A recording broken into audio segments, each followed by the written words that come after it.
Chapter 1859. The so-called Great Boundless Barrier was actually a barrier that separated common sense and extraordinary knowledge. Under the effect of the Great Bountiful Barrier, it would automatically distinguish the common sense and extraordinary knowledge of the outside world from the fantasy village. The common sense of the outside world was the extraordinary knowledge of the fantasy village, and the extraordinary knowledge of the outside world was the common sense of the fantasy village. This was not a physical barrier, but a barrier that existed in an ethical sense. Moreover, the Bali Great Barrier was very powerful. Even monsters could not pass through it easily. Until now, other than Violet, who had the ability to enter realms and create gaps, as well as being the creator of Fantasy Village, no one had been able to freely enter and exit the outside world and Fantasy Village. At least, other than Violet, the other monsters, fairies, spirits, and even gods in Fantasy Village had never tried it. In other words, the Bali Great Barrier was the barrier that truly blocked the communication between the outside world and Fantasy Village, resulting in the formation of Fantasy Village. For example, if Fantasy Town was a house, then the Bali Great Barrier would be the wall of the house, isolating the inside of the house from the outside. The realm of illusion and reality, on the other hand, was a door that did not exist in this house. It was still very magical.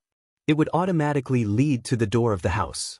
The door was created by Violet, so as long as she was still around, no matter where she went, she would be able to create such a door, bring in the house, and turn Fantasy Village into a home. However, if the wall collapsed, it did not matter if Fantasy Village was a house or a home. It would be meaningless. If the house remained, it would only be an empty space where the house was originally located, even if the house was still there. The house would still collapse along with the wall. At that time, even if the house was still there, the house would be gone. Therefore, the Bali Great Barrier, as a wall, was very important to Fantasy Village. The Town of Illusions did not have a boundary between illusion and reality. At most, it would not attract any foreign demons or humans. However, what would happen to the Town of Illusions if the Great Barrier of Blooming Beauty was no longer there? In the past, the Fantasy Village was not separated from the outside world by a barrier. It was called the border of the East Country. Because there were monsters living in the Fantasy Village, people who accidentally trespassed would be caught and eaten by the monsters. Therefore, people were afraid of this place. Ordinary people wouldn't go to Fantasy Village on purpose. However, there were also some people who lived in the Fantasy Village in order to fight against these monsters. As time passed, the number of humans had increased dramatically due to the development of civilization. Purple was worried that if the human population continued to grow, it would cause the balance of Fantasy Village to collapse. Therefore, she established the realm of illusion and reality to attract the monsters from the outside world to Fantasy Village, so the power of the monsters was balanced. Later on, modern civilization developed. It is somewhere between calling non-scientific things superstition and rejecting them. The monsters and the only humans in the Fantasy Village built a powerful barrier together, isolating the Fantasy Village from the outside world. They lived a quiet life here. Henceforth, the various things of the land of fantasy faded from the memory of man. This powerful barrier was known as the Great Boli Barrier. If the Boli Barrier were to disappear, Fantasy Paradise would once again be exposed to the eyes of humans and attract the prying eyes of humans. In the face of unknown superstitions, humans would generally treat them with fear and dread, including the gods that they believed in. At that time, due to the fear of the unknown, humans would pick up their weapons to protect themselves. Whether they were willing or not, they would clash with the monsters in the Fantasy Village. At that time, the side of the humans in the Fantasy Village would be unclear. Some would fight against the monsters for the sake of the people in the real world, some would stand on the side of the monsters, and some would stay out of it. At that time, the true peace would be completely destroyed, and the world would fall into turmoil. At that time, no matter how unwilling Purple was, the Fantasy Village in her heart would no longer exist. This was definitely not what Purple wanted to see. That was why Yukari said that Fantasyland might not be able to exist for too long. With her wisdom, Purple could also calculate the changes that would be brought to the humans and monsters of the two worlds when the real world and the fantasy village were completely connected. Therefore, the Great Boundless Barrier could not be allowed to disappear. But now, it only had a year left to exist. After a year, the Great Bali Barrier would be weakened by the barrier moderation until it could no longer exist. Then it would disappear. This fact weighed down on Blue and Orange so much that they could barely breathe. Wu Yen frowned. Is there no way to strengthen the Boli Great Barrier or build another Boli Great Barrier? With our strength, there's no way we can build a Great Barrier. Purple's voice was full of helplessness. Although the Great Barrier was built by the people of the fantasy village and the monsters, the one who built it was the Great Witch Bali. The Great Witch Bali? Wu Yen gasped. You're saying that only the Great Witch Bali has the ability to build a Great Barrier? Or rather, only the Great Witch Bali has the right to build a Great Barrier. Purple said seriously. The one who gave the Great Witch Bali the power to build a Great Barrier is the Dragon God. The Dragon God. The highest level existence in the fantasy village and also the highest level god in the fantasy village. The god worshipped by the Bali shrine was the Dragon God, and the witches who served the Dragon God were the Great Witch Bali. The last time the Dragon God appeared in the fantasy village was after the Great Barrier was set up, and the fantasy village was completely isolated from the outside world. Purple explained. At that time, the Great Witch Bali prayed to the Dragon God, hoping to build a Great Barrier. She then borrowed the Dragon God's power to cover the entire fantasy village in the Great Barrier, isolating it from the outside world. Then, if Ling Meng prayed to the Dragon God, she should be able to build another Great Barrier, right? Wu Yen hurriedly said. In that case, it won't. Before Wu Yen could finish, Purple interrupted him. I suspect that the Dragon God no longer exists. Even though they had been shocked twice by Purple's words, they were still dumbfounded by Purple's words as if they had been knocked on the head by Purple's words. The Dragon God no longer exists? But in the past, it was the same for the Great Barrier. Every 60 years, there would be a barrier moderation phenomenon. But at that time, there was never a situation where the Great Barrier was weakened during the moderation process. Purple laughed bitterly. In addition, the Great Barrier was originally built with the Dragon God's power as the source. In theory, as long as the Dragon God still exists, the Great Barrier will never weaken unless it is destroyed by external forces. This makes me suspect that the Dragon God no longer exists. In other words, you're just suspecting, but you don't have clear evidence to prove that the Dragon God no longer exists, right? Wu Yen said with some uncertainty. Since everything is just your guess, it might not be true. That's true, but I also don't have any evidence to prove that the Dragon God still exists. Purple shook her head. The weakening of the Great Barrier is a suspicious point. Whenever something major happens in the utopia, the Dragon God will appear. This time, the Great Barrier is in danger of disappearing, but the Dragon God still hasn't appeared. This is the second reason why I suspect that the Dragon God no longer exists. There's a third reason. Purple turned her head and looked at Boli Shrine. Witch Boli is the manager of Fantasyland, and she is also the one who borrowed the power of the Dragon God to build the Great Barrier. In the past, Witch Boli has a certain degree of sensitivity to the Great Barrier and knows what's going on in it. But this time, Ling Meng hasn't noticed the changes in the Great Barrier until now. She doesn't even know that the Great Barrier is weakening. Purple said worriedly. Besides, the Dragon God is the god worshipped by the Boli Shrine. The Boli Shrine should have the ability to listen to the Dragon God's voice, but I can't remember how long it has been since the Boli Shrine heard the Dragon God's voice. Gradually, even the Boli Shrine herself doesn't know who the god she serves is. Everyone fell silent when they heard this. Chapter 1860. Indeed, the witches who serve the gods should be able to listen to the voice of the gods they serve. Not to mention other things, there was a Shuya shrine on the Monster Mountain. Not only could the witches there listen to the voice of the god they served, but they also lived with the god and lived together with him every day. However, the witches of the Boli Shrine, Ling Meng, or rather, the witches before Ling Meng can't listen to the voice of the dragon god. At least, in Wu Yan's memory, he hasn't heard of it. At first, Wu Yan thought it was a special relationship with the dragon god. After all, the dragon god doesn't actually exist in the fantasy paradise. He went somewhere unknown. Now, listening to Yukari, it seems that the witches were able to listen to the voice of the dragon god in the past. It wasn't until a long time ago that they suddenly lost this ability. Coupled with the fact that the Great Barrier that shouldn't be weakened as long as the dragon god exists is weakening, and Ling Meng, who should be able to sense the situation of the Great Barrier, hasn't noticed the change in the Great Barrier until now. All of this made Yukari suspect that the dragon god doesn't exist anymore. No matter what, the witches used the power of the dragon god to build the Great Barrier. Since she could sense the situation of the Great Barrier before, she should be able to sense it now. There are only two explanations for why she can't sense it now. Either that, or the connection between Bori and the god she served had been severed.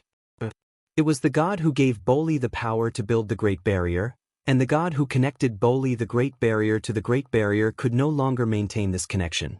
These two theories can't prove that the dragon god has actually disappeared. At most, it means that the connection between the dragon god and the witches no longer exists. But as Yukari said, these two theories can't prove that the dragon god still exists. In any case, all the signs point in one direction. The power of the dragon god that maintains the existence of the Great Barrier is disappearing. Maybe it's because something happened that you and I can't predict, that the power of the dragon god disappeared in the fantasy paradise? Wu Yan couldn't help but say this. Maybe. The moment the Great Barrier is about to disappear, the dragon god will appear. The dragon god will appear. Who knows? Perhaps that's really the case. Yukari's eyes were already a little unfocused as she looked down at the fantasy land. But I can't pin my hopes on such an illusory possibility, and I won't bet the survival of fantasy paradise on whether the dragon god still exists or not. Wu Yan pondered for a while. He said, "Let's assume that the dragon god really no longer exists. What could be the reason? Who knows? Maybe it's because I don't have any faith anymore."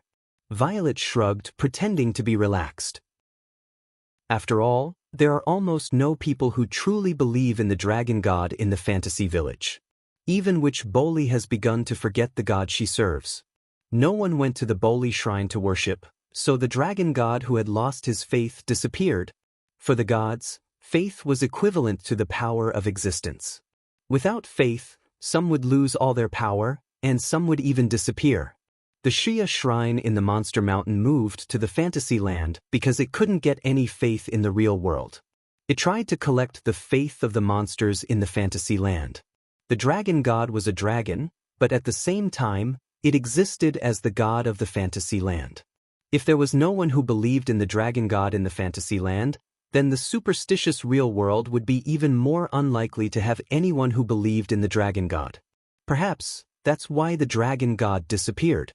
Of course, the disappearance of the dragon god was only Violet's speculation, but judging from the current evidence, it was no longer impossible. Is there no other way? Wu Yan frowned deeply. Perhaps we can find other substitutes that are comparable to the Boli Great Barrier. I've been thinking about this before, but I haven't found anything. Yukari suddenly looked directly at Wu Yan. Her eyes were shining as usual. But it's different now. Wu Yan didn't know what to say. What do you mean? It's extremely difficult to find a replacement for the Great Barrier.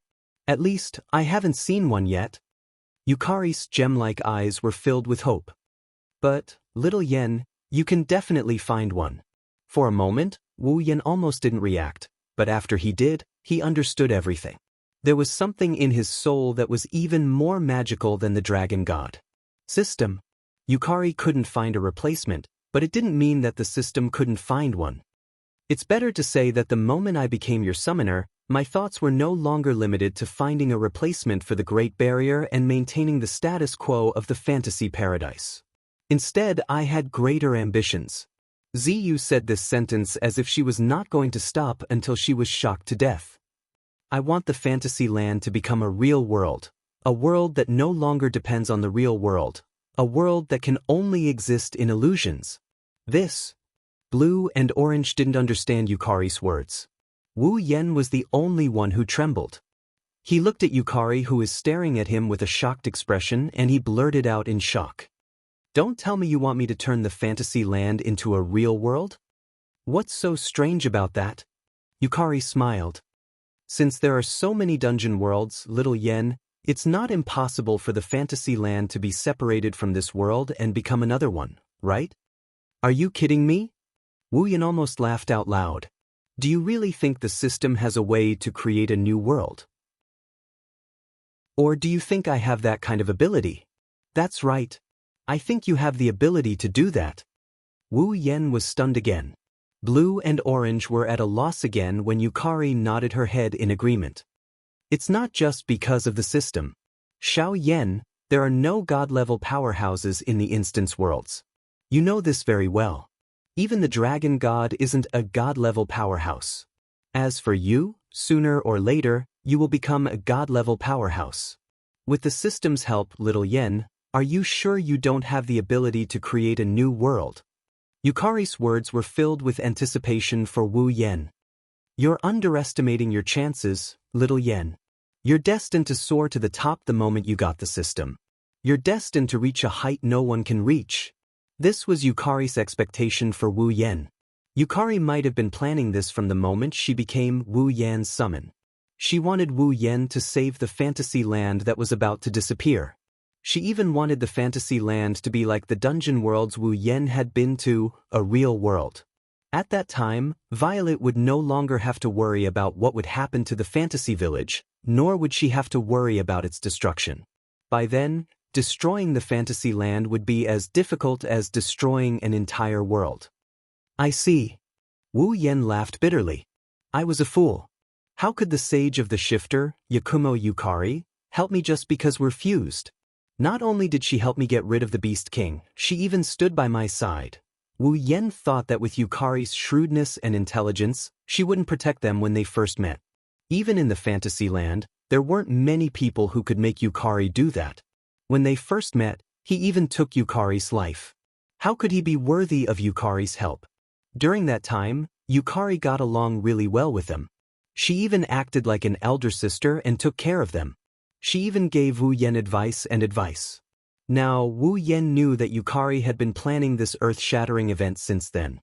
As expected of Yukari, Wu Yen thought that Yukari didn't appear in front of him all this time because she wanted him to form an unbreakable bond with the people in the fantasy land. If that was the case, she wouldn't be able to sit by and watch the fantasy land perish. "Perhaps, at the beginning, I did stay with you all for this purpose. I didn't reject you all," Yukari said after a moment of silence. "But regardless of whether you believe it or not, I just want to say that to me now, you are already my family." Lady Yukari's family? Blue and Orange fell silent. Wu Yen smiled helplessly. "Looks like I have to give it a try just because of what you've said," Yukari smiled. Her smile was very sincere. Chapter 1861. Fantasy Village, Red Devil Mansion, Stare. At this moment, Remilia, Patrice, and Zhuyi were standing in front of the round table on the platform. They had been gazing intensely at Wu Yen since 5 minutes ago, causing Wu Yen to reveal an unnatural expression. Of course, Remilia, Patrice, and Black Knight weren't the only ones present. Fran and the Little Devil were also present. Fran even imitated Remilia's group and glared at Wu Yen. She tried her best to pretend to be angry, but in fact, she looked adorable. As for the Little Devil, she was merely present. She didn't glare angrily at Wu Yen like any of the other girls present. The only emotion on her face and eyes was one of schadenfreude. Under the gazes of the 5 girls, some angry, some reproachful, some concerned, some scrutinizing, and some taking pleasure in his misfortune, Wu Yen could only close his mouth tightly and stand in front of the group of girls as if he was sitting on pins and needles. His expression was rather resentful. After what seemed like an eternity, the most impatient of them all, Remilia, finally took the initiative to denounce them. "Tell me, what happened in the 3 days that you disappeared?" "Yes. 3 days." It had already been 3 days since he had fainted from the battle with delicate fragrance Fengjian. In other words, he had fainted during the battle with delicate fragrance Fujimi. Wu Yan was unconscious for 3 whole days and only woke up today. Wu Yan had just learned of this matter. Otherwise, he wouldn't have stood here obediently and endured the intimidating gazes of Remilia, Patrice, Black Knight, Fran, and Little Devil. After all, he had disappeared for 3 days in front of a group of girls for no reason. Remilia and the others were definitely the most worried. However, Wu Yan was puzzled.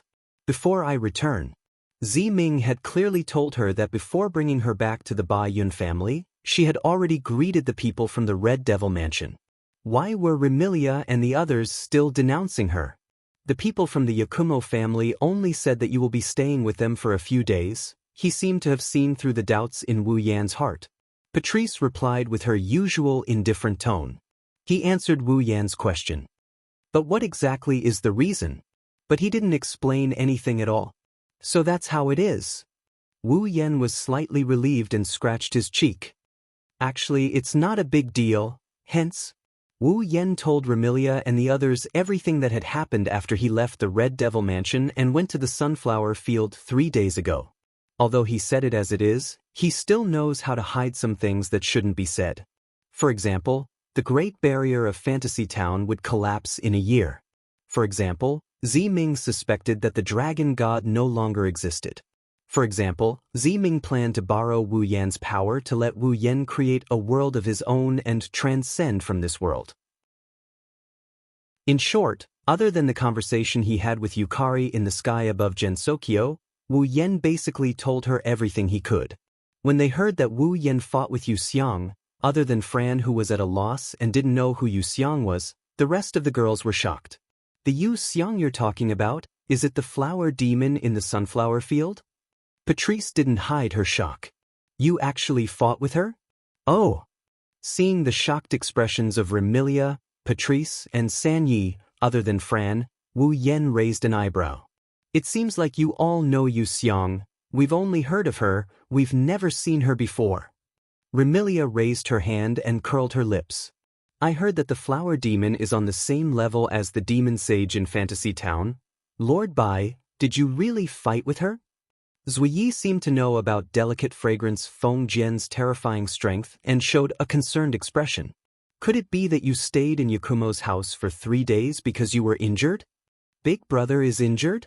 This time, Fran's delicate face showed a shocked expression and she almost jumped into Wu Yan's arms. Her eyes were filled with anxiety. Big brother is injured? Where is he? It's fine. I'm fine, I'm fine. I didn't spend the past 3 days recovering from my injuries, I just fainted. Wu Yan hurriedly explained. Look, aren't I fine now? In fact, Wu Yan wasn't wrong.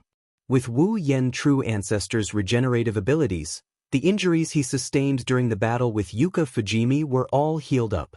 He didn't even need to recuperate for the past 3 days, he was only unconscious. Thus, Wu Yan wasn't lying. Unfortunately, he could hide this from others, but not Patrice. Although you don't seem to be injured, your mana seems to have weakened quite a bit. Patrice frowned and stared at Wu Yan as though she was trying to see through Wu Yan. Besides, even if you were injured, you should have recovered by now with your recovery ability, right? Wu Yan was at a loss for words. Although 3 days have passed, just as Patrice sensed, Wu Yan still hasn't recovered the mana he used in the battle with Yu Xiang. It couldn't be helped. Although a true ancestor's recovery ability was very strong, Wu Yan's mana recovery was also reflected in his mana recovery. Moreover, he cultivated the highest level of mana cultivation. The amount of mana he could recover was more than an ordinary mage. However, recovering a lot didn't mean he could recover all of it.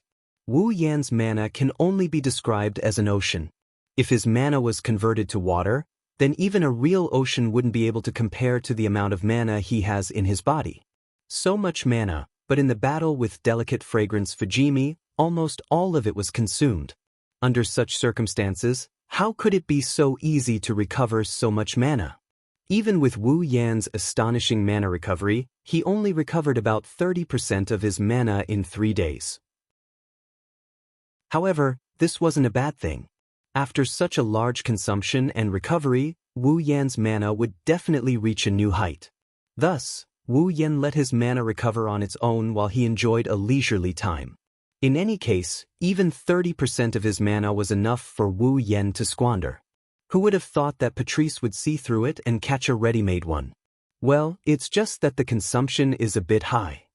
Wu Yan could only rub his nose and laugh. Actually, I'm fine.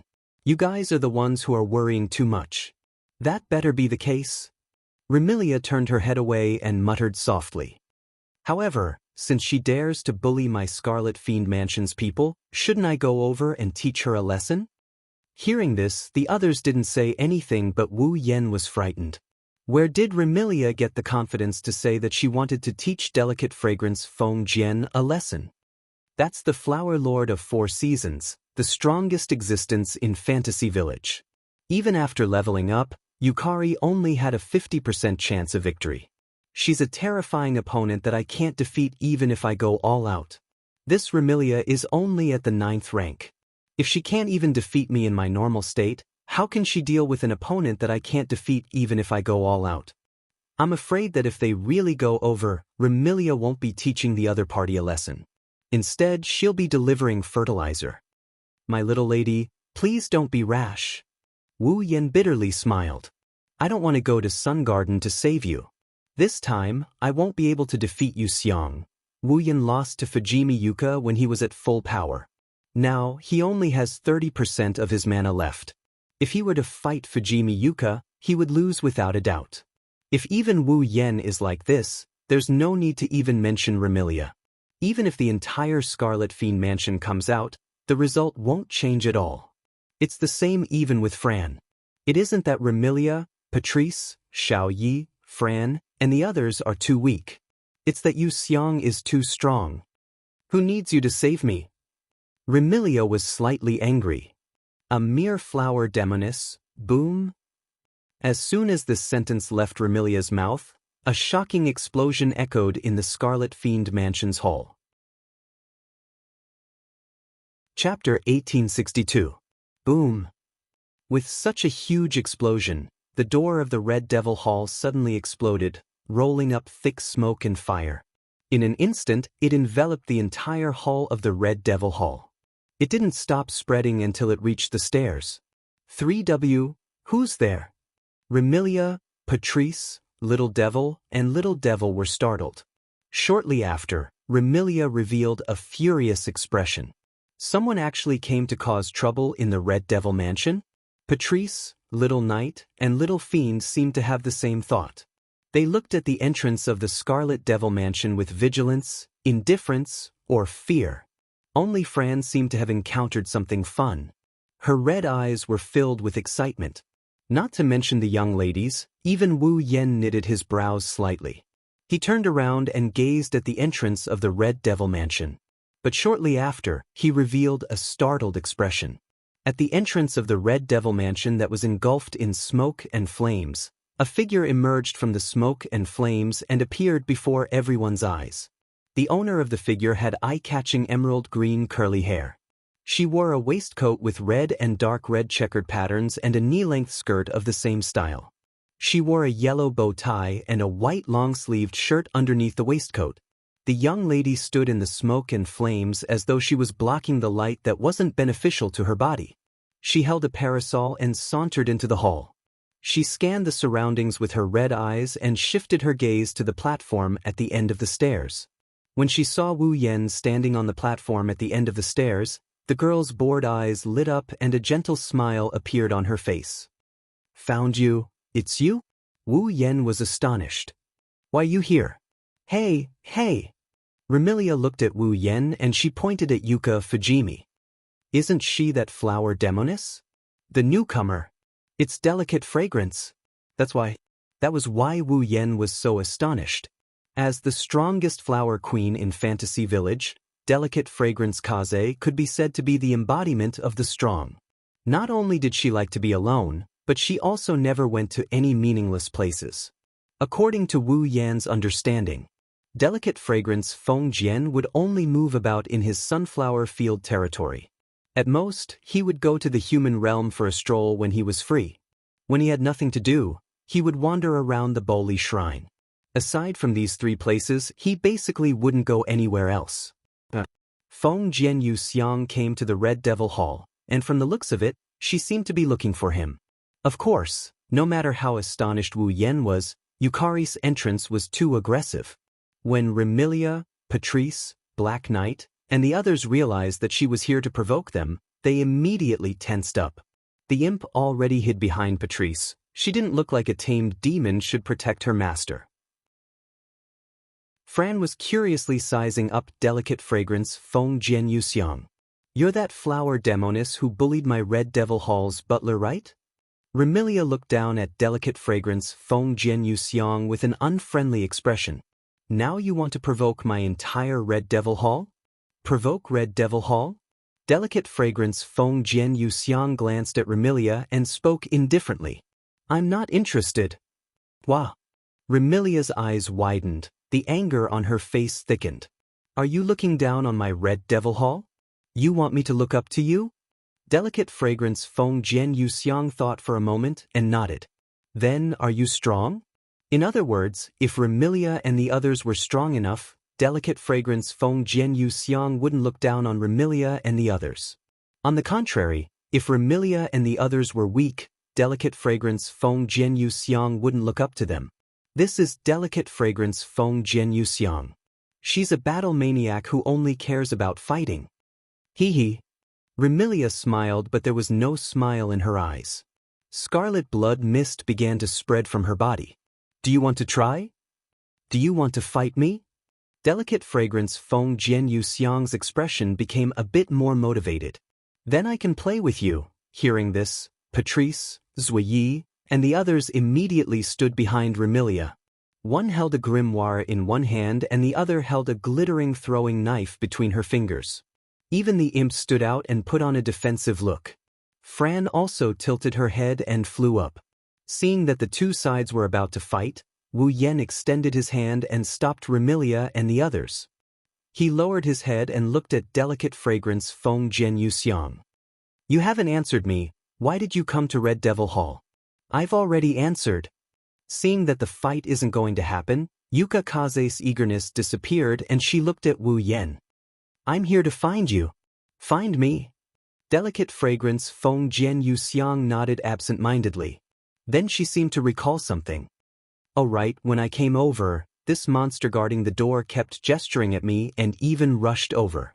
You guys should know this guy, right? After that, Feng Jianyu Xiang's hand that wasn't holding the parasol suddenly dragged a person with circles in his eyes out and threw him on the ground. China! Zuiyi exclaimed. When Remilia saw Hong Meiling lying on the ground with circles in her eyes, anger flashed in her eyes. She wanted to go forward but was stopped by Wu Yan. I don't object to you coming to find me, but can't you use a more normal method? Wu Yan said helplessly. Knocking down the door and blowing up the door, people who don't know would think you're here to provoke me. I just don't like trouble. Yuka Kaze said as she looked at Wu Yan from head to toe. She sounded a bit disappointed. Looks like you haven't fully recovered yet. My injuries are healed, I just consumed a bit of mana. Wu Yan said with a strange expression. You didn't come to find me just to fight with me, right? It would be best if we could fight again. Delicate Fragrance Feng Jianyu Xiang shook her head. But since you haven't recovered yet, forget it. Wu Yan noticed that Yukari Fujiki is back to her peak condition while he is still recovering his mana. Wu Yan didn't know if his final attack did any damage to Yuka Fujimi or not. If it did, how much damage would it have done to her? However, he knew that Yuka Fujimi's consumption of Yao power is no less than his. However, after 3 days, Delicate Fragrance Feng Jianyu Xiang has recovered to her peak condition. Wu Yan couldn't help but admire her. As expected of the embodiment of nature, even if she doesn't have an immortal body, her recovery ability is super strong. Coupled with a constant supply of energy from nature, it's not strange that Delicate Fragrance Feng Jianyu Xiang recovered. Putting aside her recovery ability, Delicate Fragrance Feng Jianyu Xiang won over Wu Yan in terms of mana and mana recovery. Wu Yan once again felt the power of Delicate Fragrance Feng Jianyu Xiang. Just as Wu Yan thought of this, a dark red color suddenly appeared in his eyes, making him stunned. He subconsciously reached out and caught the dark red color in his hand. Then Wu Yen was surprised to find out. That speck of crimson was a drop of blood that floated like a gem. Blood? Could it be? Wu Yen looked at delicate fragrance Feng Jianyu Xiang with an uncertain face. Is this your blood? Delicate fragrance Feng Jianyu Xiang smiled without saying anything, which is equivalent to admitting Wu Yan's guess. But Wu Yan asked puzzledly, didn't you win the battle 3 days ago? Why are you giving me blood? Only by defeating delicate fragrance Fujimi would he be able to obtain her blood. This is the bet that delicate fragrance Feng Jianyu Xiang made. I don't need to follow a bet to decide who I want to give my blood to. After saying this, delicate fragrance Feng Jianyu Xiang looked at Wu Yan with eyes full of expectation. I remember you said that my blood can make you invincible, right? Although he didn't know what delicate fragrance Feng Jianyu Xiang was planning, Wu Yan still nodded. Then, make a promise with me. Delicate fragrance Feng Jianyu Xiang's voice showed a trace of excitement. When you become invincible, then fight with me. Fight again. This is delicate fragrance Feng Jianyu Xiang's condition. It's very delicate fragrance Feng Jianyu Xiang's condition. Wu Yan clenched the drop of blood in his hand. After a long time, he nodded, making delicate fragrance Feng Jianyu Xiang smile with satisfaction. Chapter 1863. Night fell quietly, whoosh. The hubbub continued to reverberate throughout the hall of the Red Devil Mansion. It was the sound of the monsters partying. Needless to say, Remilia held a banquet as usual and invited all sorts of monsters to party in the hall of the Red Devil Mansion. Apart from the demons who had been invited, Remilia and Fran were also participating in this banquet. As usual, Black Knight was busy at the banquet as the head maid. This time, Patrice didn't attend the banquet. Like the little devil, she stayed in her underground library and immersed herself in the world of books. Wu Yan didn't attend the banquet as well. As the butler of the Scarlet Devil Mansion, Sakria told him that Wu Yan must be the host of the banquet and help the owner of the mansion, Remilia, prepare for the banquet.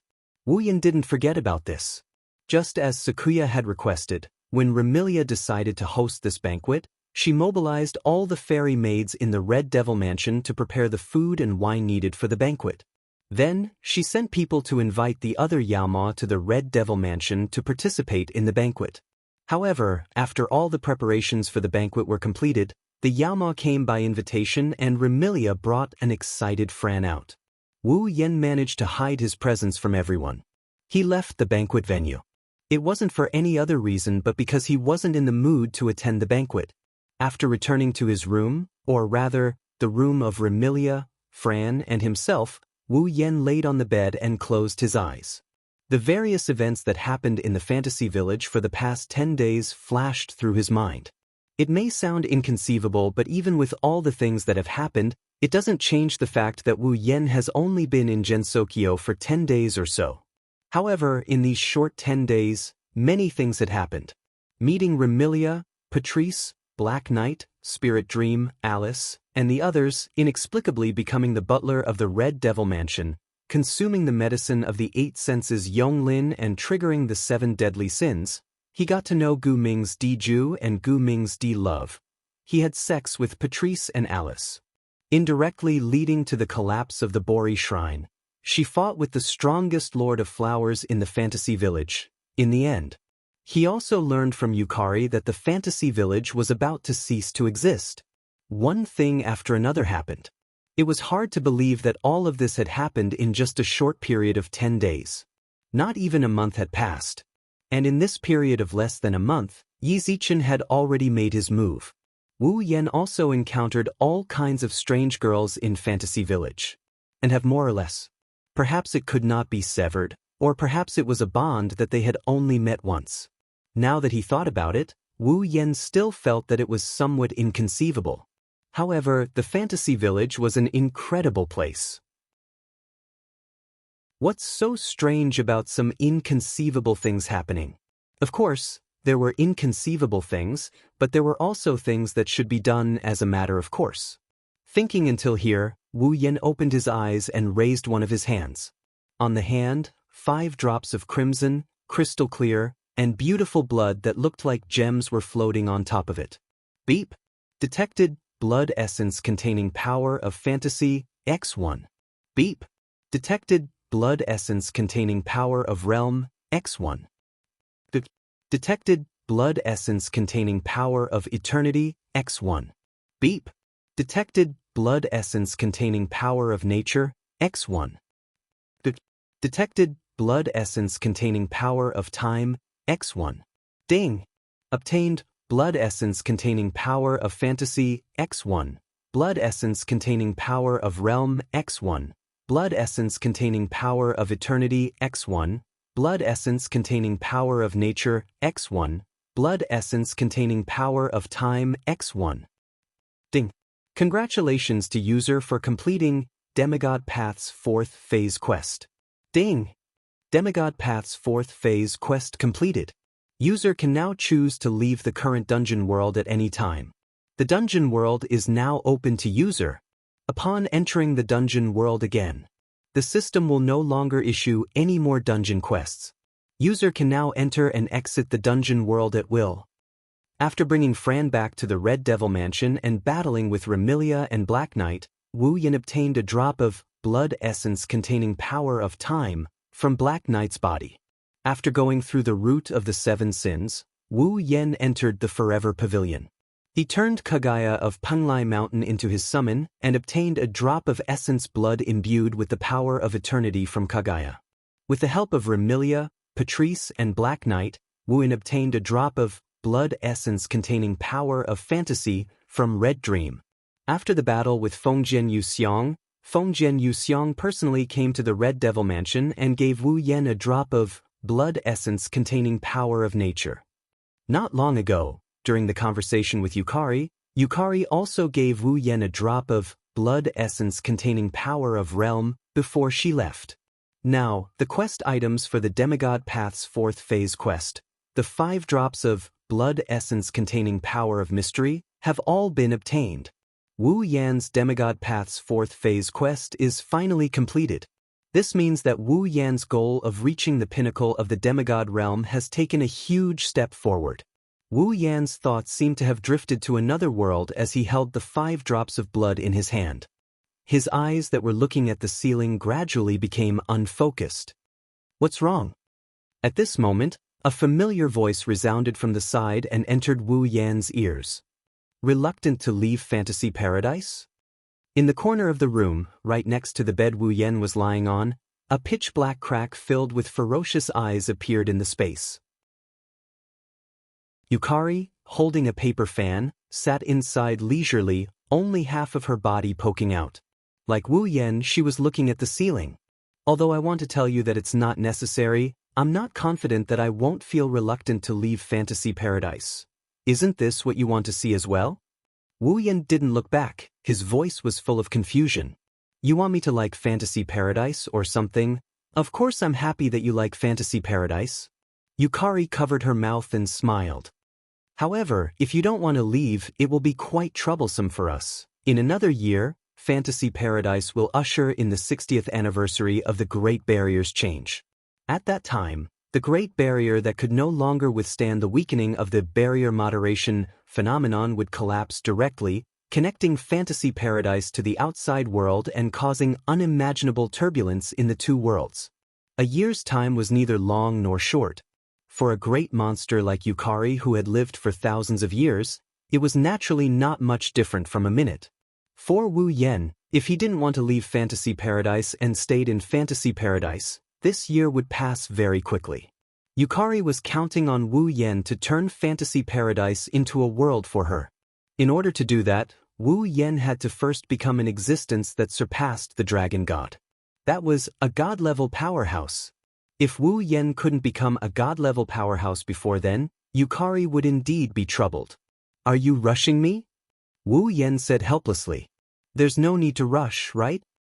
As long as Wu Yan left this world, the time in this world would be frozen. Even if there was a summoner here, the time in this world wouldn't be frozen directly. The ratio of time would automatically be adjusted to 100 times the time in Wu Yan's world.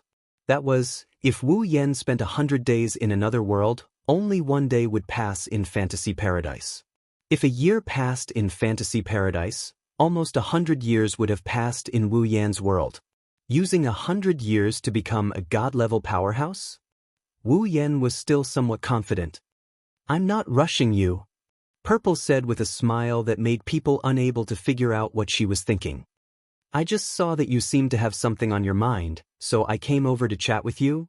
Unfortunately, Wu Yan didn't feel that Yukari was being considerate at all. Peeping again? Wu Yan pursed his lips and asked, "So, you agree that I should leave as soon as possible?" "If possible, I do need to buy some time." Yukari stopped smiling and sighed. 100 years, actually, isn't that long. Hearing this, Wu Yan fell silent, and the entire room returned to silence. Until a certain moment, Wu Yan suddenly said, "Yukari, let's have a banquet." Chapter 1864. Fantasy Town, Alice's mansion. In the Western style and girlish room, Alice was looking at a glowing sphere in front of her very attentively. Her eyes were unprecedentedly serious, and there was even a trace of amazement. This glowing orb was something that Wu Yan left for Alice not too long ago when he brought her out for a wild day of fun. After sending her home, Wu Yan mysteriously left this orb for Alice before he bid her farewell. At that time, Alice had asked very doubtfully, wanting to know what this glowing sphere was. However, Wu Yan didn't answer Alice's question. Instead, he said this to her. "Put this into your puppet, you will find a surprise." After saying this, Wu Yan didn't reveal anything else and left without looking back. After that, Alice put the glowing sphere into one of her dolls the next day. Then, Alice was shocked to find out that it was not the same as the previous one. That puppet had a life. It had a life. It was obviously a simple doll that could not be simpler. In terms of the degree of delicacy, it could not be compared with the Shanghai humanoid and Penglai humanoid around Alice. It was not like the Shanghai humanoid and Penglai humanoid, which Alice did not know how much effort it took to have intelligence similar to that of humans. However, such a simple puppet not only easily had intelligence comparable to that of Shanghai and Penglai, but also could do things that Renhai and Penglai couldn't do. For example, it didn't need Alice's manipulation. This puppet could move freely on its own. For example, it didn't need Alice's adjustment and teaching.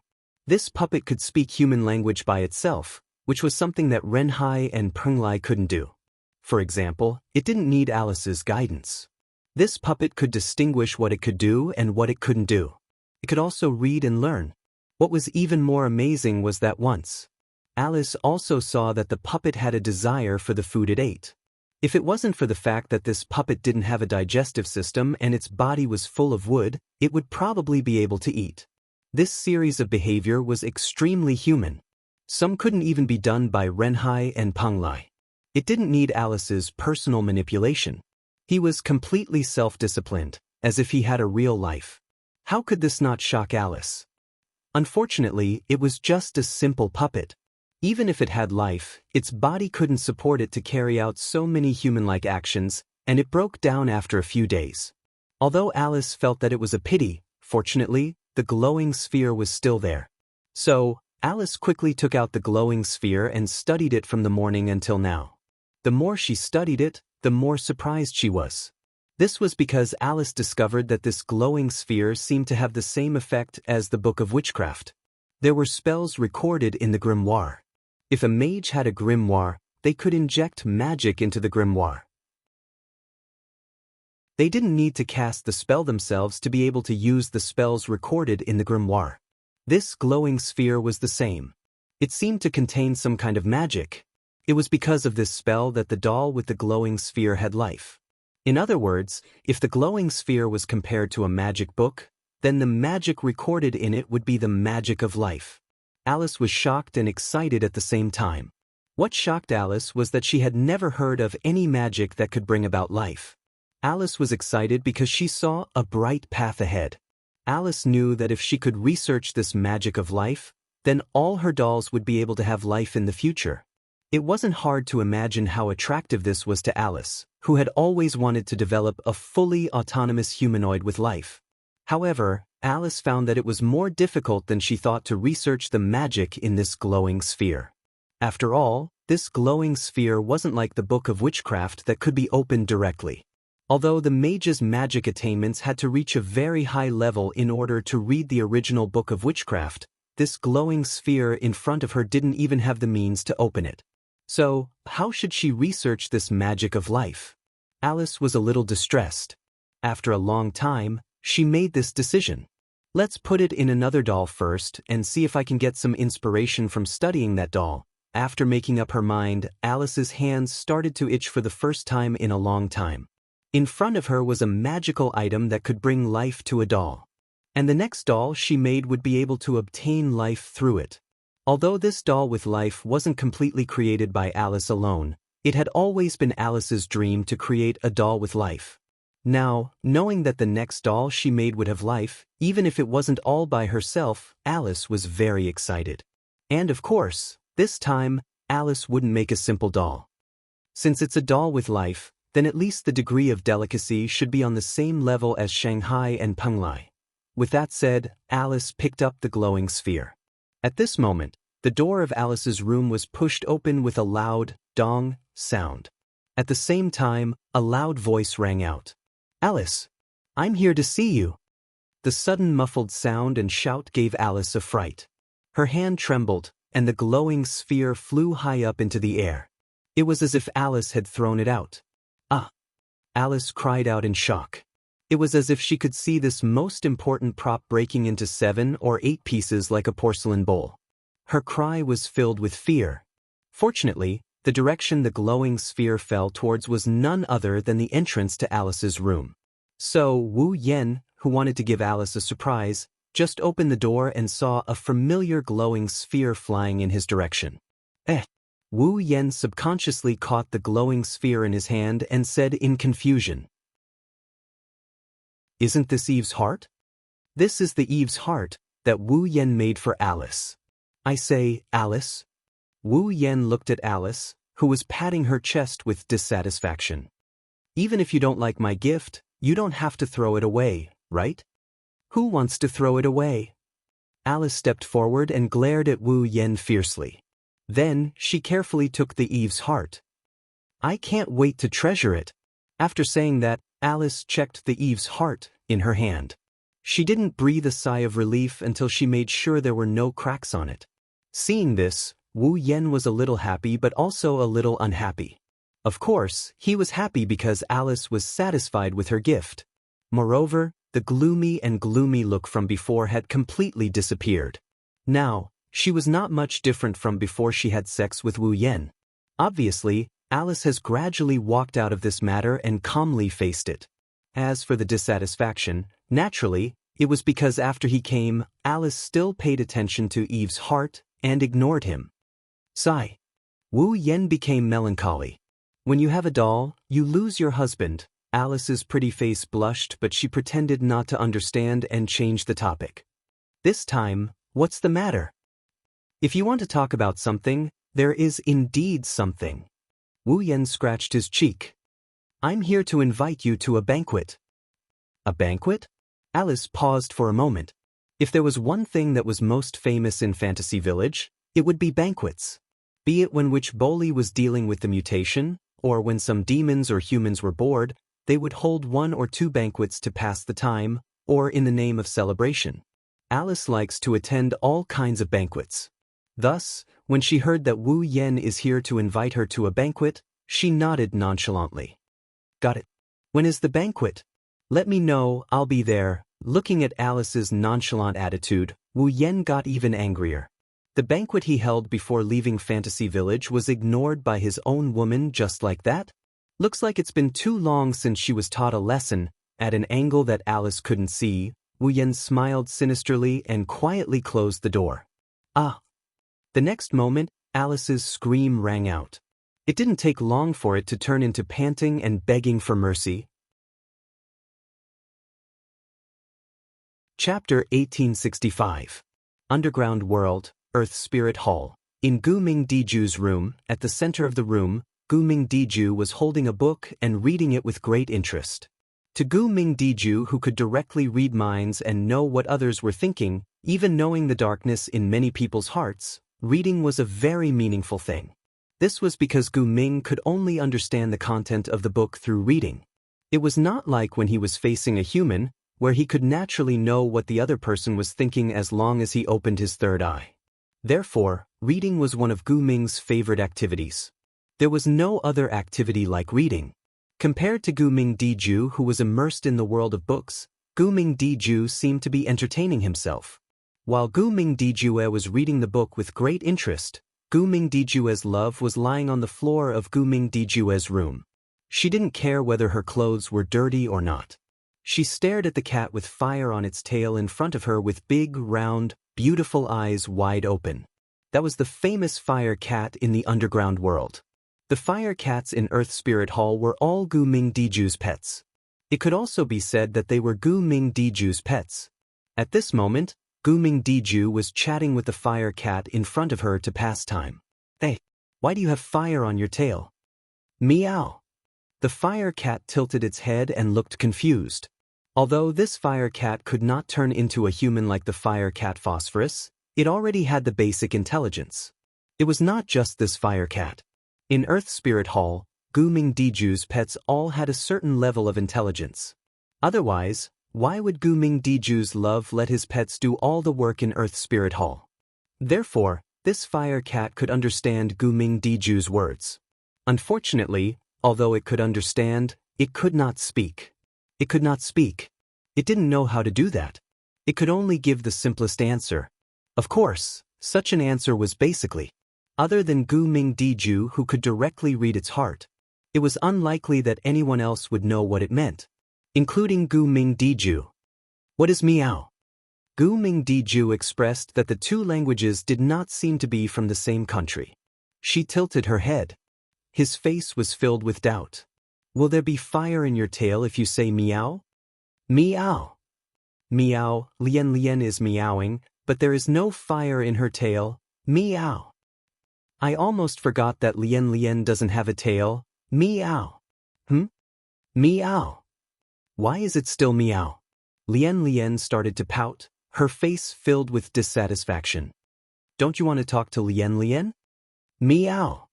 The flame cat also expressed that it was under a lot of pressure to have such a naive and romantic little sister who didn't know anything. Just like that, the extremely strange conversation between the human and the cat continued in the form of self-entertainment.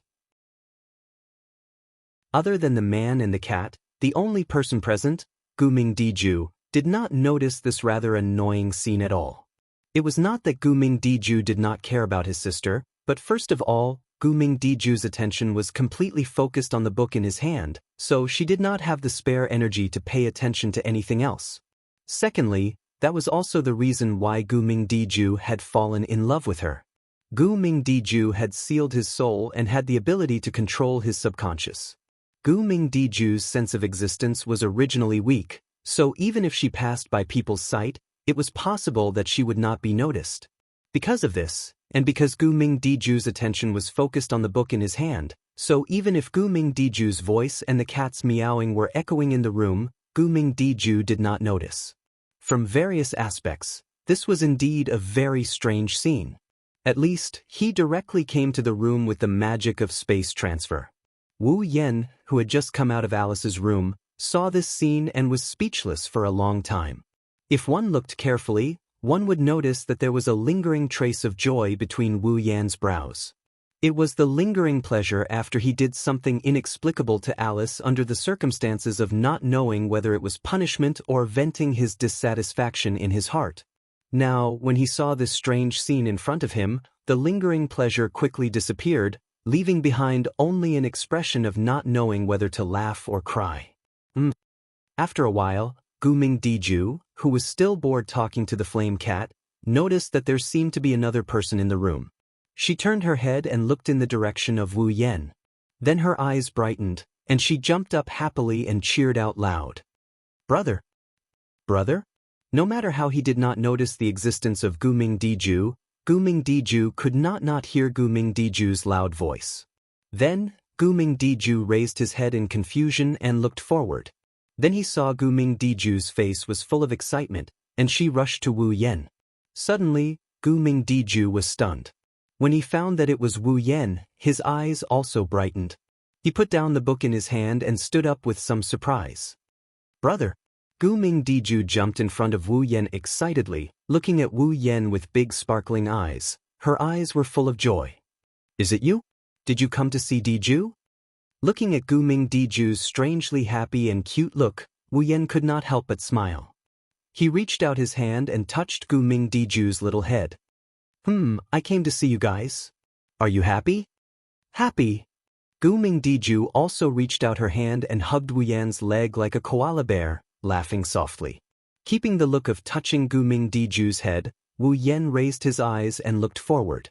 He met Gu Mingdiju's eyes. Looking at Gu Mingdiju's surprised look, he smiled and greeted him. "How have you been recently?" Listening to this most ordinary greeting, Gu Mingdiju felt touched from the bottom of his heart. It could not be helped. Because of the ability to read minds, Gu Mingdiju knew everything about others. He was hated by almost all humans, demons, and gods. When did he hear such words? Just this simple greeting made Gu Mingdiju very satisfied. It also made Gu Mingdiju feel that meeting Wu Yan was a very lucky thing. "I just read books when I have nothing to do and walk around Earth Spirit Hall with Ah Lin and Ah Kong." Gu Mingdiju smiled gently. Also, Diju has not been running around recently. With Diju accompanying me, it is not boring. "Is that so?" Wu Yan hesitated for a bit before asking. "Have you always been like this in Earth Spirit Hall?" Gu Mingdiju did not want to hide anything from Wu Yan and nodded seriously. "No one would welcome me anywhere else. I don't like to run around." Hearing this, Wu Yan scratched his face and showed a troubled expression. This made Gu Mingdiju curious. "What's wrong?" "No." Wu Yan smiled helplessly. "Originally, I wanted to invite you to a banquet on the surface. Who knew that you don't like to run around?" "Banquet?" Gu Mingdiju was stunned. "Banquet?" Gu Mingdiju looked very interested. Diju saw something called a banquet when Diju went to the surface. It was very fun. Banquets are for fun. Wu Yan patted Gu Mingdiju's head lovingly. "How about it? Do you want to go?" "I want to go, I want to go." Gu Mingdiju shouted without hesitation. "Diju wants to go." "Diju!" Gu Mingdiju frowned and scolded her. "You can't be so rude. Sister, let's go to that banquet." Gu Mingdiju looked pitifully at Gu Mingdiju. "Diju wants to go." But Gu Mingdiju was in a difficult position. "If you really don't want to go, I won't force you." Wu Yan comforted her. "As for Diju, if you trust me, how about letting me take care of her?" "No, it's not that I don't want to go." Gu Mingdiju shook his head and sighed. "It's just that, will the people on the surface welcome us?" Hearing this, Wu Yan remembered. Previously, the demons in the underground world had brought some trouble to the surface. Even the laziest Ling Meng was busy for a period of time. After that, Ling Meng banned the demons from the underground world from entering the surface. It was no wonder that Gu Mingdiju thought so. "Leave this to me." Wu Yan patted his chest. "I'll make it clear to Ling Meng." "I see." Gu Mingdiju was slightly moved. After seeing Gu Mingdiju's pleading look, he nodded. Wu Yan smiled. Chapter 1866. Fantasy Village, Lost Bamboo Forest. Step by step, Wu Yan walked on the mountain path leading to the Eternal Pavilion. He seemed to be reminiscing about the environment in the Lost Bamboo Forest. He didn't use spatial magic and walked like an ordinary person. His gaze was focused on the area in front of him. Wu Yan took a good look at the brand new house that looked a bit strange. In the courtyard of the house, Ling Xian was holding some herbs and identifying them with a troubled expression. "Master, which herb are you looking for?" As Yonglin's disciple, Ling Xian's fighting strength wasn't that great. She wasn't even at the 9th level. She was just hovering around the 8th level. It wasn't that Ling Xian didn't have any talent. Yonglin didn't want Ling Xian to become a disciple with great fighting strength. Instead, she wanted Ling Xian to be her successor in the medical field. It seemed like she wanted Ling Xian to inherit her medical skills. Ling Xian, on the other hand, had been with Yonglin for quite some time now. When it came to herbs, Ling Xian believed that it was almost impossible for her to not recognize them. But every time Ling Xian thought so, Yonglin seemed to be able to see through Ling Xian's mind. She would find some plants that Ling Xian had never seen before and let Ling Xian identify them. Clearly, this time, Ling Xian was stumped by the herbs that Yonglin had found from God knows where. Don't tell me they aren't herbs? It was inevitable that Ling Xian would have such doubts. After all, there was once when Yonglin grabbed a bunch of weeds outside and asked Ling Xian to identify them. Ling Xian studied them for a dozen days but couldn't figure out that they were just ordinary weeds. It wasn't that Ling Xian was stupid. Yonglin was too smart in her heart. Ling Xian didn't expect Yonglin to trick her by grabbing a bunch of weeds. She mistook them for herbs. Thus, Ling Xian didn't think that they were weeds. She thought they were herbs that looked like weeds. Wu Yan chuckled when he saw Ling Xian struggling with the plant. His laughter attracted Ling Xian's attention. Master Bai? Ling Xian was startled by his words. Then he quickly stood up. He bowed respectfully to Wu Yan. Lord Bai. Good morning, Ling Xian. Wu Yan beckoned to Ling Xian. Are you busy? I'm not in a hurry. I'm just identifying some herbs. Ling Xian replied with some awkwardness. Are you looking for Her Highness? Then I'll go and report to Master. I am indeed here to look for Huey, Wu Yan said strangely. But I'm looking for Hui Yi. Why are you reporting to Yonglin instead? This. Ling Xian hesitated for a moment, feeling a little awkward. Then he said carefully. Master said that if Lord Bai comes to look for Her Highness, we must report to her first. This Yonglin. Wu Yan was speechless and had no choice but to compromise. There's no other way. Although it's very troublesome, this is the only way. Thank you, Lord Bai. Ling Xian smiled gratefully at Wu Yan and walked into the Forever Pavilion to report to Yonglin. After waiting for about 10 minutes or so, the bored Wu Yan sensed an extremely restrained but strangely powerful and mysterious familiar presence slowly approaching him from within the UCI Pavilion. A few seconds later, the door of the Forever Pavilion opened and Yonglin walked out. She looked at Wu Yan and said with a smile. What? You want to look for trouble in the Forever Pavilion after fighting with the flower demon in the sunflower field? Wu Yan flinched when he heard this. He was surprised by this. You know? I know. Yonglin shook her head. I think I'm not the only one in the fantasy village who knows. Many people should have sensed the aura you leaked when you fought with the flower demon that day. Yonglin subconsciously glanced at Wu Yan. She's a bit surprised by his reaction. That day, when Wu Yan fought with Fengjin Yuxiang, Yonglin sensed his aura and secretly paid attention to it. Although it wasn't something that could be casually mentioned, Yonglin saw the entire battle that day. Naturally, she also saw Wu Yan's combat power. To be honest, Yonglin didn't expect Wu Yan to be able to fight Fengjin Yuxiang to a draw. That's a result that Yonglin might have to risk everything to achieve. Yonglin knew that Wu Yan wasn't strong enough to fight Fengjin Yuxiang to a draw. Wu Yan was barely qualified to fight her, let alone fight Fengjin Yuxiang. Coupled with the fact that she saw Wu Yan using the power of realm manipulation that only Yukari can do, Yatsuki guessed that Wu Yan must have used some sort of method to temporarily increase his power. That's how he achieved such a result. However, no matter what, Wu Yan had the ability to fight Fengjin Yuxiang, Yakumo Yukari, or herself. This was basically confirmed. Yonglin felt that it was necessary to re-examine Wu Yan. That's the ability you got from the system, right?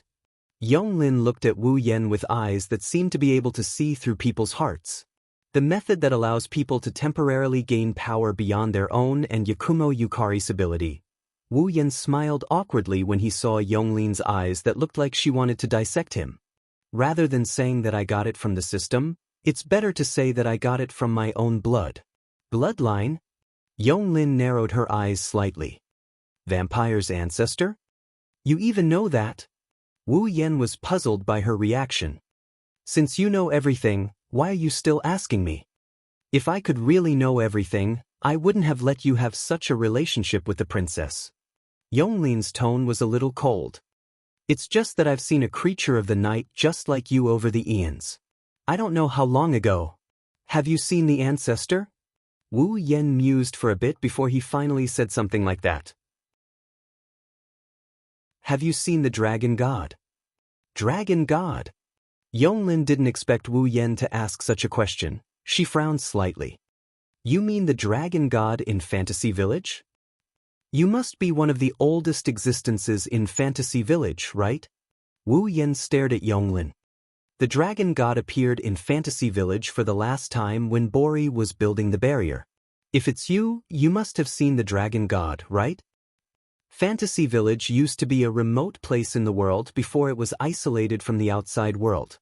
In other words, Fantasy Village existed before the dragon god appeared for the last time. If Yonglin was already in the Fantasy Village at that time, she should have seen the dragon god who appeared in the Fantasy Village for the last time. However, Yonglin shook her head while Wu Yen was thinking. No, you're wrong, I haven't seen the dragon god. Wu Yen was stunned. Indeed, the princess and I already existed in the Fantasy Village before the Great Barrier was built. Yonglin sighed. But at that time, in order to avoid the people from the moon, the princess exiled the entire Forever Pavilion to the world of Forever. It wasn't until recently that the Forever Pavilion really appeared in Fantasy Village. You know this, so neither the princess nor I have seen the dragon god. I see. Wu Yen nodded with disappointment. Then there's no other way. Why did you suddenly mention the dragon god? Yonglin Yagi asked in confusion.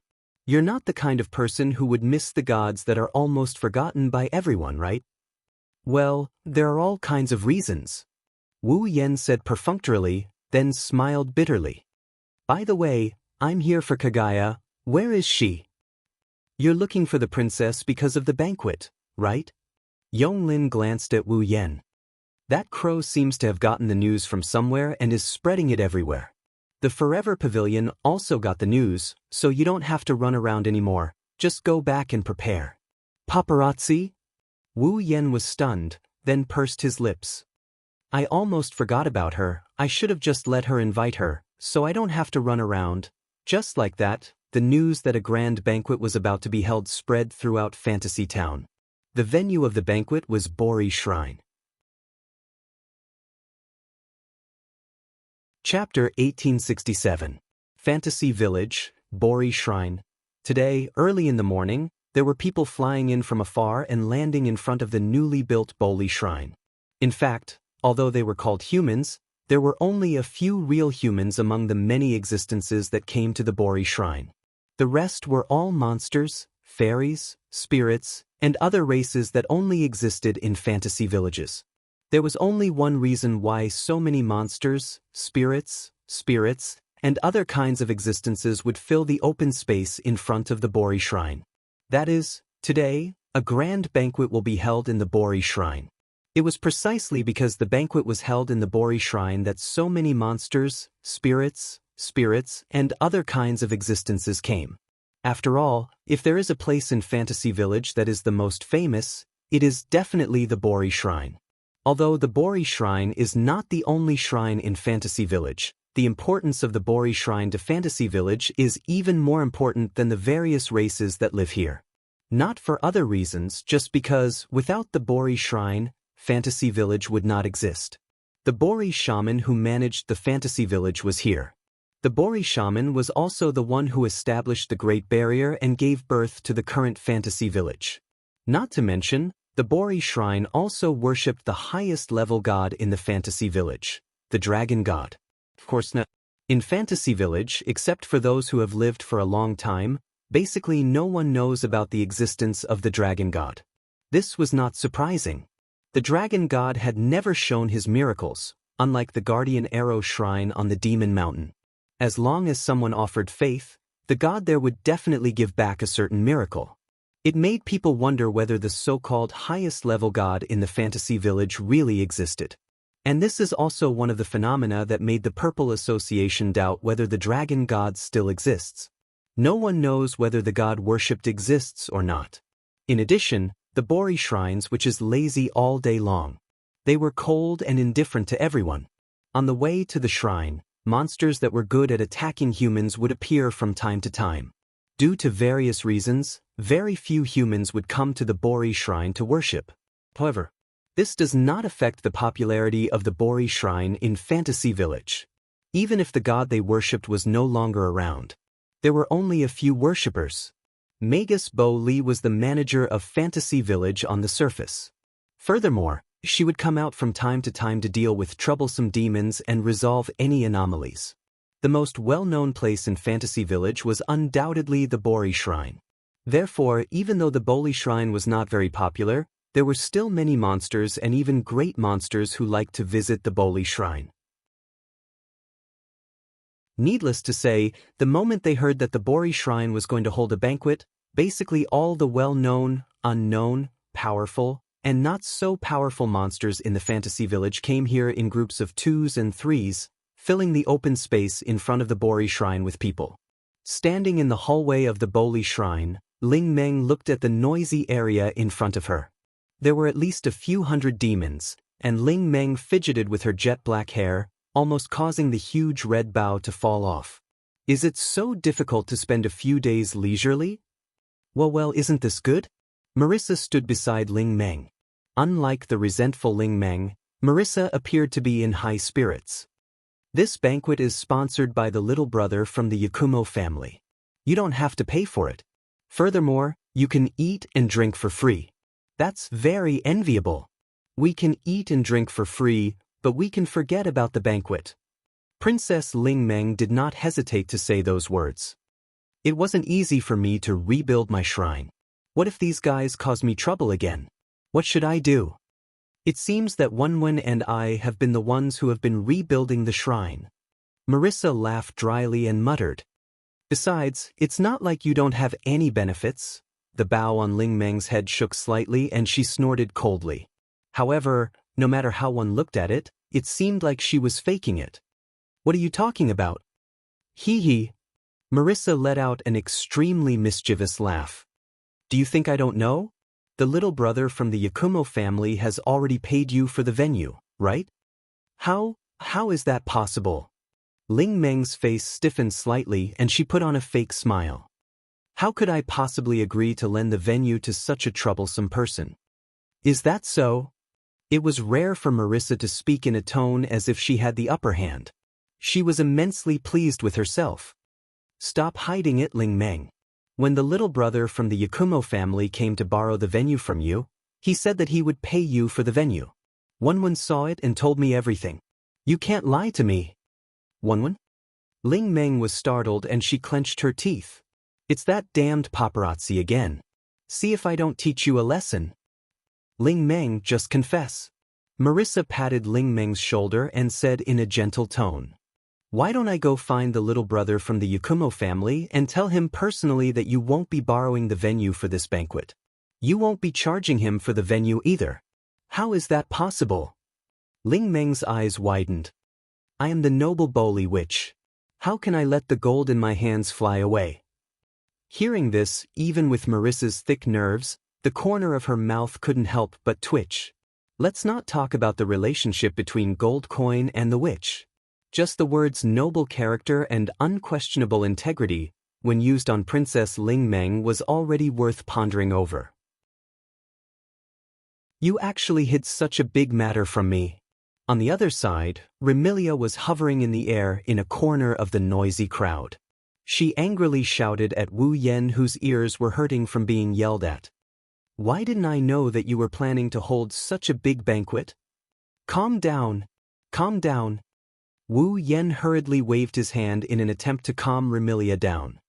I saw that you were holding a banquet in the Red Devil Mansion, so I didn't tell you. That's that. Remilia yelled in a frenzy. Such a big banquet.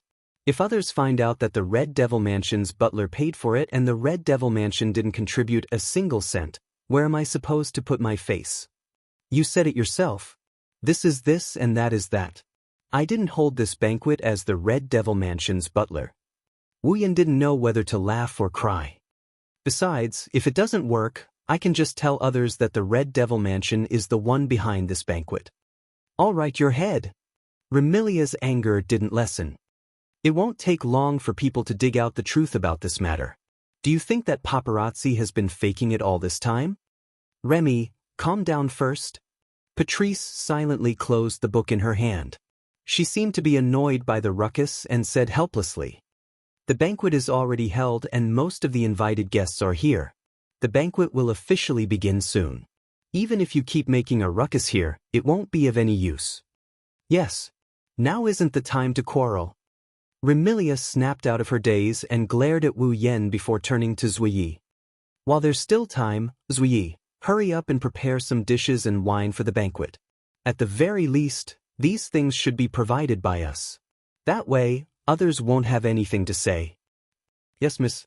"Eldest young miss." Bu Yi bowed, and with a flash he disappeared on the spot. Wu Yen could only roll his eyes. In about half an hour, the banquet would officially begin. Even if Sui Yi had the ability to manipulate time, it would be very tiring to prepare all the dishes and wine needed for the banquet during this period of time. This Remilia actually made Sui Yi work so hard just for a bit of face. It seems like I have to find some time to teach her a lesson. Wu Yan's gaze wandered between Remilia and Patrice for a while before he asked, "Right, where's Fran?" Just as Remilia was about to reply, a series of hurried footsteps entered Wu Yan's ears. Not long later, Wu Yan felt a weight on his back as two petite figures appeared. "Big brother." Fran's face was slightly flushed and she seemed to be very happy. "Big brother." The other was Gu Ming's love.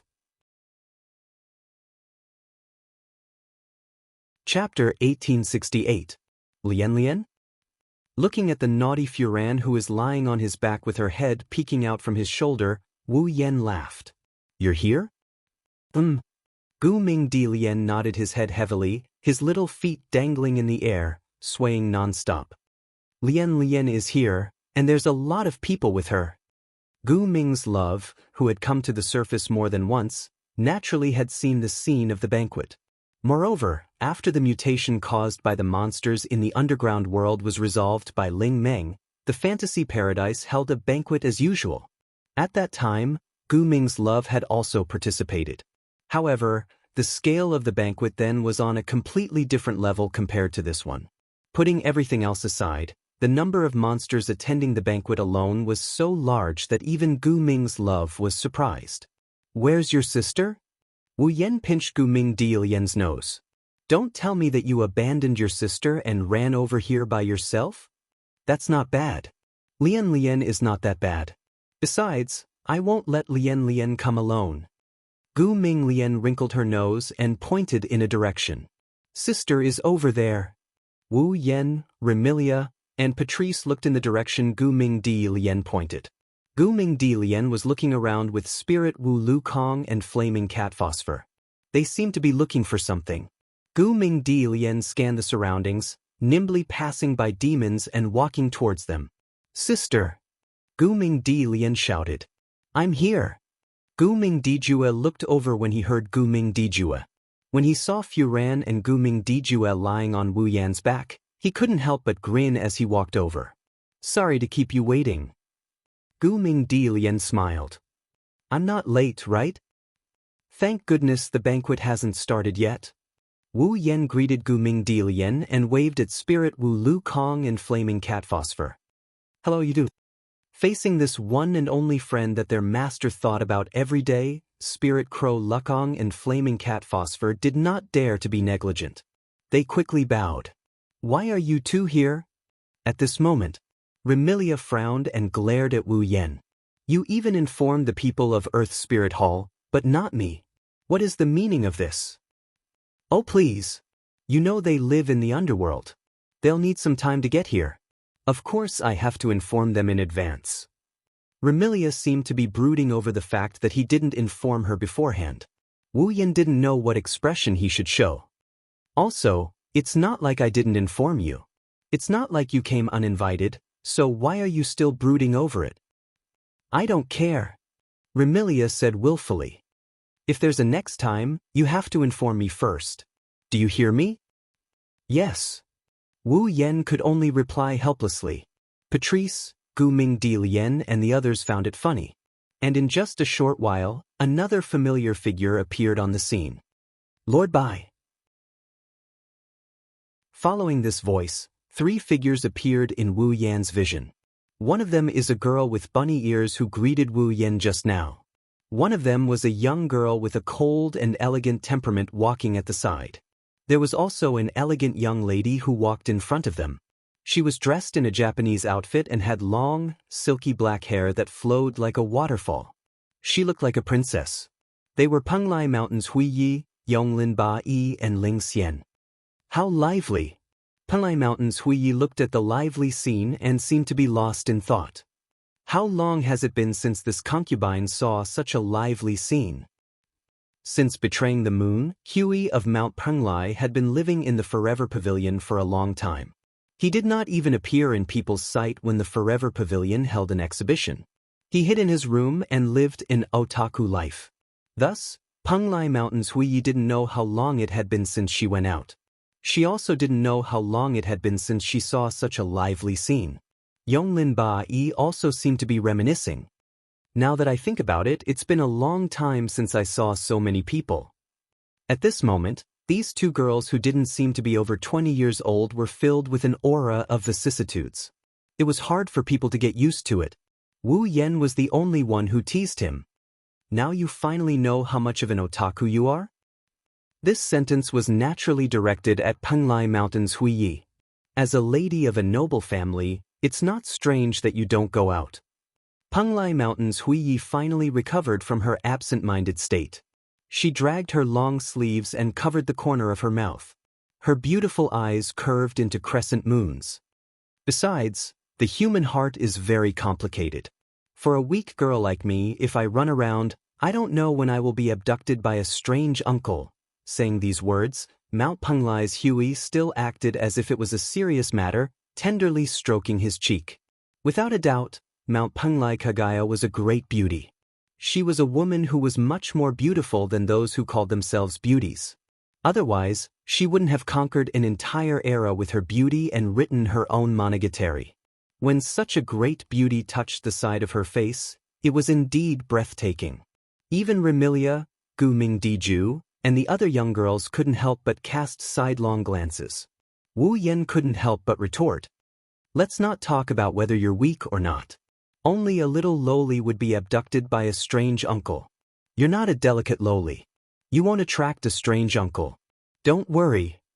Allah, have you forgotten my ability? Penglai Mountain's Hui Yi smiled slyly. My ability is to control forever and for a moment. I have already recorded the moment when I was still a lowly. I can reproduce it at any time. How about it? Do you want to see it? The lowly version of Penglai Mountain's Hui Yi. Asking if he wanted to see it or not, of course he wanted to. For a moment, Wu Yan almost wavered. But when he saw the sly expression in Penglai Mountain's eyes, his heart suddenly turned cold. Intuition told Wu Yan that if he really answered yes, he would definitely be tricked by this two-faced princess. Thus, Wu Yan flatly refused. Forget it. You should find someone else to see it. Is that so? Penglai Mountain's Hui Yi shook her head in disappointment. A trace of vexation surfaced in her eyes. Clearly, it was because Wu Yan didn't fall for her trick. This made Wu Yan rejoice. HM? All of a sudden, Patrice lifted her head and looked in a certain direction. She paused for a moment and knitted her brows. What's wrong? Noticing Patrice's change, Remilia asked. Then, she turned to the direction Patrice was looking at just now. The others also looked over curiously. Soon after, everyone present saw another familiar figure flying towards them in midair. There were two palm-sized people floating beside him. Wu Yan's spirit jolted as he raised his hand and without thinking, he yelled out. Alice! Hearing someone calling her, Alice who was flying over turned around and met Wu Yan's gaze. Her pretty face quickly turned red. It couldn't be helped. Not long ago, when Wu Yan invited her to the banquet, she placed all her attention on Eve's heart and ignored Wu Yan. As a result, she was viciously dealt with by Wu Yan. Alice still couldn't forget the scene where Wu Yen placed her in 18 different positions. In the end, she could only beg for mercy due to exhaustion. While Alice was furious, she also fiercely glared at Wu Yen. Even so, Alice obediently brought Shanghai and Penglai to land in front of Wu Yan's group. Alice didn't realize that she was getting more and more used to interacting with Wu Yen. She was no longer as distant as before. This made Wu Yen secretly delighted. If it continued like this, sooner or later, Alice would be willing to accompany him by his side, and it would be a matter of course. However, this joyful mood collapsed at the next moment. After landing in front of Wu Yen, Alice didn't look at Wu Yen immediately. Instead, she looked at Patrice. Wu Yen could only curse inwardly. These two girls with Yuri plots, they wouldn't quarrel, right? Chapter 1869. Not sure if they sensed something, but the moment Alice and Patrice exchanged glances, the surrounding girls quietened down. This wasn't the first time Remilia had witnessed Alice and Patrice, who were usually calm and indifferent. Whenever they met, they would quarrel with each other like needles against a wheat mang. Remilia felt a headache coming on. Gumming Diju seemed to have read some information from Alice and Patrice. He looked at Alice, Patrice and even Wu Yen with an odd gaze before retreating to the side with Spirit Wu Lukong and Flaming Cat Phosphor. As for Yonglin and Ling Xian, they chose to observe silently. Mount Penglai's bright knight rolled his eyes and revealed an expression of watching a show. Even Fran and Gumming Diju, who were lying on Wu Yan's back, widened their eyes, waiting to see what would happen next. Seeing this group of despicable fellows choosing to remain silent, Wu Yen could only bitterly laugh and let Alice and Patrice go. Just when everyone thought that Alice and Patrice were going to quarrel like before, the two of them revealed helpless smiles at the same time. It was as if they had thought through something and gotten over it. "I thought you weren't coming." Patrice smiled faintly. "Fortunately, I'm not too late. Since you've invited me, of course I'll come." Alice nodded her head calmly, as though everything she had done before was just like a child playing around. "Moreover, wouldn't it be a loss if I didn't come to such a large-scale banquet?" "That's right. I don't know how long it has been since I attended such a large-scale banquet. In the past, such a banquet would only be held once a year at Boli Shrine, right? It's a pity that Boli Shrine hasn't held such a large ceremony for many years." "Indeed, it's a pity." Immediately, Alice and Patrice ignored the surrounding people and started chatting with each other. Moreover, they seemed to be having a good time, causing Remilia to be at a loss. What's going on? This question was also what Wu Yen wanted to ask. Looking at Alice and Patrice, who were chatting like old friends, Wu Yen couldn't help but think of this possibility. Could it be that these two Yuri girls have gotten over it? Could it be that he was just smiling on the surface, and secretly made an appointment to find a place to fight to the death later? While Wu Yen had such a thought, Patrice suddenly spoke to Alice. "Right, Marissa is over there with Princess Lingming. If you want to find her, you can go over there." "Marissa?" Alice was startled. Her face was filled with curiosity. "Why should I find Marissa?" This time, it was Patrice's turn to be startled. She hesitated for a moment before speaking. "But didn't you have feelings for Marissa? I don't understand what you're talking about." As if she didn't want to hear anything, Alice interrupted Patrice and looked straight at her. "If we really want to talk about it, shouldn't you be the one looking for Marissa?" "How could that be?" Patrice's brows twitched. "Marissa and I are just ordinary friends." Patrice's words weren't forced at all. Anyone could tell that she wasn't lying. At the very least, she wasn't lying. Naturally, Alice also heard it. She narrowed her eyes. "But Marissa and I are also just ordinary friends." Similar to Patrice, Alice's words didn't feel like she was lying at all. Her credibility was at least 90%. In other words, because of a certain matter, the two of them had mistaken Marissa, who used to have a Yuri plot, as an ordinary friend. Because of this matter, they also mistakenly believed that the other party still had a Yuri plot towards Marissa. Simply put, The reason why Patrice and Alice didn't quarrel like before was because there was no longer a need to quarrel. Their orientations had been twisted by a certain wolf and they no longer coveted Marissa. Therefore, they couldn't be at each other's throats anymore. Then, here comes the question. Since both of their orientations had changed, then who was the one who had changed their orientation? Even though they didn't know why the other party no longer coveted Marissa, Patrice and Alice sharply sensed who the problem was. They lifted their heads and shot their ice-cold gazes at Wu Yen. Wu Yen started sweating profusely when he heard Patrice and Alice talking to each other about what happened. Whether it was Patrice or Alice, both of them used to like Marissa. Now, it seemed like they no longer had any feelings for Marissa. However, the one who changed them was him. Wu Yen had a rough idea of what would happen next. On the other side, upon witnessing Wu Yan's sweat-drenched appearance, Patrice and Alice instantly understood what was going on. Their gazes turned sharp. Could it be that you also, toward Alice? Could it be that you also, toward Patrice? These two sentences came out of Patrice and Alice's mouth at almost the same time. At the same time, Patrice and Alice understood what was going on. They fell into silence and their gazes toward each other were no longer as harmonious as before. Instead, their gazes were filled with the smell of gunpowder. Actually, I know about the matter between you and Marissa. After a while, Patrice revealed a sincere smile. Don't worry. I will support you. Please allow me to return those words to you. Alice neutralized Patrice's attack with an indifferent expression. Even though Marissa and I are just ordinary friends, we can still be considered neighbors. If there's anything I can help you with, don't hesitate to tell me. I will definitely help if it's within my means. It's a pity that Marissa and I are also just ordinary friends. Moreover, I feel that the two of you are quite compatible. That must be your misconception. I feel that since Marissa often goes to your place, she should have a good impression of you. Marissa only goes to my place to steal books. Perhaps she only pretends to steal books and secretly visits you? What about you? Didn't you say before that you always wanted to take time out to play with Marissa? You two should have a good relationship, right? Of course our relationship is good, but it can't be compared to the two of you. No, you must be too polite. No, you must be too modest. Patrice and Alice simultaneously revealed a bright smile that didn't contain a trace of a smile.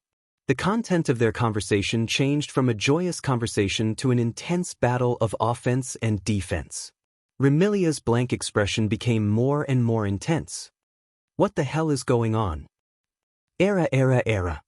Mount Penglai covered her mouth and laughed. That's interesting, sigh. Gu Ming sighed as he glanced at Wu Yen, who is sweating profusely. What a grave sin, Wu Yen laughed dryly. He could only laugh dryly. Unknowingly, time passed by. At this moment, the demons that filled the empty space in front of Bori Shrine quietened down and cast their gazes forward. Wu Yen stood in the hallway of Bori Shrine under the gazes of all the demons present. It was as if he was standing on a stage. He looked at the familiar and unfamiliar people and demons below and closed his eyes. Thank you very much for coming to this banquet. I believe many of you have more or less heard of my name. Here, let me reintroduce myself. My name is Yakumo Bai. I am the head of Yakumo family and also the housekeeper of Scarlet Devil Mansion. Looking at the demons below, Wu Yan's face slowly revealed a smile.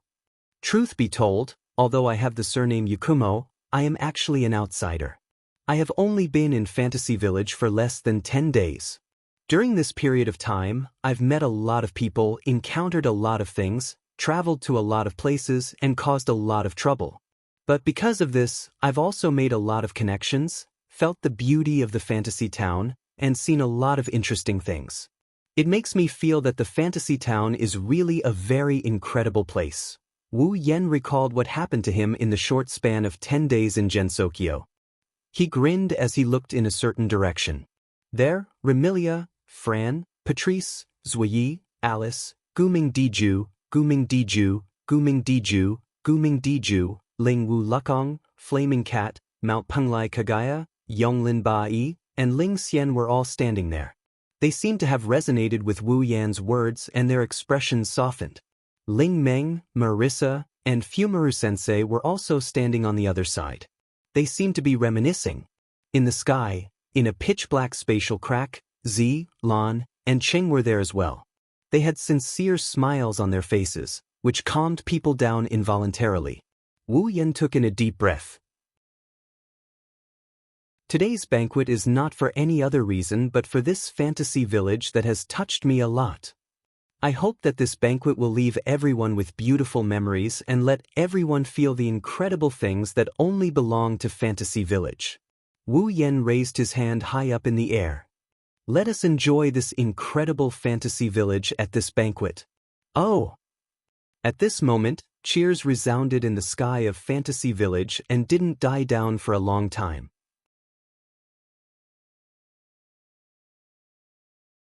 Chapter 1870. Night gradually fell, but the liveliness of the Boli Shrine did not decrease at all. At this moment, in the open space in front of the Boli Shrine, no matter where it was, there was a picnic cloth spread there, almost covering the open space in front of the Boli Shrine. And on these picnic cloths of various colors, hot dishes and bottles of wine had already occupied every picnic cloth. The monsters sat in twos and threes like this, laughing and chatting while eating and drinking in a lively manner. Perhaps no one realized that almost 70% of the demons who gathered in twos and threes, laughing and chatting, were not even friends. They had only met each other once, and some had not even met each other before this banquet. They were pure strangers who had not even met each other before this banquet. It was this group of monsters who were strangers to each other. At this moment, they were like relatives and friends who had known each other for many years. They chatted and got to know each other, and they even put their arms around each other's shoulders. This scene could only happen in this inconceivable fantasy town. Whether it was humans or monsters, at this moment, they forgot their identity, forgot their race, forgot their friendship, forgot everything, and only enjoyed themselves for the sake of happiness. Under such circumstances, in the sky above the Boli Shrine, for almost the entire day, there were all kinds of noises echoing. But among these noises, there was laughter. It did not make people feel that it was noise, and it was annoying. Fortunately, before this banquet, Wu Yan had already prepared a variety of dishes and wine. In addition, before the banquet began, Zanyi had also helped to prepare a lot. Even though there were many monsters who came to the banquet, there was always enough food, and it did not dampen everyone's spirits. Of course, no matter how abundant it was. Even if food was provided infinitely, the stomachs of the people who came to the banquet were limited. Even the monsters with special physiques were the same. Thus, when night fell, the sky turned dark. In the open space in front of the Boli Shrine, there were already many monsters with bitter faces. They held their big bellies and looked like they could not take it anymore. And those who were laughing and chatting with those who were full, but still had energy to spare, simply stood up. He allowed them to rest as he walked towards the tablecloths below.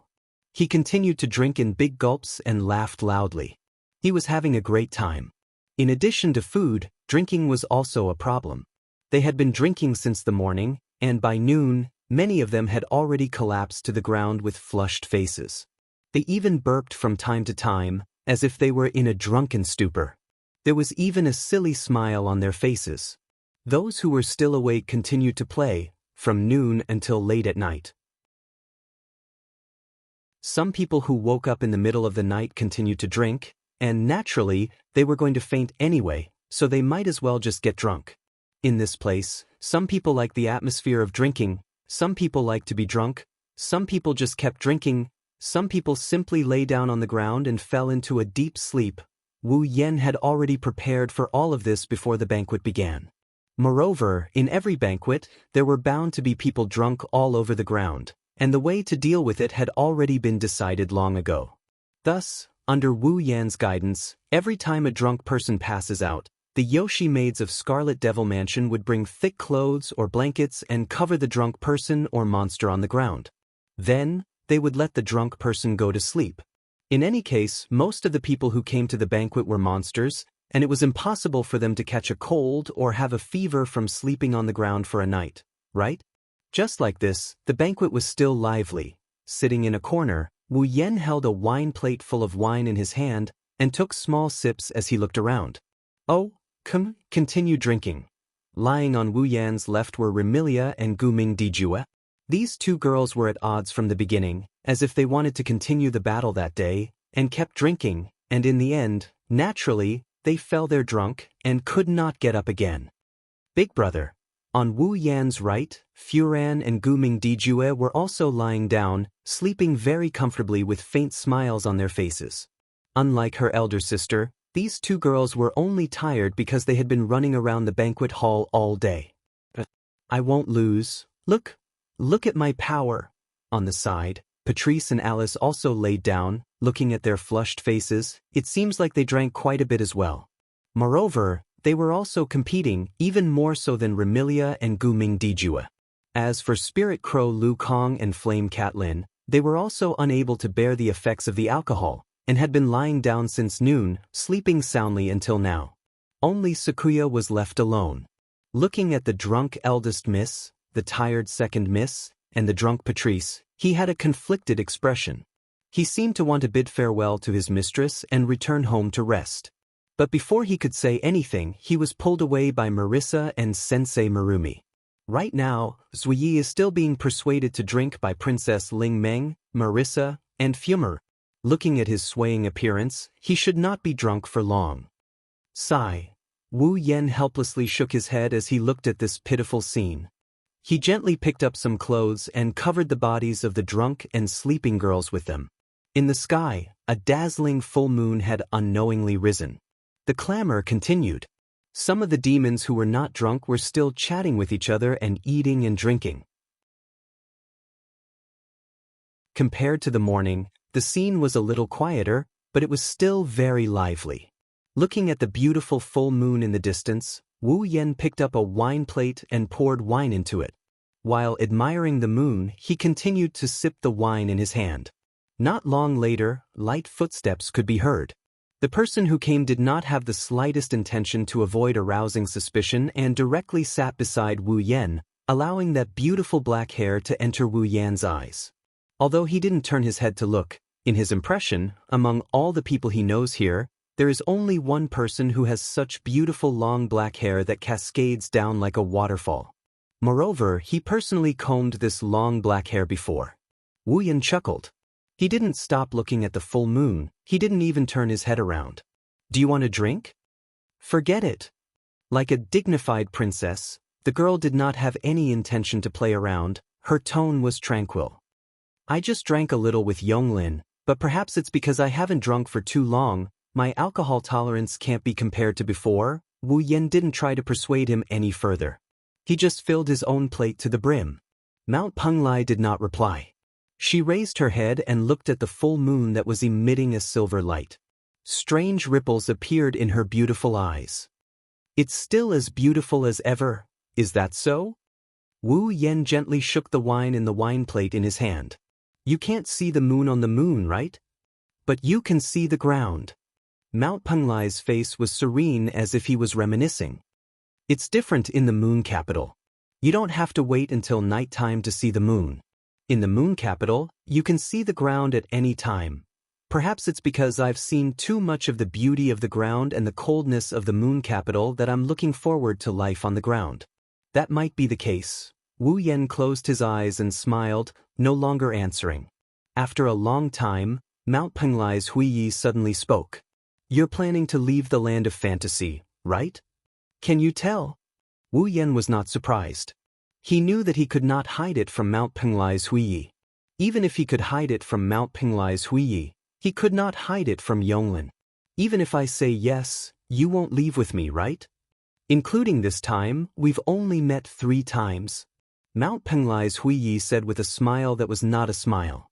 Do you think that just because we've met 3 times, I'll be able to follow you or follow you to another world? It's because I don't think so that I didn't mention this to you. Wu Yan's expression was still calm as he sipped his wine and said this. But you came to find me at this time. This proves that you're not that against it, right? Perhaps. Mount Penglai Hui nodded his head in agreement. He stood up, turned around, and as he walked out, he lightly left behind such a sentence. "I'll wait for the day when you can take me away." Looking at the full moon in the sky and listening to those clear words, Wu Yan's eyes began to ripple. He was a little drunk.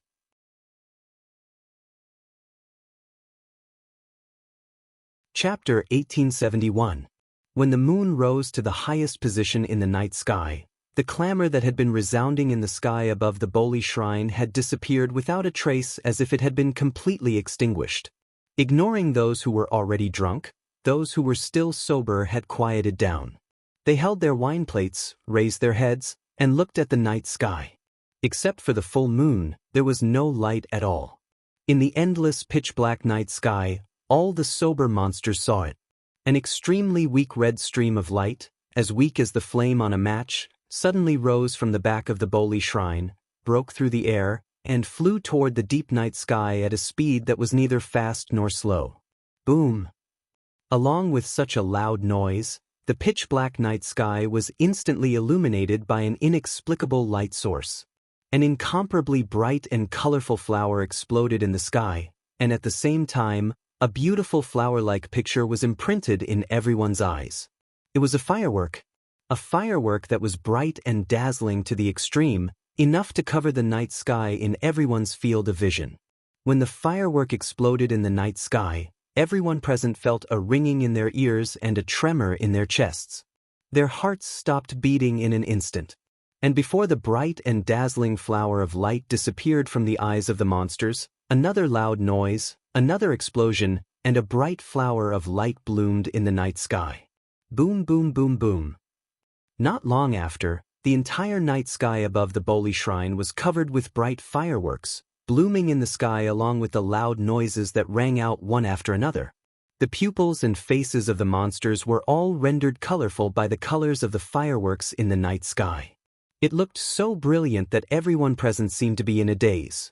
They quietly looked at the fireworks blooming in the sky. They had forgotten everything else.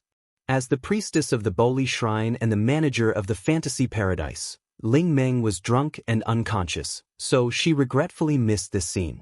Marissa and soul-shooting Maru were also drunk and fell to the ground. He was snoring loudly. "I can't do it again."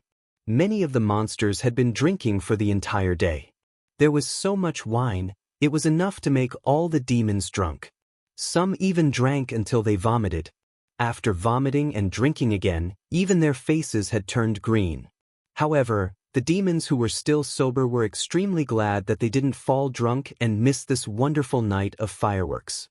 These fireworks were also the signal that announced the end of the banquet. At some point in time, the fireworks ended. The drunk Gu Mingdi Ju and the sleeping Gu Mingdi Love were carried back to the underground world by Spirit Wu Lu Kong and Flaming Cat Lin, who finally woke up. Ling Xian is also drunk. Even Mount Penglai's bright knight is a little drunk. Under the care of Yonglin, the only sober one, they leave quietly.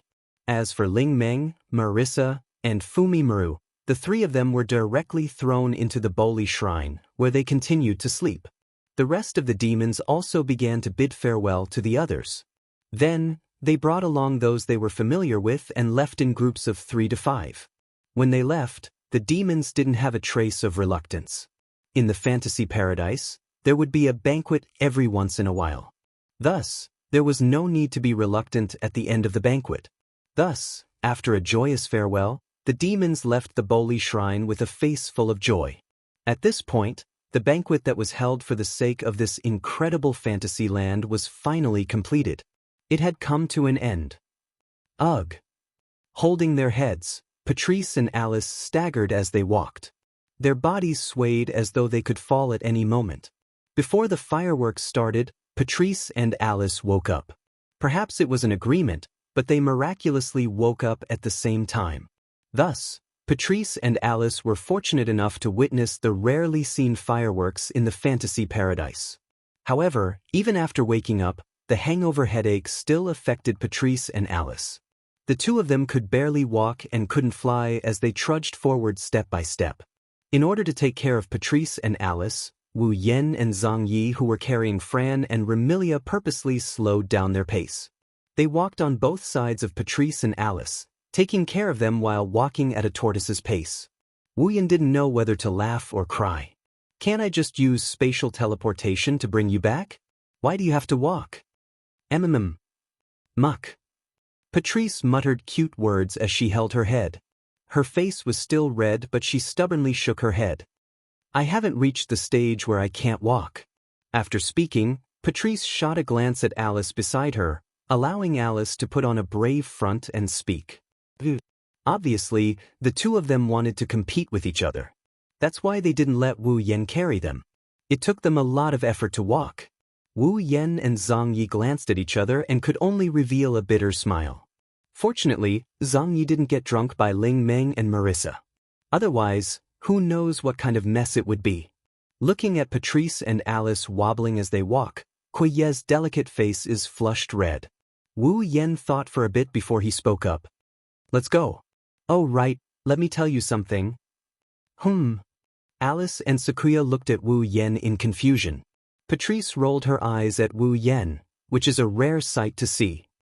Don't tell me you're going to consume some troublesome medicine to obtain someone's blood and destroy their home? Blood. Alice knitted her brows in confusion. However, Wu Yen, Patrice, and Zhang Yi didn't explain anything to her. Because Wu Yan's next sentence caused everyone's heart to tremble. It should be the opposite. Wu Yen looked ahead and didn't look at Patrice, Alice, and Zhang Yi's expressions. I have found the 5 drops of blood essence with mystical powers. It is time to leave Fantasyland. Leave Fantasyland? Patrice, Alice, and Zhang Yi stopped in their tracks. Wu Yen also stopped in his tracks but didn't look at the girls' expressions. He looked ahead as though he didn't want to see a trace of sadness on their faces. On the other hand, Patrice, Alice, and Zhui Ye's expressions were constantly changing. Their emotions were fluctuating up and down. None of them said a word, causing the scene to become strangely silent. Phew! In the end, it was Patrice who returned to her usual self and nodded nonchalantly. Are you coming back? Alice and Raven Knight didn't say anything, but both of them became alert in an instant. Under the gazes of the 3 girls, Wu Yen nodded his head with an unquestionable attitude. Of course. Then, Zhang Yi hesitated for a moment before asking, how long will Lord Bai be away? I'm not sure. Wu Yen shook his head. But it won't exceed a year. I will definitely return within a year. Penglai Mountain's Bright Night was Wu Yan's summon. Since Penglai Mountain's Bright Night didn't follow Wu Yen to the Spalier world and chose to stay in this world, the time in this world wouldn't be completely frozen. Instead, it would be 100 times slower than the time in Wu Yan's world. No matter how long Wu Yen spent in another world, the barrier in Fantasyland would disappear after a year. At that time, Wu Yen wouldn't just sit by and watch. He would definitely return to Fantasyland. Therefore, a year was the longest time limit. A year? Patrice, Alice, and Zhang Yi heaved a sigh of relief. A year wasn't too long for Patrice, who had lived for at least 100 years, and Alice, who had a long lifespan. As for Zhang Yi, he was an ordinary human and didn't have as long a lifespan as Alice and Patrice. However, a year wasn't considered long in a human's lifespan. Therefore, a year wasn't something he couldn't accept. Seeing the 3 girls heaving a sigh of relief, Wu Yen also heaved a sigh of relief. Patchouli, Alice, and Bei were happy that he didn't make them sad. Chapter 1872. Fantasy Village, Red Devil Mansion.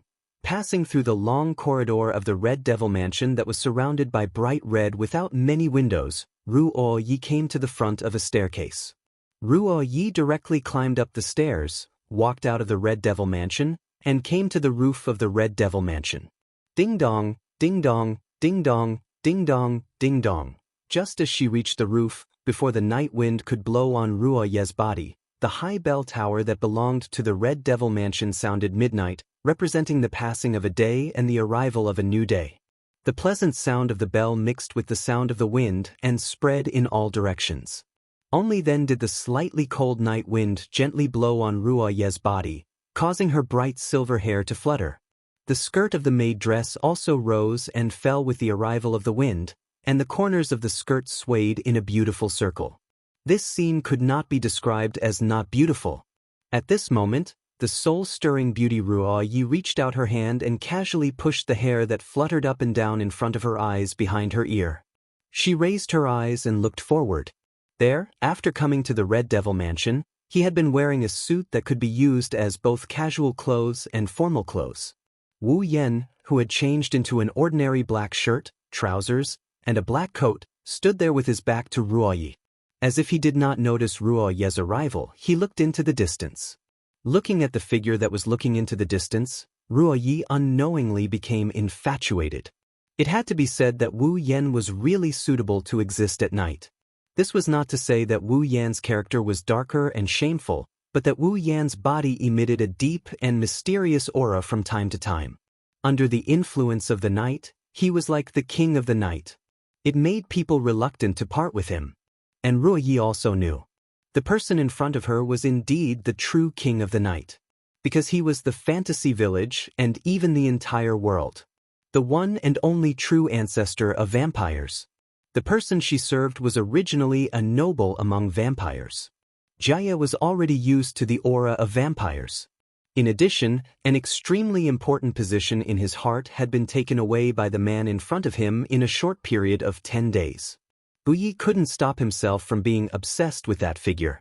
Just as Lu Yi was reluctant to part with the figure that almost merged with the night, the owner of the figure finally couldn't help but chuckle.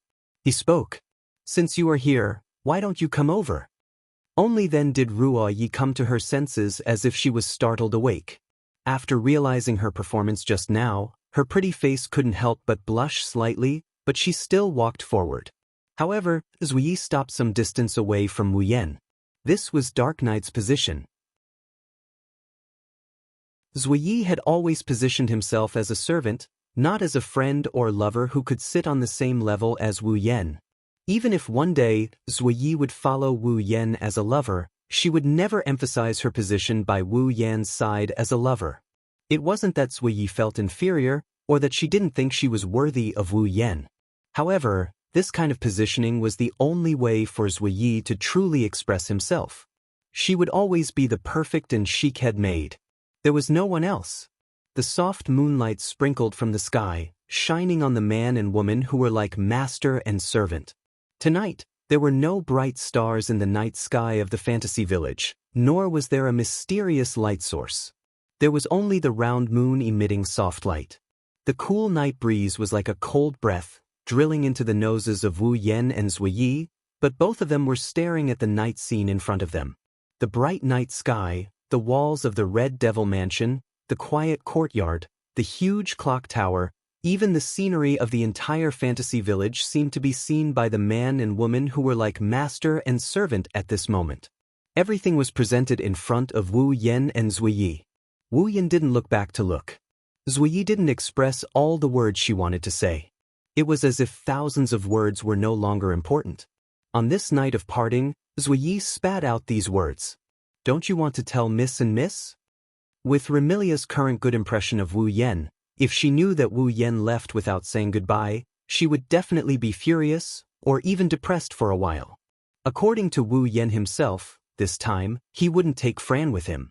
In other words, Wu Yan would let Fran stay by Remilia's side. Otherwise, if her most important brother and sister left at the same time, Remilia wouldn't be sitting in the Red Devil Mansion.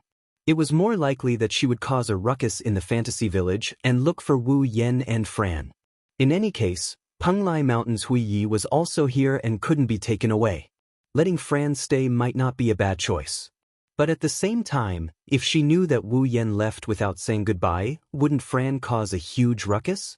"Those two girls definitely won't let me go so easily." Wu Yan sighed faintly. "I will be back in a year. It's not like I won't come back. Before I leave, I don't want those two girls to be too sad." Shi Yi was silent for a short while before he spoke again. "Then what about Miss Patrice and Miss Alice? Don't you want to say goodbye to them before leaving? What about Miss Ling Meng and Miss Marissa? What about Lord Bai's friends in Earth Spirit Hall? Don't you plan on informing them?" "Since I don't plan on telling those two girls, I naturally can't favor one and discriminate against the other. Otherwise, Remy and Fran will definitely feel unbalanced. Wu Yan couldn't help but smile. So, I'll have to trouble you to inform them, yes? Zuiyi thought for a while before nodding. Zuiyi understands. After saying this, there was another indescribable silence. It wasn't that Wu Yan had nothing to say to Zuiyi, nor that Zuiyi didn't want to say anything to Wu Yan. It was just that the two of them had the same thought. 1,000 words couldn't compare to a simple greeting at the moment of reunion. Since that was the case, it was better to not say anything and leave everything for the moment of reunion. Not long after, a pitch-black spatial crack filled with ferocious eyeballs appeared above the Scarlet Devil Mansion. 3 tall and petite figures walked out from it. They jumped up and lightly landed in front of Wu Yan and Zuiyi. Looking at the leader of the 3 figures, Zuiyi cried out in surprise. Devil Sage? The newcomers were Violet's Shikigami and Violet's Shikigami, blue and orange. Violet smiled and nodded at Zuiyi before looking at Wu Yan and shrugging. Looks like you're ready to leave. What about you? Wu Yan shrugged. You're not going to stay here? Back then, when Witchboli borrowed the power of the dragon god to build the Great Barrier, I was also the one who assisted and witnessed everything. Even if someone else were to complete this job, I would still be responsible. Z replied vaguely. Besides, we're used to running around with you. Wu Yan couldn't help but laugh. Then let's set out. Yukari nodded nonchalantly. On the other hand, Lon stepped forward and bowed to Wu Yan. Lord White, I'll leave Lord Violet to you. Sorry to trouble you, Meow. Orange quickly bowed as well. Lord White. Zuiyi's eyes flickered before he bowed as well. I wish you all the best. Wu Yan quietly looked at Sakuya. Both of them stared at each other for a while, neither of them looked away. Until a certain moment, Wu Yan closed his eyes and didn't say a word. He disappeared with the silent Violet. Zuiyi, blue, and orange stared in the direction the two disappeared in. They didn't react for a long time. No one noticed that at the entrance of the Scarlet Devil Mansion, several figures were standing in the corridor. They were Remilia, who was supposed to be drunk, Fran, who was sound asleep, Alice, and Patrice, who was in her library. Fran hugged Remilia tightly and held back her tears. She didn't cry, and only asked with a choked voice. Big brother will come back, right? Of course. Remilia nodded heavily and hugged Fran tightly. Her voice was firm. He'll definitely come back. Patrice and Alice looked at the pair of sisters who were tightly hugging each other and exchanged glances with the same expression in their eyes. Reluctance. But more than that, there was determination. Patrice and Alice also believed in him. Wu Yan will definitely do it again. Back to Fantasy Village.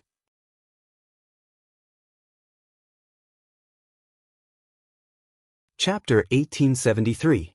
Behemoth Forest, Capital of Alternate Generations. It's a bright and sunny morning. In such a cold morning with cold winds blowing from time to time, it was believed that everyone would subconsciously resist leaving their beds the moment they woke up. Although the temperature isn't that cold, it's only around 11 or 12 degrees Celsius. In such a temperature, ordinary people might have to wear some clothes to resist the cold before they could walk outside. However, for those cultivators with a certain level of cultivation, that is, those warriors and mages with combat chi and mana flowing in their bodies, even if they wore summer clothes, they wouldn't feel the slightest bit cold. After all, when fighting aura and magic power flowed through the body of the user to a certain extent, they would provide some protection to the body. Unfortunately, in this spalier world where only warriors and mages can cultivate, there are people who don't have impetus and mana flowing through their body. They aren't warriors or mages, but they have power that ordinary warriors and mages can't match. Thus, all of them gathered in the mystical capital of a different generation. The barrier of the capital of alternate generations would provide a certain level of protection to the city within. For example, the barrier allows the capital of alternate generations to maintain a relatively warm temperature. It allows the temperature in the capital of alternate generations to not fluctuate too much. If the sun is too strong, the light will be controlled to a suitable range. But 11 or 12 degrees Celsius isn't that cold. Therefore, The barrier covering the entire capital of otherworldly beings didn't undergo much adjustment, causing the entire capital of otherworldly beings to be filled with a chilly air. Under such circumstances, the Misaka sisters who came to the streets put on their autumn clothes and went out to continue their lives in the capital of otherworldly beings. Of course, in this relatively cold weather, the weather was very cold. In the morning, many of the Misaka sisters chose to lie in their beds and didn't want to come out. It's the same phenomenon. It's also happening in the heart of alternate generations. While the rest of the girls were still on the roof of the heart of alternate generations undergoing their transformations. In the heart of alternate generations, only a handful of 4 girls who had completed their transformation could move. The president of the student council of the White Emperor College from the world of the whirlwind butler, Goichuju. Hailing from the world of magical porn, Tokuwadai's electric princess, Misaka Mikoto. Came from the world of heavenly objects. The strongest strategic angel in history, Ikaros. There was also Astrea, the all-purpose angel who came from the world of heavenly object. It was these 4 girls who could be said to be famous to a certain extent, but at this time, their actions were quite shocking. A certain president, whose swordsmanship had already reached the level of a god, was half awake and half asleep. He wrapped himself in a blanket like a dumpling, vexed because he didn't know where to find autumn clothes to wear. A certain popular idol of Tokuwadai, whose electric shock ability was equally godly, also hid under his blanket in his room because of the cold temperature. Like a tortoise, he refused to come out for a long time. A certain natural all-purpose angel, who wasn't afraid of the cold, sat on the bed in her room. The ahog on her head swayed back and forth as she stared blankly at the sky outside the window. No one knew what she was thinking. As for the last one, a certain glutton who could never be full, she was the only one who came out of her room in the heart of alternate generations and came to the living room. However, the king of gluttony, who could never be full, indicated that he was also distressed. Because she was squatting in a corner of the living room with her hands on her knees, staring at a square object in front of her. She pouted and her delicate body was trembling. In the living room, there was a fridge used by Wu Yen and the girls to store drinks, desserts, and snacks. Now, Astrea was squatting there, staring at the opened fridge. Her eyes were filled with struggle. Taking a closer look, the usual drinks, desserts, and snacks in the fridge had all been used up. Only a round object was left, sitting alone in the fridge. A watermelon. A very ordinary watermelon. This ordinary watermelon was the only thing left in the fridge. Astrea was starving, so she ran out of her room to look for something to eat. When she opened the fridge and saw the watermelon, her eyes were glued to it. Her eyes were filled with desire and struggle as she stared at the watermelon. Astrea's delicate body trembled. Even her lips were trembling. Can I eat it? At first glance, it sounded like nonsense. But if someone in the know knew about this, they would be shocked that the glutton Astrea was able to resist eating the food placed in front of her when she was hungry. By the time they realized what was going on, they would have a look of understanding on their face. There was no other reason. This watermelon is Ikaros' favorite. Ikaros has a strange hobby. She likes watermelons. It's not because she likes the taste, it's also not because she likes its existence, it's just because she likes the round watermelon. The watermelon in front of her was placed in the fridge last night because Ikaros didn't want it to rot. Now, it's the thing that Astrea is struggling with. Eat it? Ikaros is bound to get angry, and when she gets angry, other than Wu Yen, no one can stop her. She might even go on a rampage and destroy the gen's heart. Don't eat it? But Astrea is hungry. Unconsciously, Astrea reached out her trembling hand towards the watermelon in the fridge. Just as she was about to touch the watermelon, she pulled her hand back as if she was frightened. She shook her head vigorously. No, I can't. Karo-senpai will kill me. Astrea tried to close the fridge after she said that. But, rumble, a drawn-out voice came from Astrea's stomach. Astrea's resolute expression crumbled. She looked at watermelon with teary eyes. She seemed to be wavering. If it's just a whiff, it should be fine, right? Astrea gulped. She didn't think about the taste of the watermelon. She slowly reached her trembling hand towards the fridge. Just as she was about to touch the watermelon, the image of Ikaros entering Sky Empress mode after knowing her watermelon was destroyed surfaced in Astria's mind. She couldn't help but twitch a little. I can't. I'll die. I'll definitely die. Astria couldn't control her body anymore. She reached out her hand and grabbed onto the hand that was reaching into the fridge. She struggled in pain. Don't blame Astria for making a fuss. Mikoto once said that Ikaros doesn't seem like a saintess. She doesn't even know if there's anything she likes. Astria heard it from Wu Yen, who refuted Mikoto's words. Who said that? Ikaros loves watermelons. She loves watermelons so much that if someone destroys them, even if it's her family or acquaintances, she'll go crazy. Not only Mikoto, even Hinajuku and the other girls laughed out loud when they heard Wu Yen saying that they can't imagine Ikaros getting angry. Astria was the same. Well, it can't be helped. Other than Wu Yen, Ikaros's expression doesn't change in the slightest no matter what she's facing. But it's one thing to not imagine it, it's another to not believe it. Astria wasn't as attached to her master as Ikaros was. She wouldn't leave her master's side for even a second. Regardless of love, loyalty, or obedience, Astria was on the same level as Ikaros. That's why Astria didn't think she'd get lucky. She covered her mouth and whimpered as if she was afraid her mouth wouldn't listen to her. Translation: I have to leave this dangerous place. Astria was about to close the fridge when she heard a suspicious voice. What are you doing?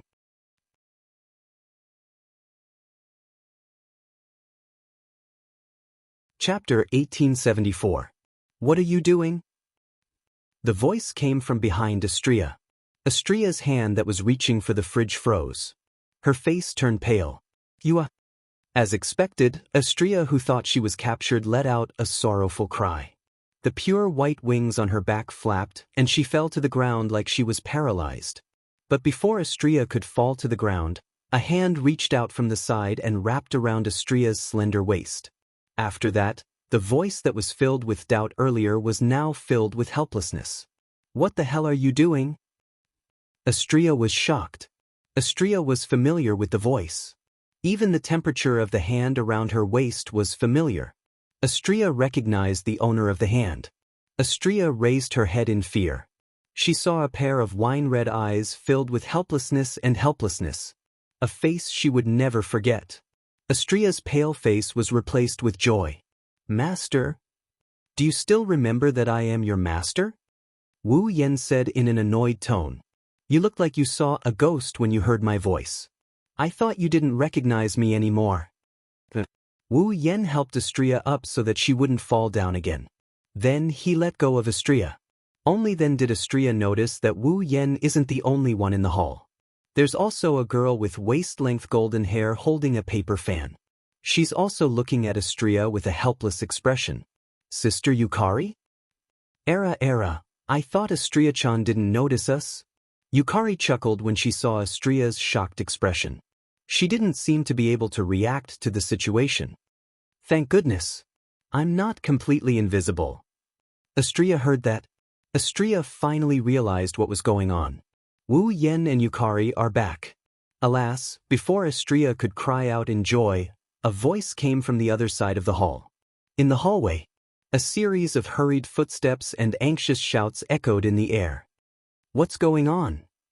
A voice came from behind. Several figures appeared at the entrance of the hall. Needless to say, it was Chuju, Mikoto, and Ikaros. But this time, Chuju was still wrapped in a thick blanket. Mikoto was still in her pajamas. The only one who was dressed properly was Ikaros. The three girls must have heard Astria's cries and rushed over. They didn't even have time to tidy up their attire. Hinajuku, Mikoto, and Ikaros saw Wu Yen and Yukari standing next to Astria when they entered the hall. Master, Ikaros, who was still as calm as an ancient well a second ago, now had an uncontrollable ripple in her indigo pupils. Yen? Hinajuku exclaimed in surprise. And Yukari? Yukari? You're back? Mikoto's face was also filled with shock. How did you guys get back so fast? Ha! It was indeed a little fast. Wu Yen stayed in Gensokyo for less than a month. He only stayed in there for a couple of days. With a time ratio of 100, a dozen days wasn't even half a day in Silveria's time. Only 3 to 4 hours had passed. Chuju, Mikoto, Ikaros, and Astria just sent Wu Yen, Yukari, and Furan away early in the morning. Chuju and Mikoto went back to sleep. When they woke up, Wu Yen and Yukari were back. Ikaros and Astria, who didn't need to sleep, weren't surprised. Unlike Chuju and Mikoto, who woke up to Wu Yen and Yukari's return. After regaining her senses, Mikoto was the first to ask with uncertainty. Mission completed? Wu Yen and Yukari looked at each other and shrugged. I guess you can say that. Where's Furan? Hinajuku furrowed her brows. Why don't I see her? Well. Wu Yen scratched his cheek and sat down on the sofa. He poured himself a glass of water and drank it in one gulp. Furan is staying in Fantasyland with her sister for a while. So it's like that? Mikoto nodded thoughtfully. She looked at Yukari and asked curiously, Yukari, why don't you stay in your house for a while? Before I came to this world and became Yen Yan Summon, I spent most of my time in Fantasyland. Yukari replied nonchalantly. Well, we have plenty of time ahead of us. Chuju and Mikoto didn't know what Yukari meant by plenty of time ahead of us. However, Yukari didn't seem to have any intention of explaining, so they didn't ask. Oh right, I heard Astria moaning loudly in the room just now. Hinajuku remembered why she rushed over in a hurry and looked at Astria. Asteria-chan, what happened? Huh? Astria, who was still in a daze, jumped in fright. She shrieked out loud. Don't kill me! Ah! Hinajuku's face was filled with confusion. Not just Hinajuku, even Wu Yen, Mikoto, and Ikaros, who snuck up behind Wu Yen like she's on standby, are all confused. Even Yukari, who is known as the sage, doesn't know what's going on. Don't kill me? What do you mean by that? Astria shook her head like a rattledrum when she regained her senses. It's nothing. I didn't mean to eat the watermelon. Ugh.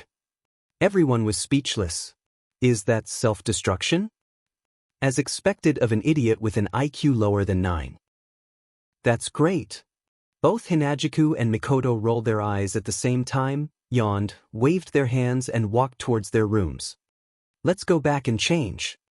Hinajuku and Mikoto disappeared into the hallway, leaving behind Astria, who was sweating profusely and looking at Ikaros with a terrified expression. Before Astria could turn around, a hand landed on her shoulder. Astria froze. Dua. Astria's sorrowful wail echoed throughout the heart of generations once more. Just like that, a lively and peaceful day passed by. Endless darkness covered the clear sky, enveloping the entire Spalier world in darkness. Today, the behemoth forest didn't give off any ominous aura. Logically speaking, a place like the behemoth forest is filled with vicious demonic beasts. No matter how one tries to disguise themselves, they shouldn't be able to hide the ominous aura. But today, the behemoth forest is no different from a normal forest. The smell of demonic beasts that used to permeate the air has mostly disappeared. It's as if most of the demonic beasts in the behemoth forest are no longer in the behemoth forest. When midnight arrived, a silhouette rushed over from outside the behemoth forest.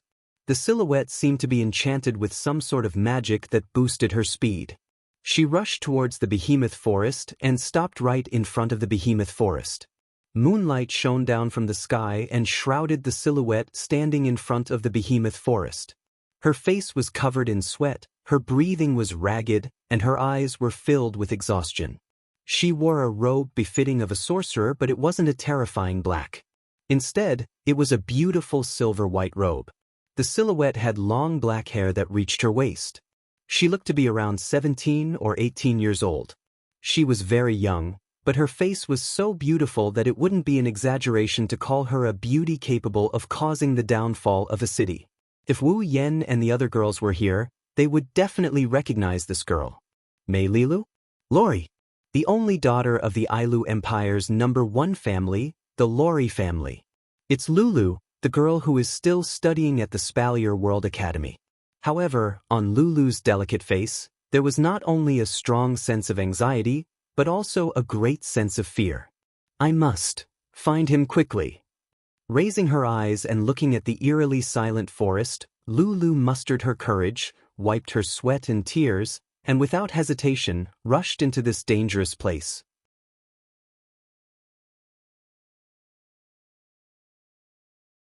Chapter 1875. Behemoth Forest. The lush green forest was shrouded in a layer of haze due to the darkness of the night. The shadows cast by the tall trees and bushes were the only things that could be seen. In these shadows, no one knew if there was a ferocious beast that ate human bodies hiding in them, and if anyone passed by, it would pounce out and bring them to hell. Therefore, even though most of the dangerous aura in the giant beast forest had disappeared for some unknown reason, the feeling of fear that came from the bottom of one's heart was still unavoidable. This caused the atmosphere to become a little tense. However, it was in this frightening and tense forest that a beautiful girl with pure white wings was flying at an extremely slow speed. She didn't rise into the air and just flew between the dense trees, sobbing as she flew. So scary. Aikaro-senpai is so scary when she's angry. It's Astria who escaped from the capital of alternate generations to avoid Ikaros. The capital of alternate generations might be covered by Yukari's barrier, but it has a very human-like design. Similar to the boundary between illusion and reality in Fantasy Village, although the barrier covering the capital of alternate generations would not automatically attract monsters or whatnot, it could identify those who entered and left. As long as the barrier remembered the presence, it was not difficult to enter and exit the capital of alternate generations at will. Of course, only Wu Yen and the girls living in the heart of alternate generations have this privilege. The Misaka sisters don't have this privilege. After all, with the number of Misaka sisters and their unpredictable personalities, it wouldn't be strange for one or two of them to go missing at any time. It would be troublesome if that happened. That's why only Wu Yen and his summons can enter and leave the capital of alternate generations as they please. He didn't know what kind of torture Ikaros inflicted on Astria. Astria didn't look any different on the surface, but her crimson eyes flashed with fear from time to time. Astria didn't dare to stop for a second. I wonder if Aikaro-senpai is still angry. She turned around. Astria grumbled pitifully as she looked at the direction of the capital of alternate generations. I want to be with Master, I want to eat Master's cooking. While Astria was hesitating on whether she should go back or not, in the forest not far away, some noises resounded in the air. Astria looked at him with a confused expression. She was surprised. That's... Ha! Ha! Ha! Among the dense trees. On the ground, Lulu was drenched in sweat. She was panting as she ran. Her face was filled with anxiety. Behind Lulu, several magical beasts as large as elephants, some in the form of wolves, some in the form of dogs, and some in the form of elephants, were nimbly flitting through the trees, roaring as they chased after Lulu. Lulu turned around and saw the demonic beasts chasing after her. Her face turned even paler. It wasn't that Lulu was afraid of these magical beasts. These magical beasts looked terrifying, but they were only around the 5th or 6th order. To Lulu, who had already reached the 7th order, they were nothing to be afraid of. There are two reasons why Lulu's face turned pale. First, if these demonic beasts catch up to her, she might be able to defeat them, but she will waste a lot of time. As for Lulu, she didn't have much time to waste. As for the other reason, according to Lulu's knowledge, there shouldn't be many magic beasts left in the giant beasts forest.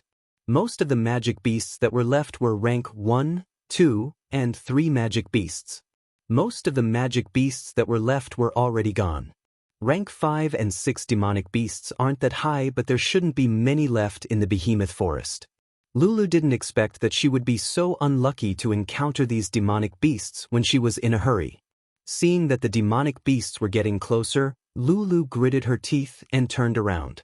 Magical powers gushed out from her body and a staff appeared in her hand. The gem on the tip of the staff lit up. Shortly after, a few huge icicles with a diameter of 2 meters fell from the sky and smashed onto the demonic beasts who couldn't react in time. Boom! In a muffled sound, crimson blood flowed from the bottom of the huge icicles and stained the ground red. The few demonic beasts were smashed into minced meat. Oh. The rest of the magical beasts didn't even bother to pay attention to their dead brethren. They continued to charge forward without slowing down and quickly surrounded Lulu. Swish! In an instant, 2 of the demonic beasts that surrounded Lulu couldn't wait any longer. They burst out and slashed their razor-sharp claws at Lulu. Clang! 2 ice walls suddenly rose from the ground. The claws of the 2 magic beasts didn't hit Lulu, who was behind the ice walls. Instead, they smashed into the ice walls with a burst of sparks, creating 2 huge holes in the thick ice walls. Lulu's gaze was fixed on the 2 magic beasts in front of her. Her lips were still biting hard as she circulated the magic power in her body to the extreme. The ice blue magic power was like a mist that wrapped around Lulu's body. Roar! Just as Lulu was about to end the battle cleanly, a loud roar echoed in the forest. Upon hearing the roar, Lulu sulked and lifted her head abruptly. On top of a huge tree in front of them, a huge black shadow was standing there, roaring angrily. It was a tiger-shaped demonic beast. To be exact, it should be described as a tiger-shaped demonic beast that walked on 2 legs like a human. The tiger-shaped demonic beast stood on a branch of the tree. It exuded an aura that was much stronger than all the other demonic beasts on the scene.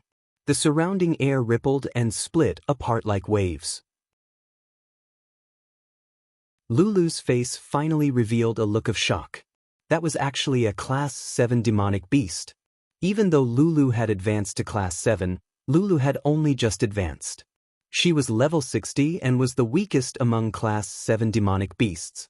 Even though this Class 7 demonic beast was also at level 60, it was generally impossible for humans to defeat demonic beasts of the same level due to its powerful physical capabilities and magical powers that were much stronger than humans of the same level. Furthermore, Lulu clearly sensed the aura emanating from the tiger-shaped demonic beast. This tiger-shaped demonic beast definitely wasn't just Class 7. It was at least Class 7 intermediate. Roar! The tiger-shaped demonic beast abruptly roared and stomped its feet. The branches and trees under its feet were instantly crushed by the huge impact. The tiger-shaped demonic beast burst forward and stretched out its sharp claws, aiming for Lulu's heart without hesitation. Lulu didn't dare to be negligent. She hurriedly waved the staff in her hand and a gust of cold air gushed in from all directions and condensed into a tiger-shaped demonic beast that was exactly the same as the tiger-shaped demonic beast. The Ice Tiger Man bent his claws, and a rich white magical power emerged on the sharp claws. Finally, all of the white magical power gathered on the sharp claws, and with traces of ice-cold air, he directly attacked the Tiger Man. Clang! In the sound of metal clashing, Lulu's ice tiger-shaped demonic beast trembled. In less than a second, the ice tiger-shaped demonic beast's claws shattered into pieces. Boom!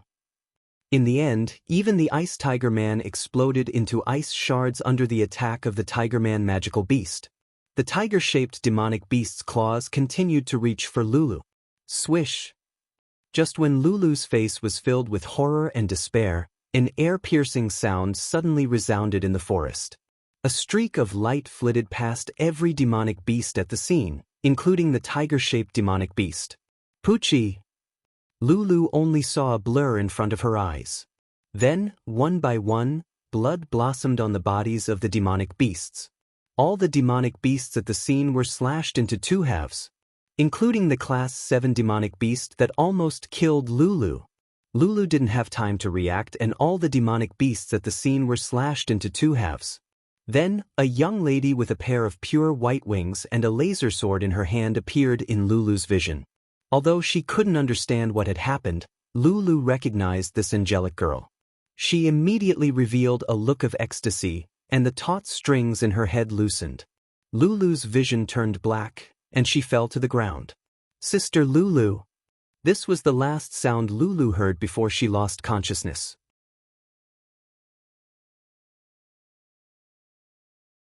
Chapter 1876. In an empty room, Wu Yen, Yukari, Hinajiku, Mikoto, Ikaros, Astria, and the others gathered together. They didn't say a word. Lulu was lying on the bed in the room. Beside the bed was Kanon, who was wearing a white blouse with red trimmings and a red pleated skirt. Her slender hand was raised about 10 centimeters away from Lulu's body, and there was a gentle glow emanating from it. Aside from Kanon, Wu Yen and the other girls looked at Lulu. Lulu's pale face was covered in sweat, and she looked like she's having a nightmare. They couldn't help but feel an indescribable pain in their hearts. It must be noted that Lulu was a lively, cheerful, and playful girl. She could even play with Furan. She was naive, romantic, and a little natural. A girl like this, in the past, in front of Wu Yen and Co., she would always act like a clown, she would always giggle and throw a tantrum.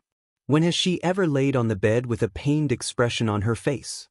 Hinajiku and Mikoto, who were the closest to Lulu, couldn't help but bite their lips so hard that they almost bled.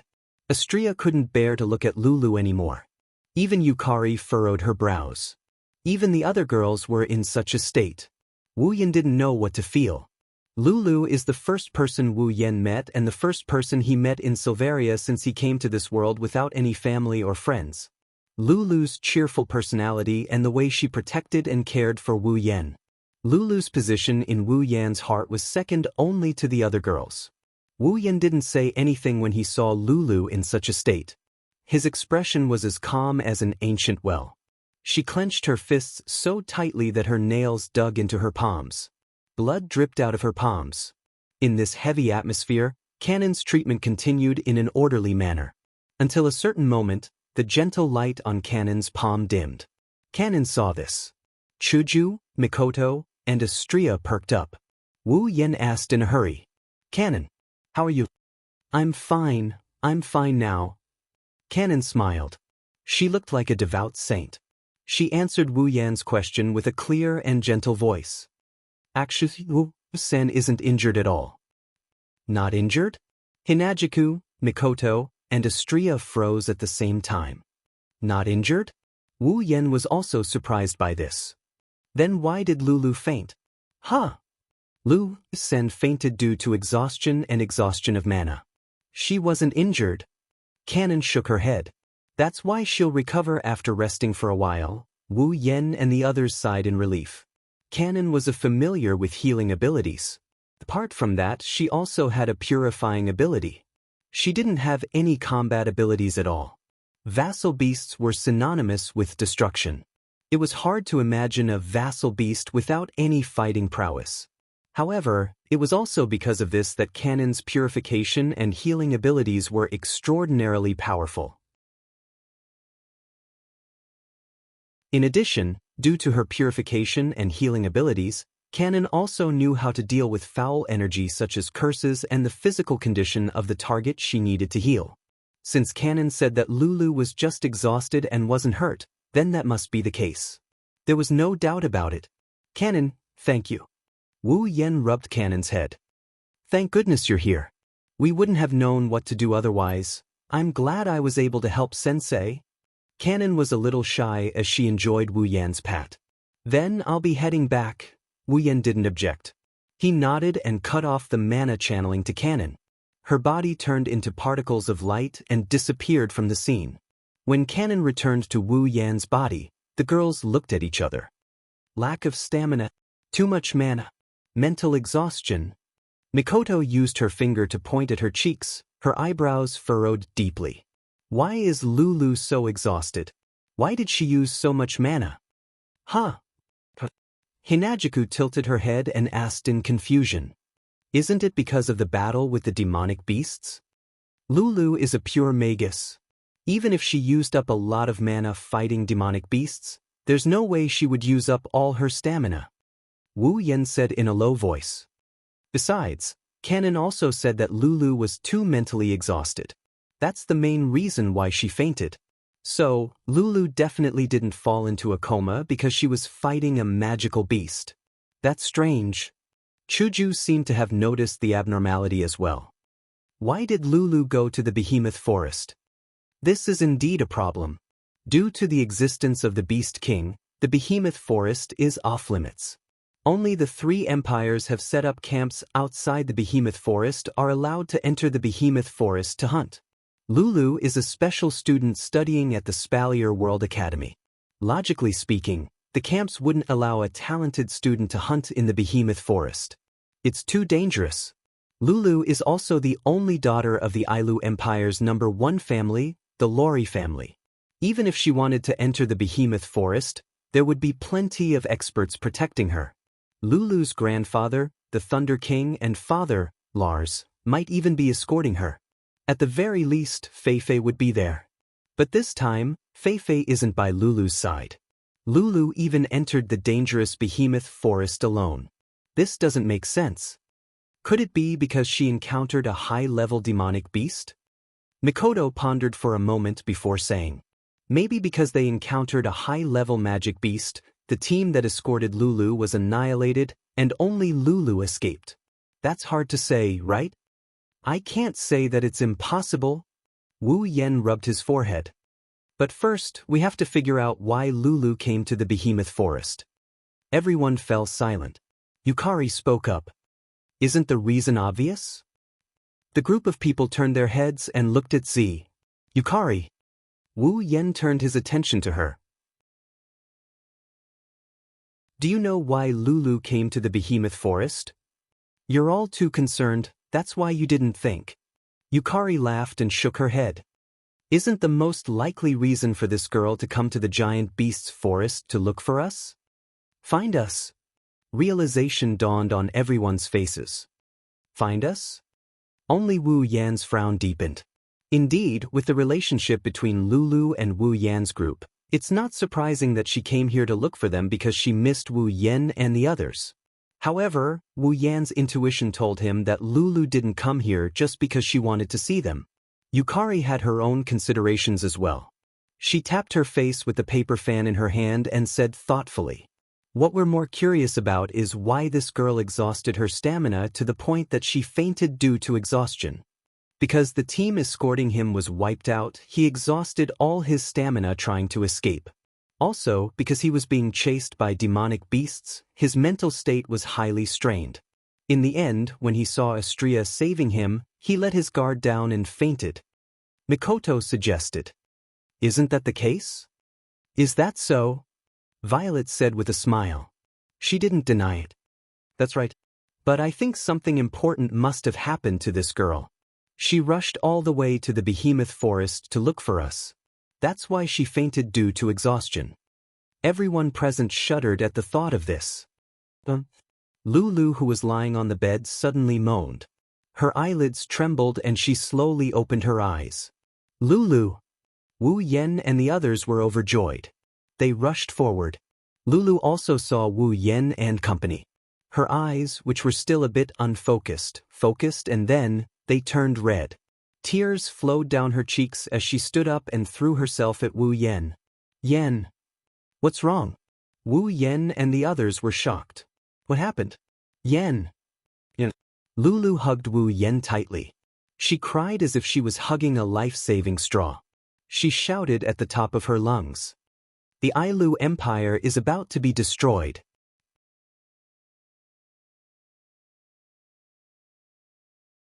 Chapter 1877.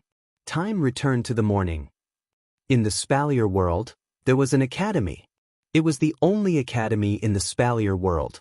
It was founded by the Ailu, Baruba, and Fea empires. Since the academy was established by the 3 empires, it was located in the middle of the 3 empires. It was close to the giant beast forest, which occupied a corner of the 3 empires' borders. This academy was called the Spalier World Academy. Every youngster in the Spalier world yearned to enroll in the Spalier World Academy. It wasn't just because Silveria World Institute was the only institute in the entire Silveria world, nor was it because it was founded by the 3 empires. It was because the geniuses from all over the world were gathered in this institute and they grew together. In other words, as long as you entered the Spalier World Academy, you would be hailed as a genius no matter where you went, even if you were just a normal student. Everyone in the Spalier world knew that no matter if you were born in one of the 3 empires or one of the 9 great houses, you couldn't be called a true genius no matter how talented you were. Only the students of the Spalier World Academy could be called a true genius. In addition, the Spalier World Academy was provided with cultivation resources by the 3 empires. It was the cradle of geniuses in the world. It was a holy land for cultivation. No one didn't yearn to enroll in the Spalier World Academy. Unfortunately, only the true geniuses could enroll in the Spalier World Academy. Mediocre people didn't even have the right to step through the gates. Looking down from the sky, the Spalier World Academy looked like a city. It was surrounded by tall walls. The entire Spalier World Academy was surrounded. At the center of the academy, the arena tower towered into the clouds. It was a magnificent sight. In the academy, the students were only responsible for cultivation. The teachers were responsible for teaching and cooperating with the academy's enforcement team. They were responsible for the safety and management of the academy. For a place as important as the Spalier World Academy, naturally, there was no lack of guards at the door. If one looked closely, they would notice. On the surrounding walls of the academy, there would be a small hall located at every set distance. Those were the resting places of the academy's guards. At this moment, the guards were armed with their own armors and were fully equipped with equipment. Some of the warriors were even wearing armor. They were patrolling the perimeter wall with solemn expressions. Especially on the perimeter wall where the main gate of the academy was located, there were the most number of guards patrolling the perimeter wall. They were also the strongest. Every single one of them was at least at the beginning of the 7th stage. There were at least 100 of them. 100 7th stage powerhouses guarding the academy. With such a level of defense, even if any of the 9 superclans were to launch an attack, they would also be sent away in disgrace, right?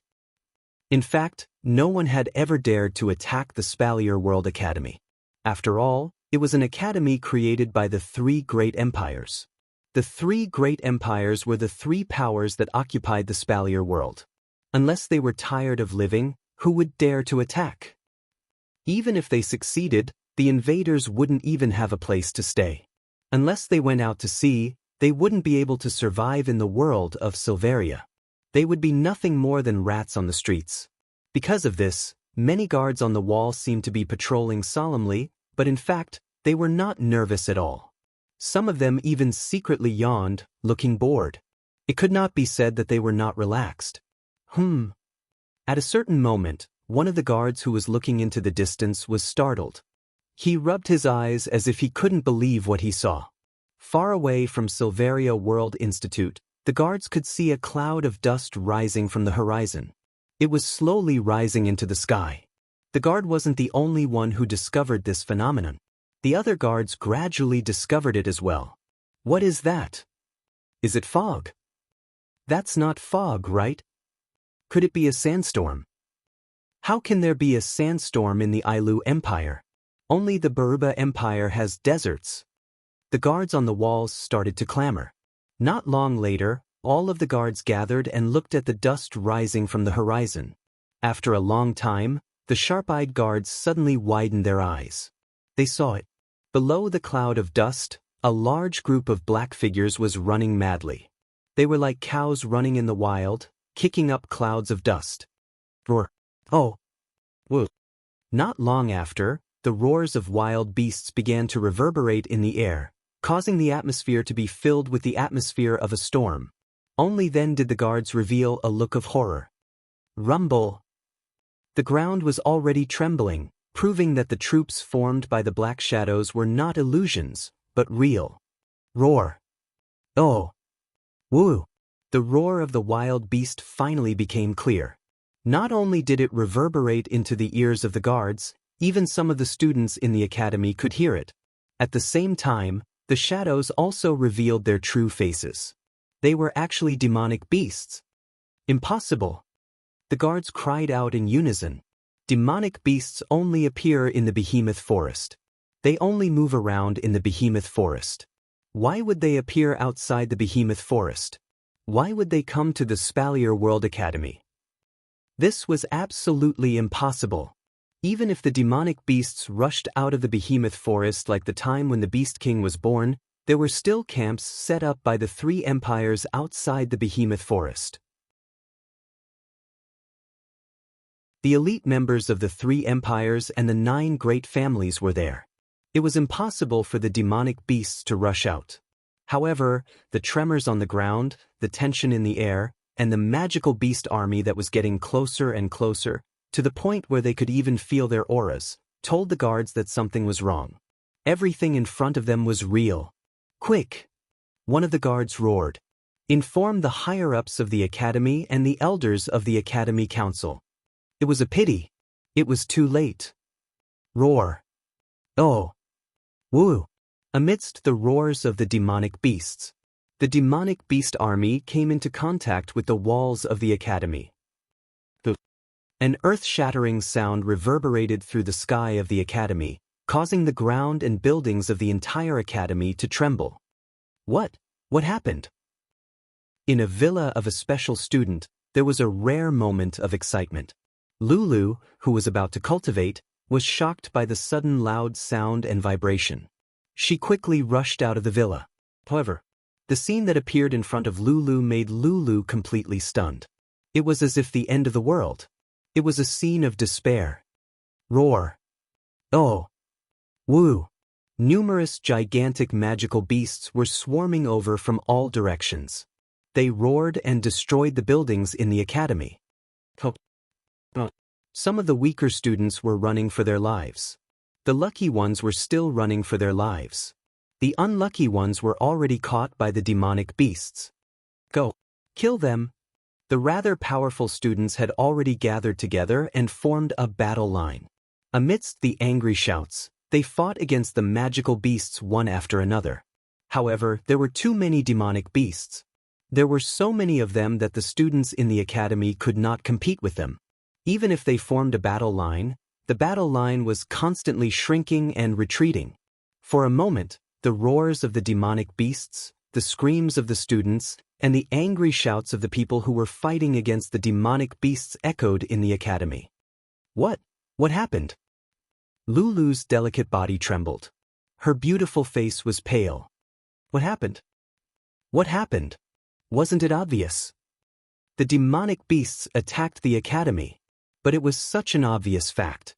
Because it was too surreal, not to mention Lulu, even those who were fighting the demonic beasts could not accept it. At this moment, Fei, who was holding her beloved sword, appeared beside Lulu and grabbed her hand. "Are you okay?" Fei. Lulu looked like she was saved. She grabbed Fei's hand tightly, her voice trembling. What's going on? Fei opened her mouth to say something. But before she could say anything, a figure flashed through the air and landed in front of them. Grandfather, old clan leader. It was the Lightning King. Let's cut the crap. The Thunder Sovereign's expression was rather unsightly as he spoke in an unquestionable tone. No one knows the real reason, but I must tell you that not only this academy, every city in the Ailu Empire is being invaded by demonic beasts. If this continues, the Ailu Empire will be destroyed sooner or later. Fei and Lulu's expressions changed. Right now, we have to deal with the enemy in front of us. Fei, come with me. The Lightning King shouted without turning his head. Lulu, hurry to the behemoth forest and find that little guy. We need his strength. Grandfather. Go. In the next moment, the Lightning King, Fei, and Lulu's voices were drowned out by the demonic beast's roars.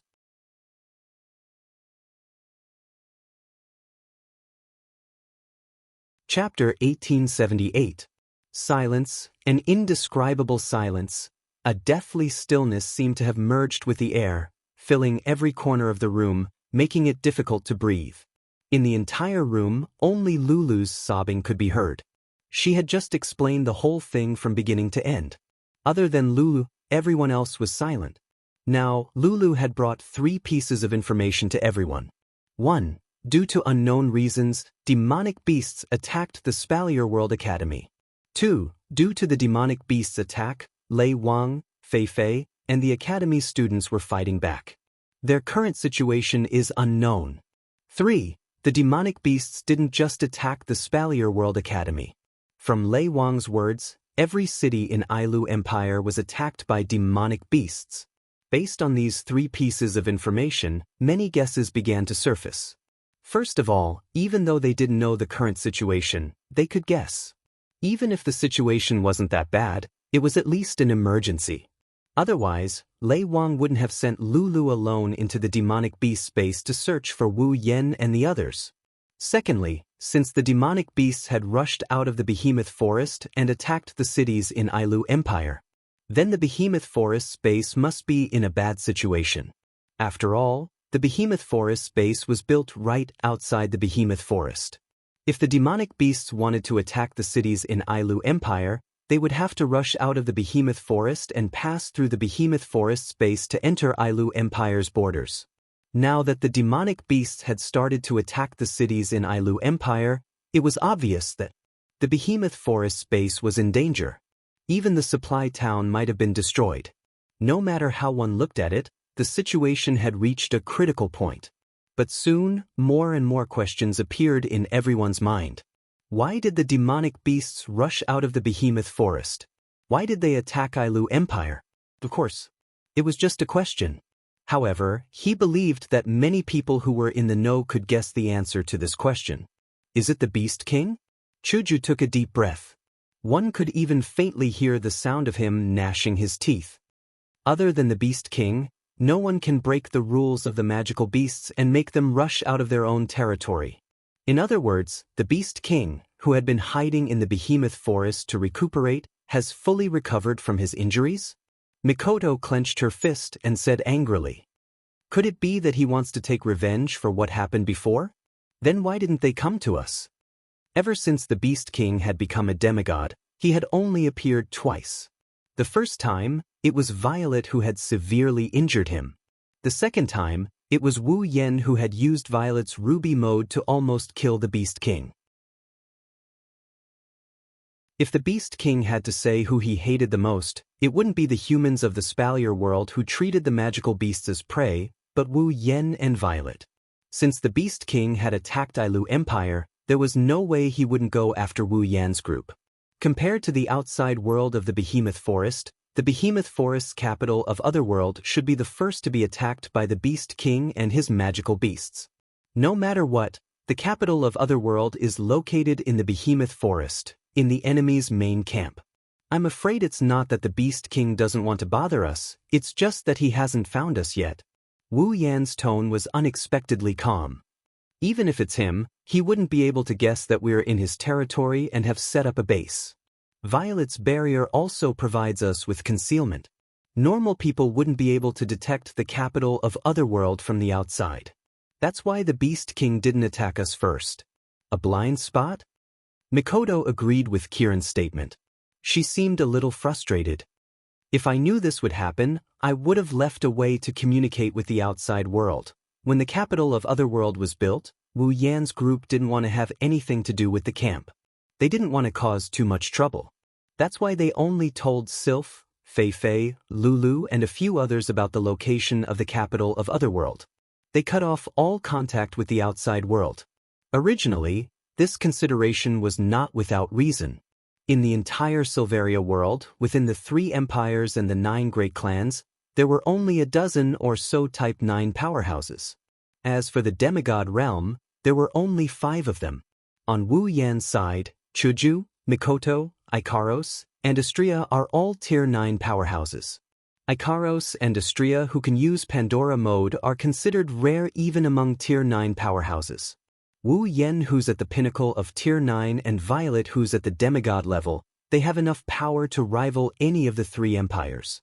Not to mention the 20,000 Misaka sisters who are at least Tier 7 and the girls who are still in the process of transforming.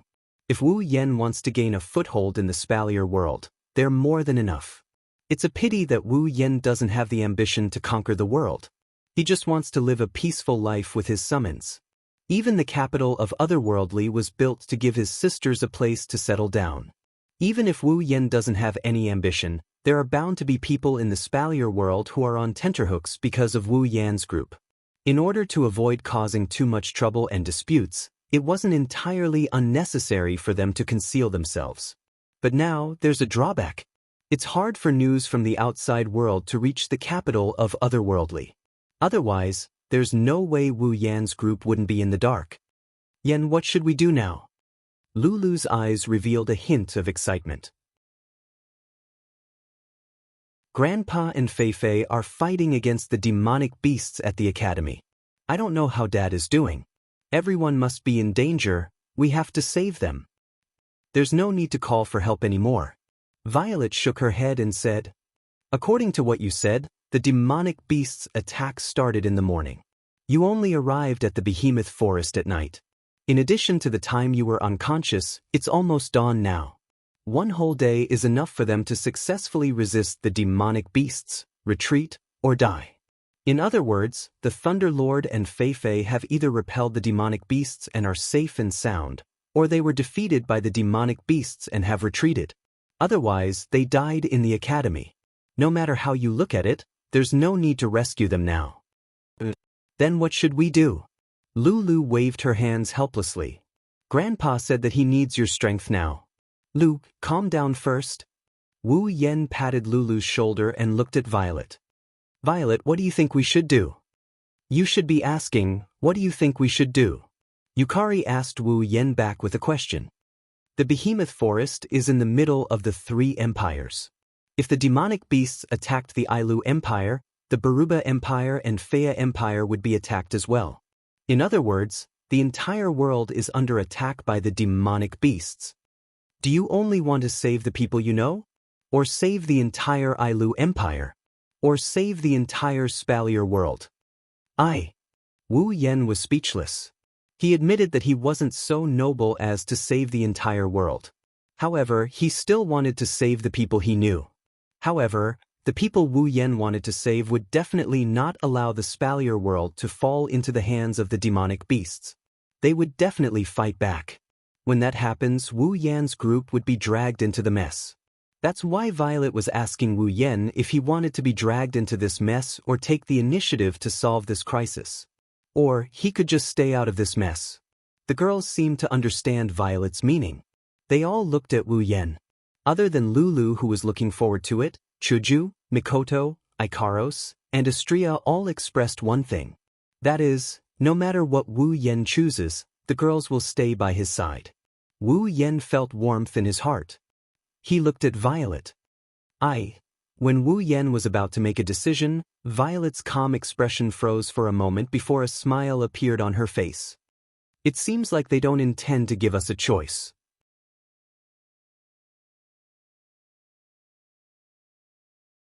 Chapter 1879.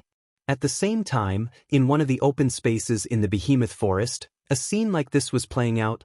Around this desolate open space, in the trees and bushes, pairs of scarlet and green eyes suddenly flashed one after another. They were like wild wolves lying in ambush in the bushes, waiting for an opportunity to strike, causing the air to be filled with a dangerous aura. Hoo! In the sky, the sound of wings flapping could be heard. Along with the sound of the wind, it reverberated in the area. Following that, huge black shadows approached from all directions, as if they were surrounding something. They gradually attacked the empty space. Looking carefully, it was actually a huge wild bird flying in the sky. Birds with the appearance of dragons and birds, giant pythons with wings, fluffy lions with eagle wings, and lone wolves without wings, etc., etc., all of them were magical beasts that could fly. The entire open space was filled with these huge flying magical beasts, slowly surrounding the entire open space, causing shadows to appear in the sky and on the ground. Almost at the same time when the flying magical beasts surrounded this open space, in the trees and bushes around the open space, the owners of the scarlet and green eyes slowly revealed their true forms. Of course, they were all magical beasts. These magical beasts did not have a fixed group, and their appearances were all different, almost all of them. Their numbers were densely packed, numbering in the tens of thousands. Furthermore, they seemed to have locked onto some sort of prey. They did not roar or charge forward, but were slowly surrounding the empty space. Just looking at this scene would cause one to be terrified. If it was just this, then it would be fine, but the most frightening thing was, the size of these magical beasts could only be described as covering the sky and the sun.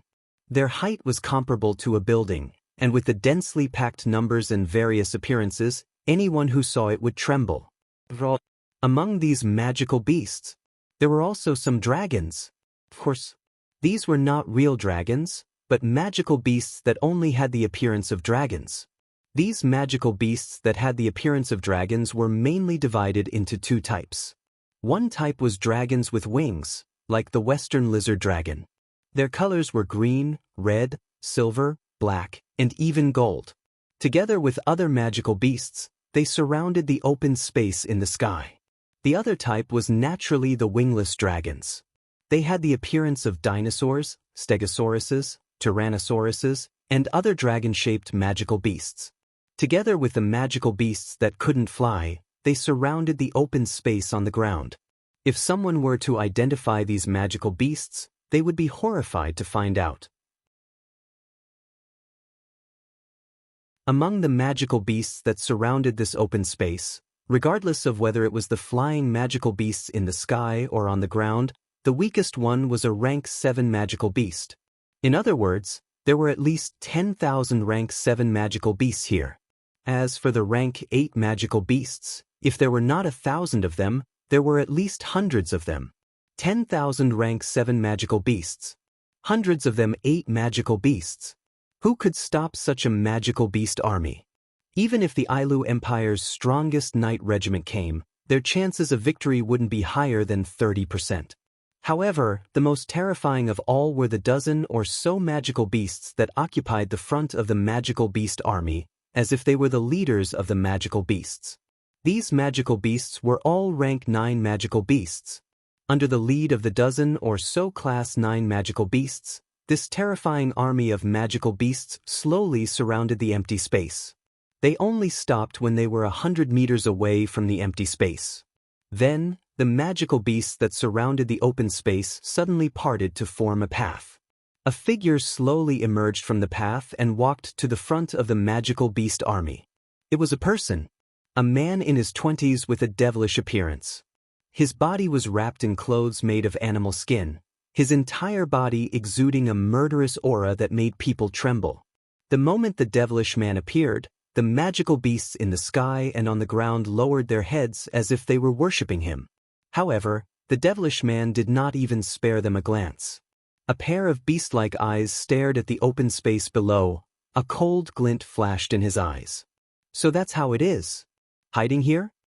After finishing his sentence, a violent magical power surged from the devilish man's body. However, this magical power seemed to be possessed by a vengeful spirit. It was like a black fog that seemed to contain a demon's roar. It gave off a feeling of ruthlessness and negative emotions when one looked at it. The magical beasts that were closer to the devilish man began to let out low growls of fear. The devilish man ignored them completely. The corners of his mouth curled into a cold arc.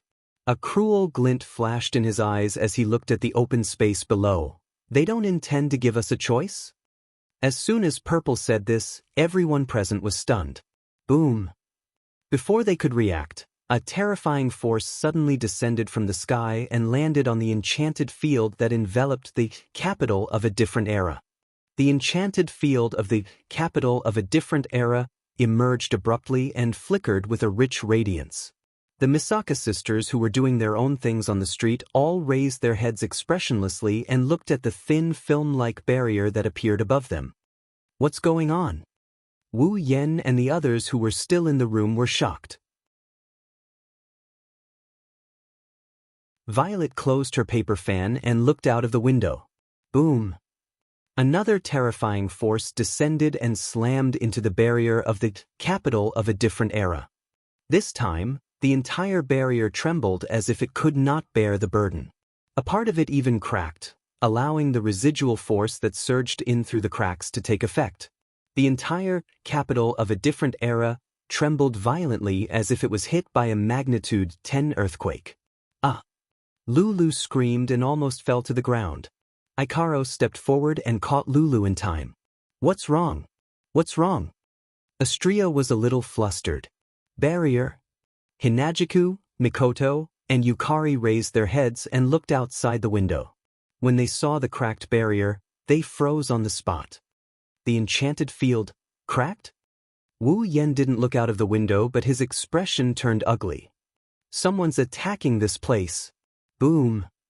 Just as his voice fell, the third attack also arrived. Compared to the previous two attacks, this attack was even more terrifying and heavily fell on the cracked barrier, causing the barrier to shake violently. Kacha, kacha, kacha. Finally, on the barrier, such a voice could not help but reverberate. The barrier couldn't withstand the third attack. It couldn't withstand it any longer. Boom. Amidst the sound of glass shattering, the barrier that covered the entire capital of a different era completely crumbled and shattered. Everyone in the capital of a different era, including the Misaka sisters, finally saw what happened. The sky above the capital of a different era was filled with an army of demonic beasts. They roared at the ground. Roar! Roar! Roar! The roars of the demonic beasts reverberated throughout the capital of a different era. Wu Yen and the 20,000 Misaka sisters knew what kind of enemy they were facing. Through the window, Hinagiku and Lulu's expressions changed drastically as they saw the army of flying magical beasts covering the sky. Mikoto even cried out in fear. Not good. Sisters. No. It's not just the sisters. Everyone here, no matter if they're in the buildings or on the streets, is within the attack range of the flying demonic beasts. As long as the flying demonic beasts release a long-range attack, the capital of a different era will definitely be destroyed. And the Misaka sisters won't be able to escape unscathed. Mikoto, Chuju, Karos, Astria. Wu Yen suppressed his anger and yelled at the four girls. Go and gather all the sisters. Mikoto, Chuju, Ikaros, and Astria knew that this wasn't the time to hesitate. They rushed out of the room without any hesitation. Ikaros even brought along Lulu. At this moment, a loud voice echoed in the sky above the capital of a different era. Uyan, Yakumo Yukari, come out.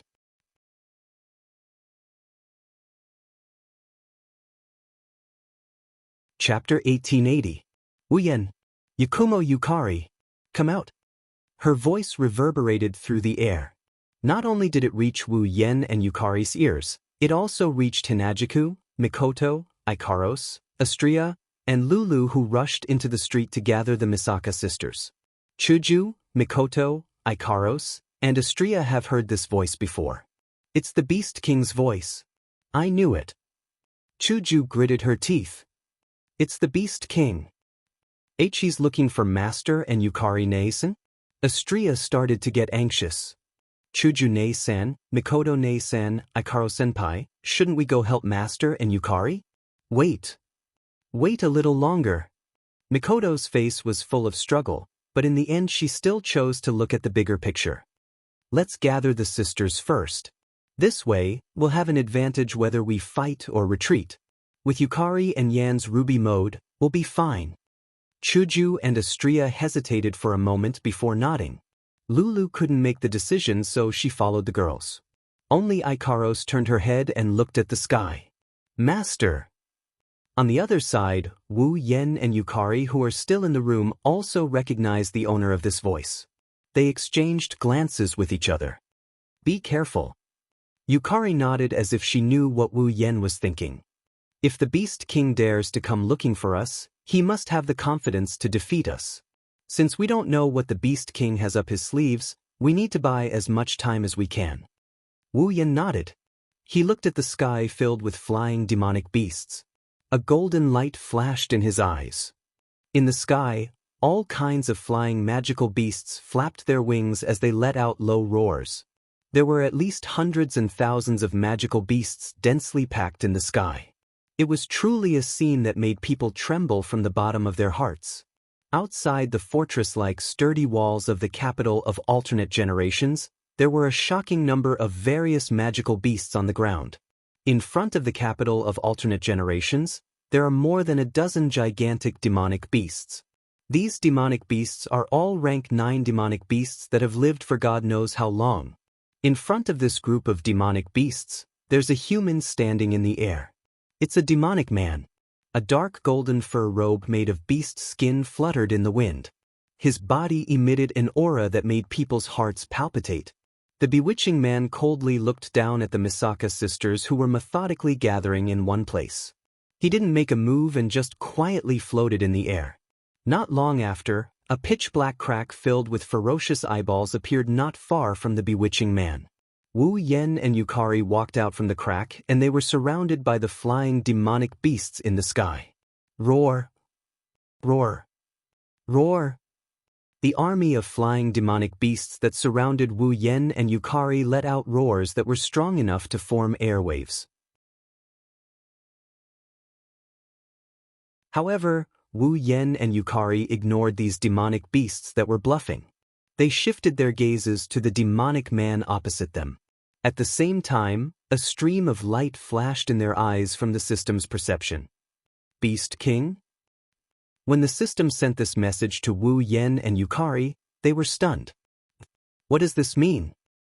Could it be that the Beast King's strength has broken through to the point where even the system can't sense it? Wu Yen aside, even Yukari couldn't come up with an answer to this question. She didn't have the time to find out.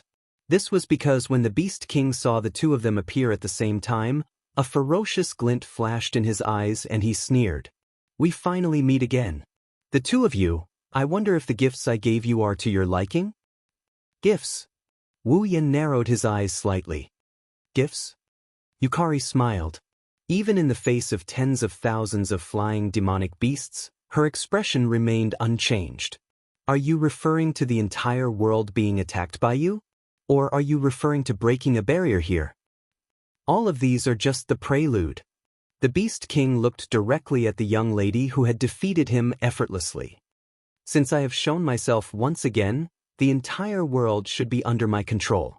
The beast race should be spread across every corner of this world. Humans are nothing but food for us demonic beasts. Wu Yen couldn't help but laugh when he heard that. His laugh was filled with disdain. Do you think you have the humans under your control?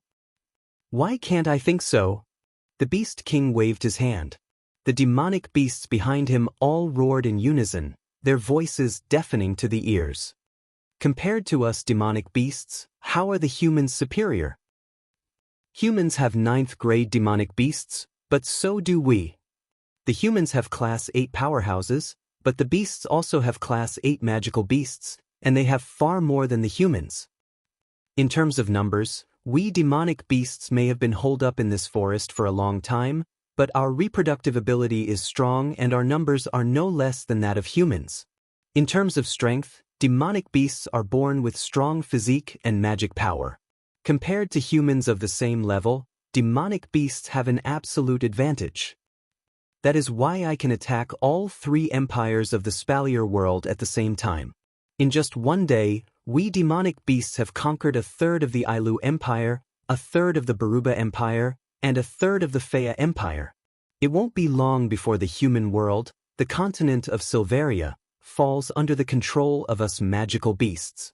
The Beast King clenched his fist, a victorious smile appeared on his face.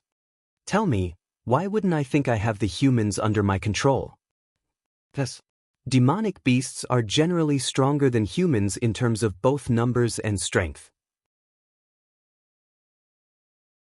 The 3 empires and the 9 great clans only have a dozen 9th grade demonic beasts.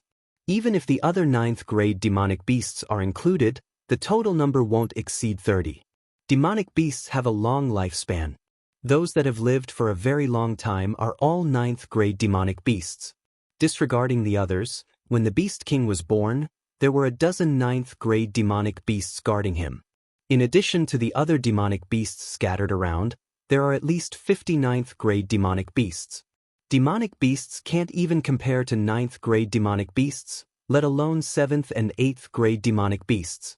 With their reproductive ability, there are definitely more demonic beasts than humans. As for the 1st, 2nd, and 3rd grade demonic beasts, there are so many of them that it's impossible to count them all. Thus, if one were to compare the demonic beasts with the humans, the demonic beasts would generally win. But you've forgotten, a true omnipotent can control everything. Wu Yen continued. Humans have 5 demigods, but the demonic beasts only have you. As long as you are defeated, no matter how much advantage the demonic beasts have, they will all be chased back to the behemoth forest. Hearing this, the Beast King lowered his head. Just when Wu Yen thought he was going to get angry, he laughed like a madman. Ha! Ha! Wu Yan's expression turned cold. What are you laughing at? What am I laughing at? The Beast King laughed heartily as he clapped his hands. I'm laughing at the fact that you're absolutely right. As soon as he finished speaking, the Beast King's aura suddenly surged like a violent volcano, stirring up a storm. Boom! The ferocious shockwave swept out in all directions, pushing the flying magical beasts around the Beast King a distance away. The flying magical beasts all bowed down to the Beast King as they let out low growls. Under that terrifying aura, the Beast King's aura continued to rise from the demigod rank. It easily surpassed the Beast King's previous strength and continued to climb. Wu Yan's expression changed. Even Violet's expression turned grave. There was no other reason. The Beast King's aura continued to surpass Violet's. In Wu Yan and Violet's senses, it even surpassed the strength of the delicate fragrance Feng Jian in their memories. Even so, the Beast King's aura did not stop. In the end, it surpassed the peak of the demigod rank and continued to climb. The terrifying aura that far surpassed the peak of the demigod rank caused the air to become chaotic. The space also trembled. Wu Yan and Violet felt as if their bodies were filled with lead. It was so heavy that they almost bent over. This fact made Wu Yan and Violet hold their breath. Surpassed the peak of the demigod rank? Then wouldn't that be? You're right. A true powerhouse can control everything. The Beast King's voice reverberated in the sky. And I, who have become a god-rank powerhouse, will be the only powerhouse in this world.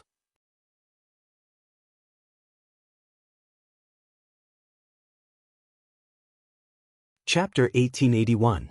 Just like the calm before the storm, the Beast King's terrifying aura was like a volcanic eruption, and the magical beasts all let out excited and fearful roars. Wu Yan and Yukari, who didn't show any change in expression when facing such a terrifying demonic beast army, now, not only did their expressions change, even their hearts started to churn like raging waves. Divine-level fighter? The Beast King has become a divine-level fighter? Is that possible? Wu Yan did not want to believe this possibility. After all, if one wanted to become a divine-level expert, one must first reach the peak of the demigod realm. Secondly, one must find divine energy, absorb it, and borrow the divine energy to transform. Only then could one become a true divine-level expert. The Beast King had just broken through the demigod realm and became a newbie among the demigods. Now, it had only been half a year since the Beast King was born and met Wu Yan in the behemoth forest. In half a year, the Beast King rose from the demigod realm to the peak of the demigod realm? That was absolutely impossible. Moreover, even if the Beast King had used some shortcut to reach the peak of the demigod realm, it was impossible for him to become a divine-level fighter. The divine power that could allow a peak demigod fighter to reach the divine level had disappeared along with the disappearance of the only mythical armament in the Spalier world. Because of this, the Spalier world had never produced a 5th divine-level fighter other than Silveria, Ailu, Balba, and Phil. Without the divine power, how could the Beast King become a divine-level fighter? However, the Beast King's aura had surpassed the peak of the demigod realm and reached a level that was impossible for a demigod realm fighter. Feeling the Beast King's aura that was as strong as a mountain, Wu Yan's heart sank. At this moment, Purple spoke with a serious expression. You should know just how many impossible elements were involved in what he said. I know. You won't believe me. The Beast King didn't retract his aura and smiled calmly. It can't be helped. Only after reaching the peak of the demigod level can a life form begin to contain the power of divinity. By absorbing the power of the gods, together with his body began to change. The barrier to the demigod realm would begin to melt, and at that time, peak demigod powerhouses could attempt to break through. Once you succeed, you can become a god. As for me, since I'm not at the peak of the demigod stage, it's impossible for me to possess the divine power that has already disappeared. In that case, I definitely can't advance to the divine level. If I hadn't found some other substitutes? Wu Yen and Yukari were shocked. They stared at the Beast King. Since you two defeated me mercilessly, I'll tell you. The Beast King glanced at Wu Yen and Yukari. A secret belonging to the deities. The Beast King slowly retracted his aura so that Wu Yen and Yukari were no longer suppressed. However, their hearts were still heavy. Under such circumstances, the Beast King spoke. You should know why the power of divinity disappeared, right? Because of the War of the Gods. Wu Yen replied. Yukari hadn't heard of the secrets of the deities with him. The power of divinity was born from the only mythical armament in this world. The mythical armament could bring an unimaginable increase in power to the deities. Therefore, in order to fight for the mythical armament and the power of divinity, the four deities fought a war. In the end, the mythical armament disappeared along with it. That's right. The Beast King's tone didn't contain any praise. Then, why did the mythical armament disappear? Wu Yen was stunned. He really hadn't considered this question seriously. Who knew how many years ago this matter wasn't even recorded in history? How could Wu Yen know? Perhaps seeing through Wu Yan's thoughts, the Beast King curled his lips and smiled. Then let's change the question. How did the four deities die? Wu Yen and Yukari exchanged a glance. With just a glance, they understood each other's meaning. Wu Yen was talking to the Beast King while Yukari tried to find some flaws in the conversation. Wu Yen retracted his gaze and answered as if nothing had happened. Wasn't it because they perished together in the process of fighting? Indeed, that's the most likely reason. Although he said so, the Beast King shook his head. But unfortunately, I want to tell you that the deities didn't die in the battle. They died in their own hands. Died in their own hands? Yukari narrowed her eyes. Died in their own hands?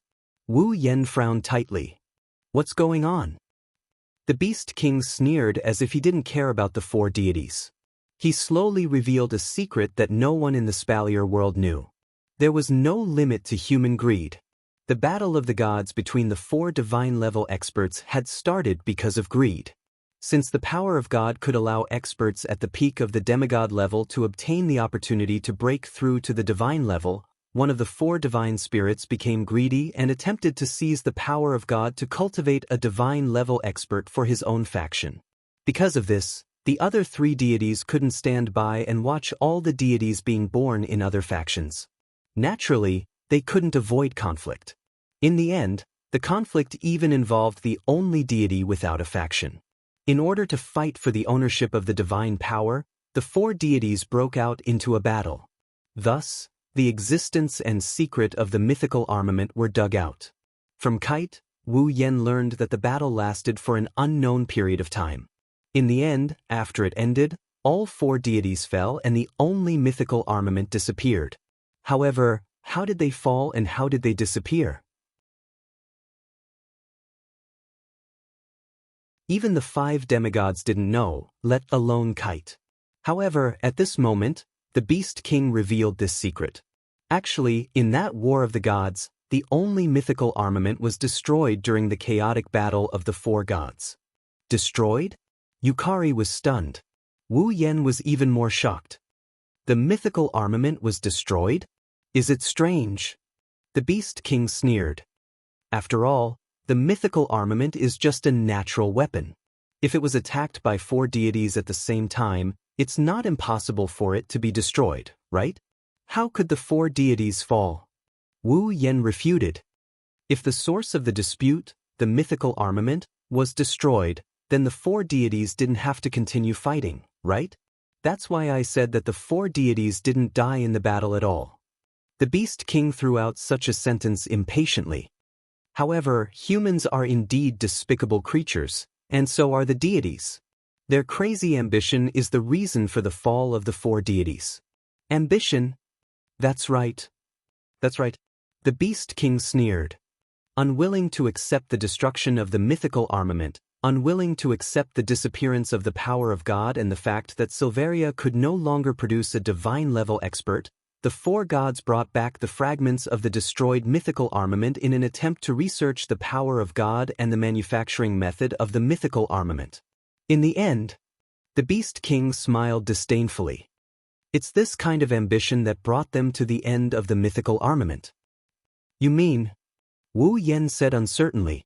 They failed? No. No, to a certain extent, they succeeded. The Beast King denied it.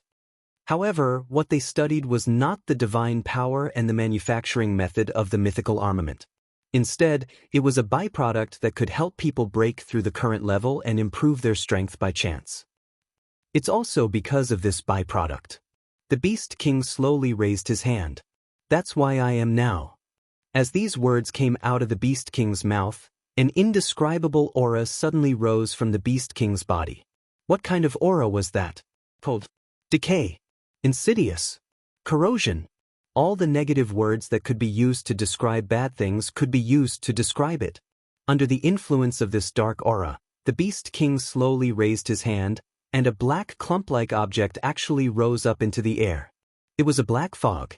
And in the black fog, there were traces of disgusting black light that looked like rotten insects twisting their bodies. Looking at the black fog and black light, Wu Yen and Yukari's face suddenly changed. Weren't the black fog and black light the things that could turn people into monsters?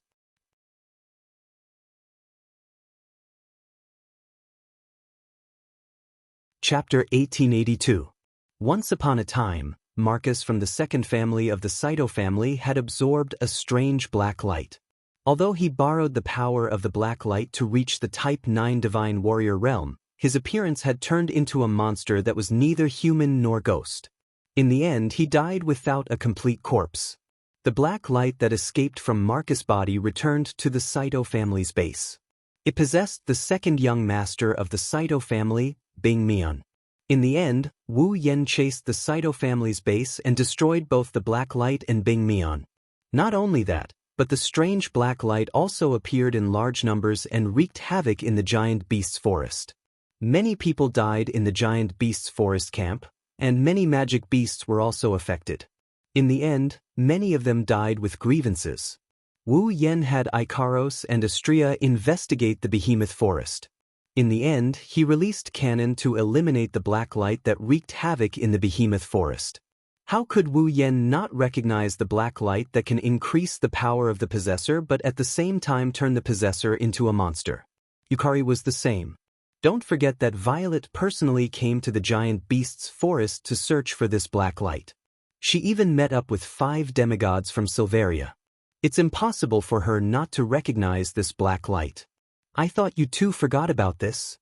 The Beast King revealed a sinister smile when he saw Wu Yen and Yukari's expressions change.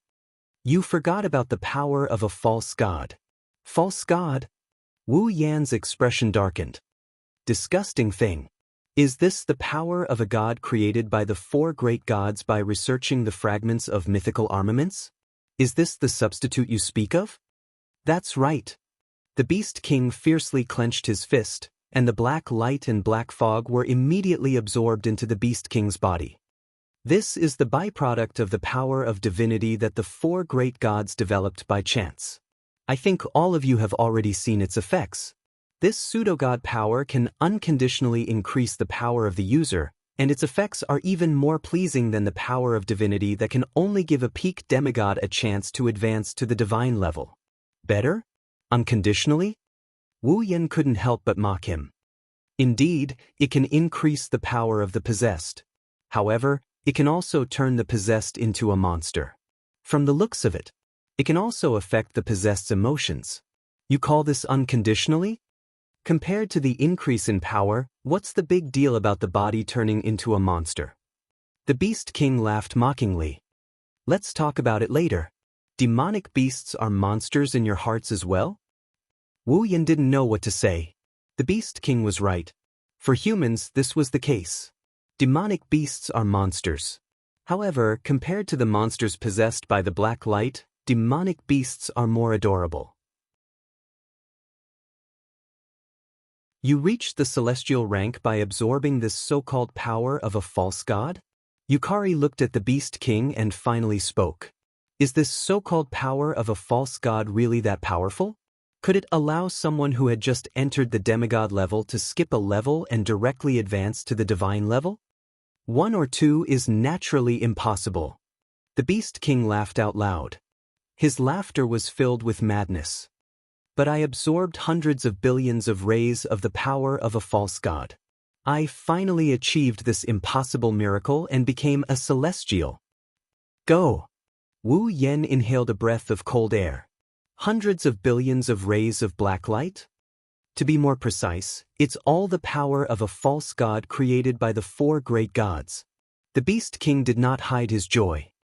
You don't know this, but back then, as soon as the power of the false gods was created, the 4 gods used it on a group of people. As a result, those people all turned into monsters. Some of them even lost their minds and attacked their own people. When the 4 gods discovered this drawback, more than half of the people in the 3 forces established by the 3 gods, which are the 3 empires today, had already been devoured by the black light of the fake gods' power, turning them into complete monsters that only know how to kill.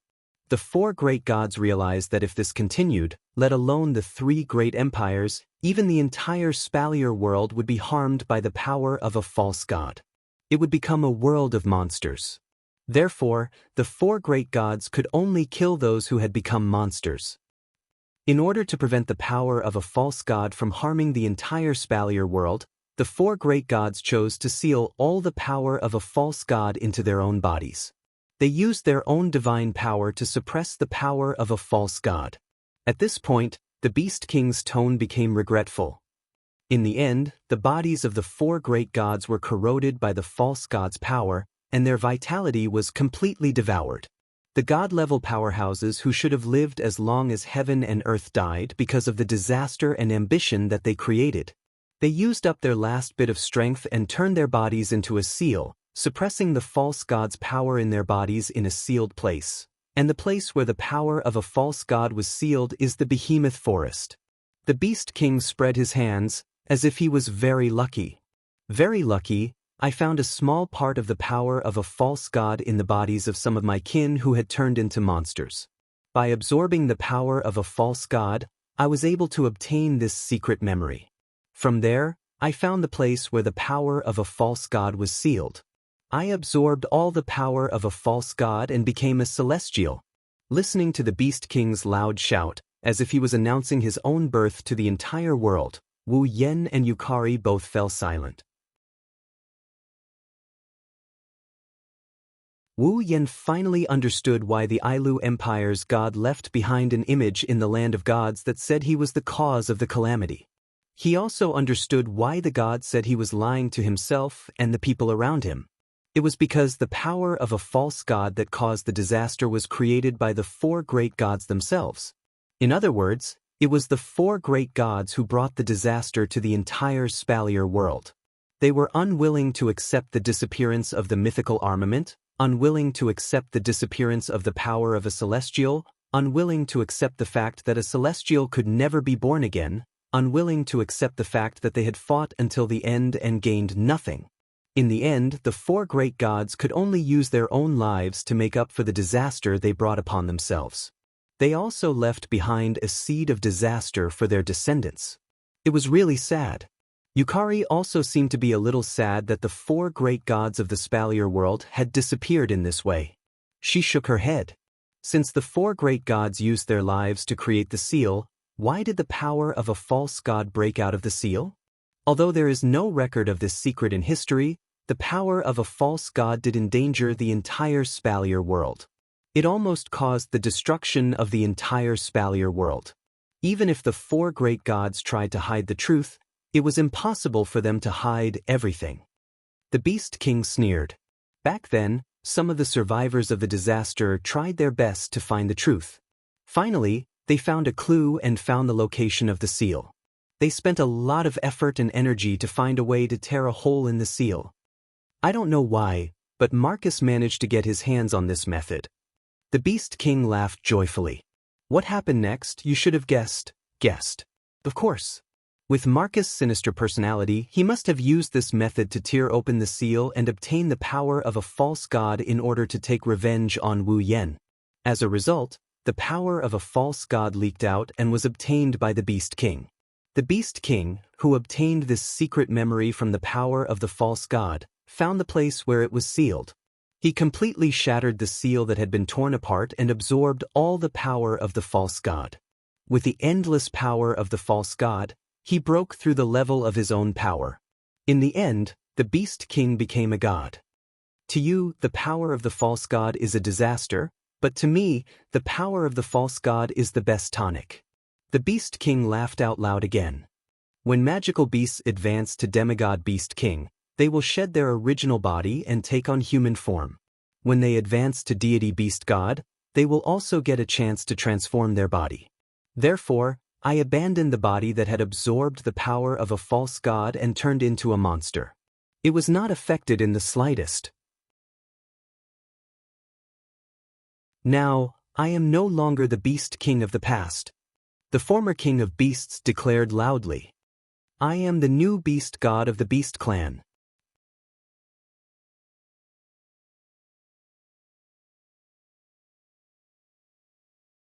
Chapter 1883. Beast God. That was a title only beasts who had ascended to the celestial rank.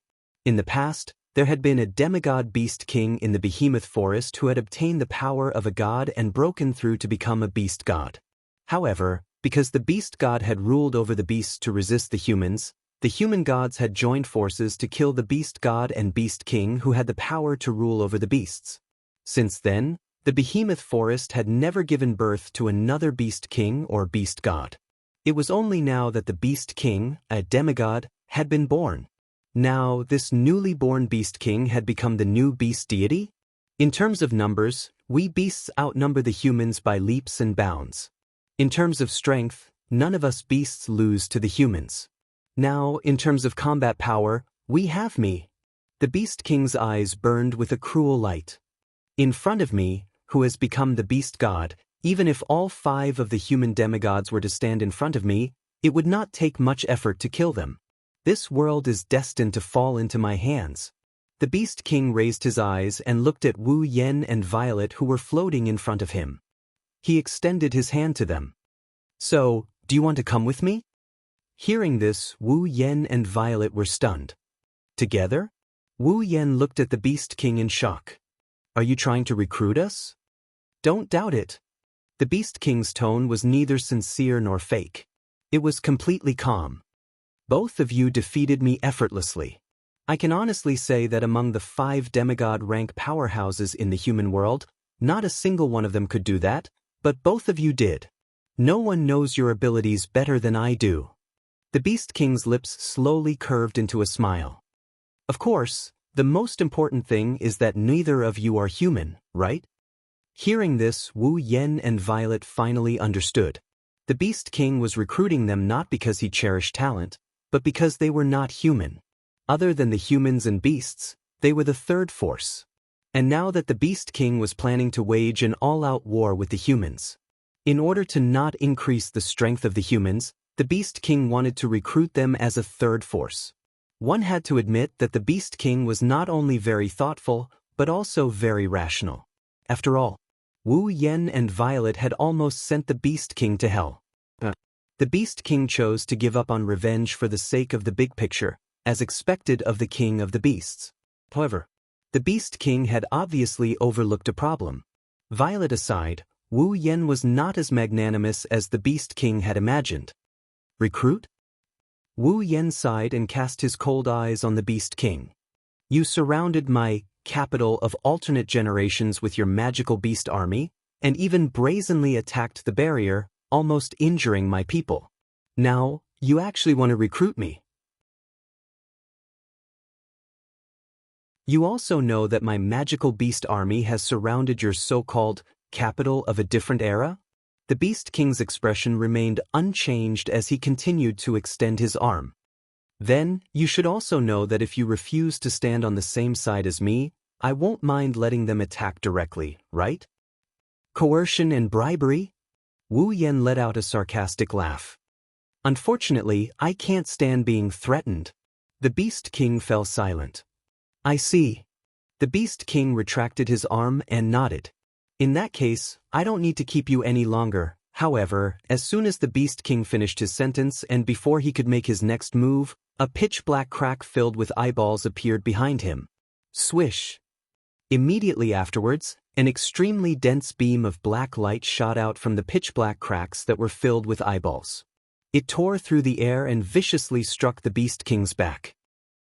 The Beast King didn't expect the other party to take the initiative to attack in this situation and was momentarily sluggish. It was during this moment of sluggishness that the beam of black light shot out from the pitch-black crack filled with eyeballs and landed heavily on the Beast King's back. Boom! With a loud muffled sound, the huge impact exploded on the Beast King's back, causing it to let out a muffled groan. Light smoke rose from its back, and a trace of blood could be faintly seen dripping down from its back. Looking at this scene, the Beast Kings who were about to attack the capital of alternate generations at any time felt as though their roars were choked and stuck in their throats. On the other side, Wu Yan also didn't expect this development. He turned to Purple, who extended her paper fan toward the Beast King. Purple? That's right. The attack just now was launched by Purple on his own initiative. The Beast King slowly raised his head as wisps of smoke rose from his back. Drops of dark red blood dripped from his body as he stared fixedly at Z. His voice was extremely gloomy, as if it had come from the depths of the abyss. It seems like you're tired of living. Along with this sentence, a terrifying aura erupted from the Beast King's body. Violent murderous aura spread all of a sudden, shrouding the entire place and locking onto Purple. However, under the lock of the aura that even a peak demigod could not compare to, not only did Purple not reveal the slightest bit of panic, but she even smiled very happily. You're injured, and? A ruthless glint flashed in the Beast King's eyes. Do you think this little injury can do anything to me? No, I'm praising you. I used all my strength in that attack just now. Coupled with a sneak attack, you only suffered a little injury. As expected of someone who surpassed the peak of the demigod realm. Purple's gaze seemed to be able to see through all disguises and fixed on the Beast King. But I'm finally certain that you're definitely not a god-level expert, Beast King. When these words came out of Purple's mouth, all the sounds in the world disappeared. Not a god-level expert? Wu Yan's eyes lit up. Although he didn't know why Violet said this, it wasn't impossible since Violet said so. Haha. The Beast King's lips curled into a smile, and it grew bigger and bigger until it was so big that it made him laugh wildly. I thought you were going to say something. Is this all you want to say? That's right. In the face of the Beast King's terrifying laughter, Purple's expression was surprisingly calm. I'm thinking, if a god-level expert were to receive an all-out attack from me, would he be injured? The Beast King's laughter came to an abrupt halt, and his expression darkened. Just because I was injured by your attack, I'm not a god-level expert? You don't have to continue bluffing. Purple ignored the Beast King's gloomy expression, and a smile slowly appeared on his face. To tell you the truth, both Little Yen and I have an ability that allows us to sense the strength of others. The ability to sense the strength of others? Purple must be talking about the system's perception, right? This perception ability can determine a person's current strength in detail, and it can differentiate them by 10 levels per level. Purple met the Beast King's gaze. Level 0 to 9 is the first level, level 10 to 19 is the second level, level 20 to 29 is the third level, and so on. Level 80 to 89 is the 9th level, level 90 to 99 is the demigod realm, and level 100 is the demigod realm. But with this perception ability, your level is a series of question marks, and you don't even have a specific level. Don't you think that's strange? Purple raised the paper fan in his hand and pointed it at the Beast King. After all, if you were a divine level expert, then my sensory ability should have shown your level, which is level 100, but the result was a series of question marks. Then, you claimed that you were a divine level expert, so from then on, I started to suspect that you weren't a divine level expert. Hearing Purple's words, Wu Yen came to a realization. Isn't that right? Since the Beast King is a God-level expert, then the system's perception should show him a level of 100. Why is there a series of question marks? You said that the four gods used the fragments of the mythical armament to research and create a substitute for the power of the gods, which is the black light, the power of the false gods. Purple smiled confidently. So, I wondered if you're actually a false divine, surpassing the peak of demigod, but not a god-level expert.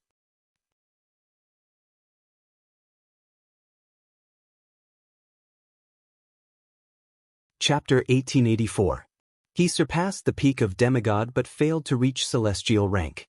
That's why he's a false god. That's why the system perception displayed a series of question marks. If the Beast King is really a fake god, then everything makes sense. The Beast King's expression turned uglier every time Violet mentioned her conjecture. When she mentioned the fake god, the Beast King's expression turned uglier. Yukari's smile widened when she saw the Beast King's ugly expression. Looks like I was right, Wu Yen smiled. How strong is a celestial rank? Currently, no one should be able to answer this question. However, the difference between the ranks was huge, and the higher the rank, the greater the difference between the ranks. As the pinnacle of level 100 god tier, it's easy to imagine how much stronger it is compared to a demigod. At the very least, Wu Yen doesn't think he and Yukari, who aren't even at the pinnacle of demigods, can challenge a pinnacle god tier. That's why Wu Yen decided to stall for time with Yukari. Chuju, Mikoto, Ikaros, Astria, and the others will retreat with the girls and Misaka sisters. He and Yukari will think of a way to escape. If the Beast King isn't a celestial rank but a false god, they might be able to find an opening and defeat the Beast King. It's a pity that Wu Yan's hopes are a little too high. The Beast King took a deep breath. His ugly expression slowly returned to normal. It didn't take long for him to return to his initial indifference. I have to say, Yakumo Yukari, you really are an outstanding fighter in all aspects. You're right, I haven't reached celestial rank yet. The Beast King said coldly. That's just a byproduct of coincidental research. Even if it can increase the user's power, it can't break through the limits of life and reach celestial rank. No matter how much I absorb, I can only surpass the peak of demigod rank.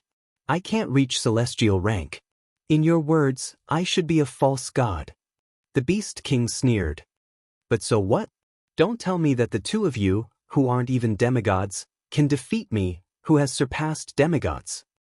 Impossible with just the two of us? Violet smiled calmly. What if it's not just the two of us? The Beast King was slightly taken aback. Wu Yen was also a little surprised that Violet would say such a thing. Could it be that there was another demigod on his side? Little Yen. Violet whispered to Wu Yen before the Beast King could say anything. Do you still remember the 5 gems I gave you when you summoned me?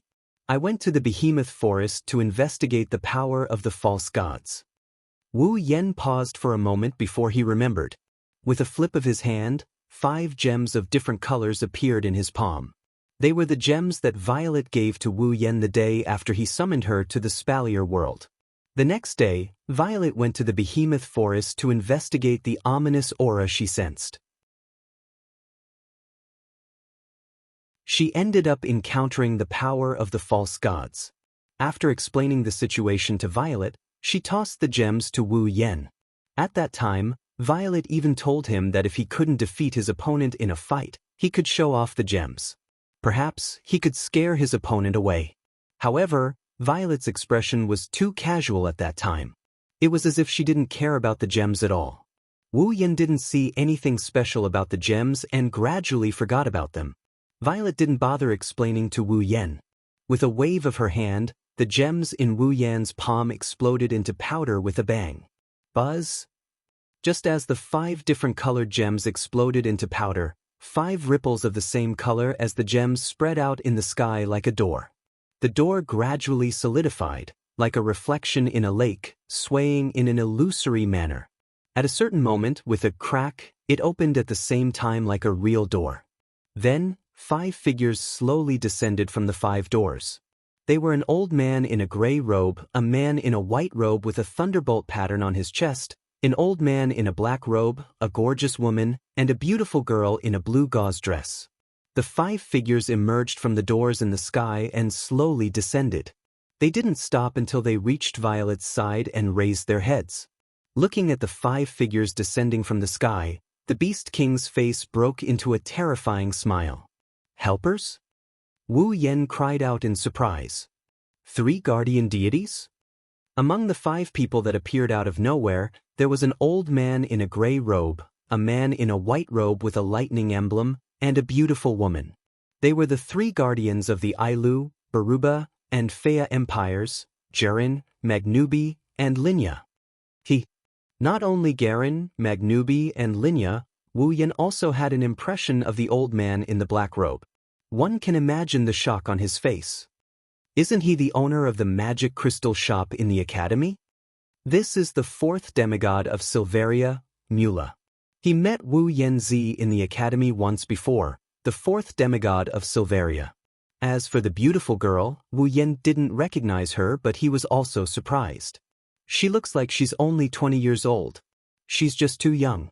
This young girl is the 5th demigod in the Spalier world, Cynthia. At this moment, the 5 demigods in the Spalier world are gathered in one place. As soon as they appeared, apart from the young girl named Cynthia, the other 4 demigod rank powerhouses all turned their gazes towards the Beast King, their eyes releasing shocking anger and killing intent. You're the Beast King, right?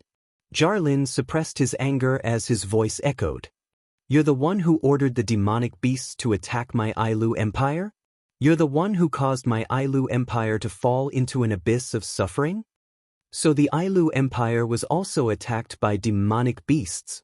Magnubi clenched his fists, his voice was filled with anger. My Baruba Empire was also attacked by demonic beasts. Even the Imperial Palace has collapsed. It's not just the Ailu and Baruba empires. Linya's expression was cold. The Fea Empire was also attacked by demonic beasts. Even the Emperor is leading his men to fight. Is it you? Mu La roared as a terrifying fighting chi burst out from his body. Are you the one who ordered the beasts to attack the Spalier World Academy and almost destroyed it? Cynthia wasn't as furious as the other 4 demigods, but her eyes were cold as she looked at the Beast King.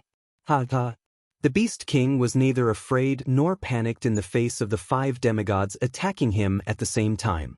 Instead, he burst into unbridled laughter. 5 human demigod rank powerhouses, you've come at the right time. Saves me the trouble of finding you all personally and killing all of you. What did you say? Not to mention the 4 demigod rank experts, even Cynthia had a trace of anger on her face when she heard that. Dealing with 5 demigod rank powerhouses? Alone? No matter how one looked at it, it seemed like he was spouting nonsense. However, Violet knew that the Beast King wasn't just boasting. All of you better be careful, Violet said calmly. He's no longer the Beast King who just entered demigod rank. He's now beyond peak demigod rank and has touched the divine rank. He's an unprecedented false god rank powerhouse. False god rank powerhouse? Even the 5 demigods hadn't heard of this term before.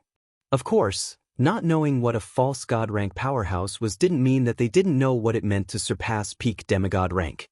The 5 demigods sucked in a breath of cold air at the same time. Surpass peak demigod rank? Cynthia looked at the Beast King in shock. He surpassed peak demigod rank? Impossible! Mu La exclaimed. He was just a demigod rank Beast King not long ago. How can he surpass peak demigod rank now? But Linya looked at the Beast King with a serious expression. His aura has indeed surpassed peak demigod rank. False god rank? Magnubi's face was filled with bewilderment. What rank is that? Does such a rank exist? Everyone in the Spalier world knew that beyond peak demigod rank was the divine rank. There was no such thing as a false god rank powerhouse. If the Beast King didn't use the power of a false god, the false god rank wouldn't have appeared. Therefore, the Beast King was the only one who had reached the false god realm since ancient times. It was no wonder that the 5 demigod powerhouses were so surprised and bewildered. It's a bit troublesome to explain it. I'll explain it to you later. Violet looked at the 5 demigods. The 5 of you, do you still remember our agreement? Of course. Jarlin nodded. That time in the Behemoth Forest, we promised that as long as you give us the black light, we'll do one thing for you as long as it's within our power. We'll use the gemstone that can summon us from a distance as proof. All right, Violet said loudly. Then the 5 of you, join forces with me to fight the Beast King. Hearing this, the 5 demigods nodded without hesitation. Fight the Beast King? Even without the agreement with Violet, the 5 demigods wouldn't let the Beast King go. R1152.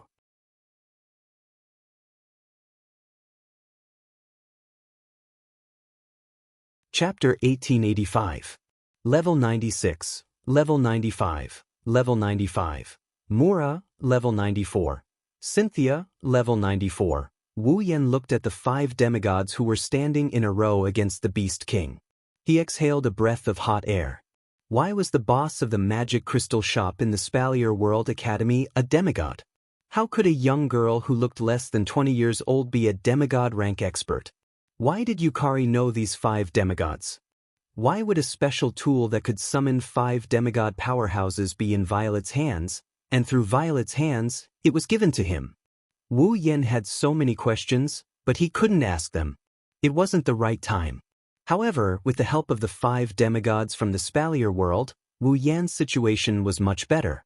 Yukari, who was hovering beside Wu Yan, lowered her voice and spoke again. Little Yen, you should have some kind of telepathy magic that can allow the 7 of us to communicate telepathically, right? Wu Yan paused for a moment. He nodded. It's not difficult to converse with one's mind, and it's quite simple to use. It doesn't even take much time. I can cast it now. Very good. Yukari raised her head and looked at the Beast King. Little Yen, help us to communicate telepathically. I have a plan. After a while, under the Beast King's gaze, Wu Yan turned around and landed in the capital of alternate generations. Seeing this, the Beast King frowned. The 5 demigods from the Spalier world didn't know that Wu Yan could use the power of a demigod. However, the Beast King knew. In the Beast King's opinion, the other party should have gathered the power of all the demigods to deal with him. With 7 demigods working together, the chances of winning would be much higher. If there was one less demigod, if that happened, their chances of winning would drop by a few percentage points. Why did you ask one of them to leave? While the Beast King frowned in confusion, Wu Yan stopped above the capital of a different era and didn't continue to descend. However, they didn't charge forward. Instead, they remained where they were, surveying the surrounding flying magical beasts. Seeing this, the Beast King understood. It turned out that those demigod powerhouses were worried that the surrounding magical beasts would suddenly launch a sneak attack while they were fighting, which would affect the battle. That was why they had one of them stay on guard at the side. Are you worried that I'll let the magical beasts around me attack you? The Beast King smiled disdainfully. Don't worry, I alone am enough to deal with all of you. Upon hearing the Beast King's words, the 5 demigod powerhouses of the Spalier world didn't respond. Instead, they gazed at the Beast King coldly. Dense battle aura and magical powers rose from their bodies, stirring up turbulent winds that swept in all directions. The disdain on the Beast King's face intensified. Around him, twisted magical powers that were violent, cold, and filled with rich negative energy surged wildly like a rotten aura. Upon sensing the dark and powerful magical powers from the Beast King, the 5 demigod powerhouses of the Spalier world grimaced. Then, they exchanged looks and nodded in unison. Swish. At the next moment, apart from Z, Linya, and Cynthia, Garen, Magnubi, and Mura transformed into razor-sharp arrows that shot toward the Beast King at their maximum speed. The Beast King swept a glance at the 3 demigod powerhouses from the corner of his eyes and let out a sneer. He extended his palm gradually, and the dark magical powers around him gathered and coalesced into an enormous black blade. The Beast King suddenly opened his eyes as he gripped the black blade. A vicious look that only magical beasts would possess flashed through his eyes. Soon after, the black blade in the Beast King's hand turned into a black blur. With a sonic boom, it cut through the air like a black windmill. With the Beast King as the center, it viciously slashed through the surroundings. Almost at the same time, Garen, Magnubi, and Mura, who were charging towards the Beast King, suddenly sped up and rushed in front of the Beast King. However, before they could attack, they were met with a windmill slash. Immediately, Garen, Magnubi, and Mura were shocked. The Beast King had actually seen through the trio's intention to speed up midway, and had taken the initiative to attack them. In this situation, it seemed as though Garen, Magnubi, and Mura were the ones who collided with the Beast King's attack. How could they not be astonished? But now wasn't the time to be astonished.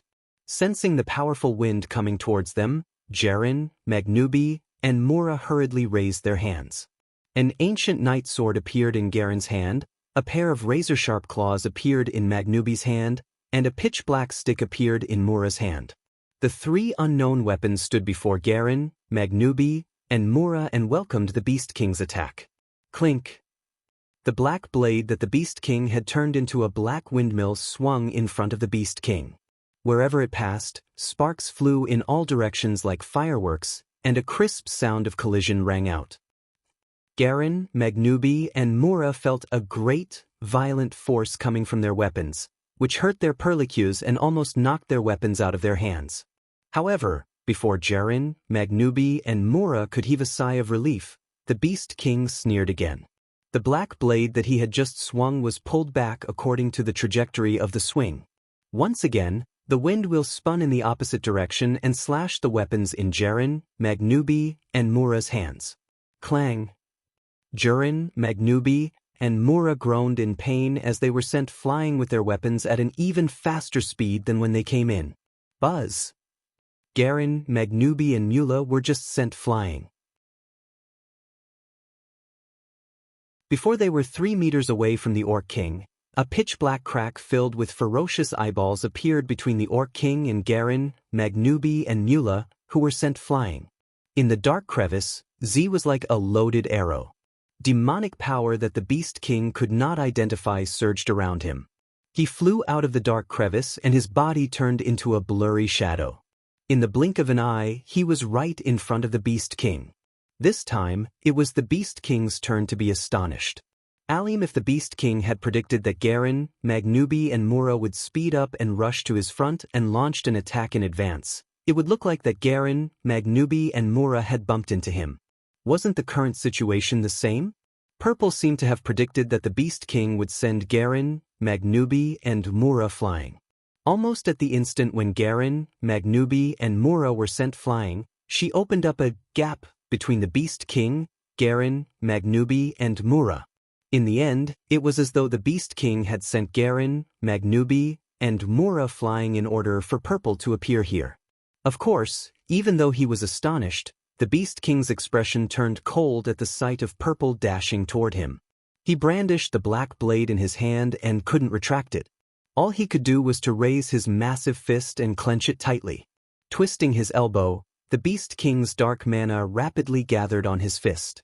Just like that, the Beast King viciously smashed his fist towards Violet, who was charging towards him at lightning speed. Z's expression didn't change. He suddenly stretched out his hand.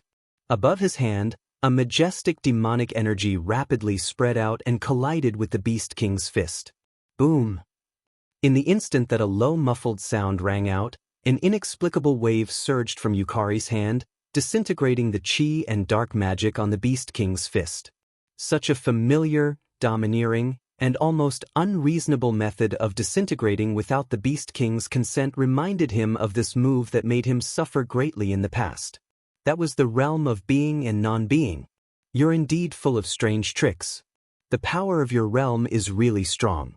Ikumo-Z, I'm looking forward to seeing more of you. The Beast King snorted. However, such a small trick is no longer of much practical use to the current me. Show me what you're really capable of. As soon as he finished speaking, the dark magic surging on the Beast King's body suddenly twisted and formed a black fog. It descended and enveloped Violet's body.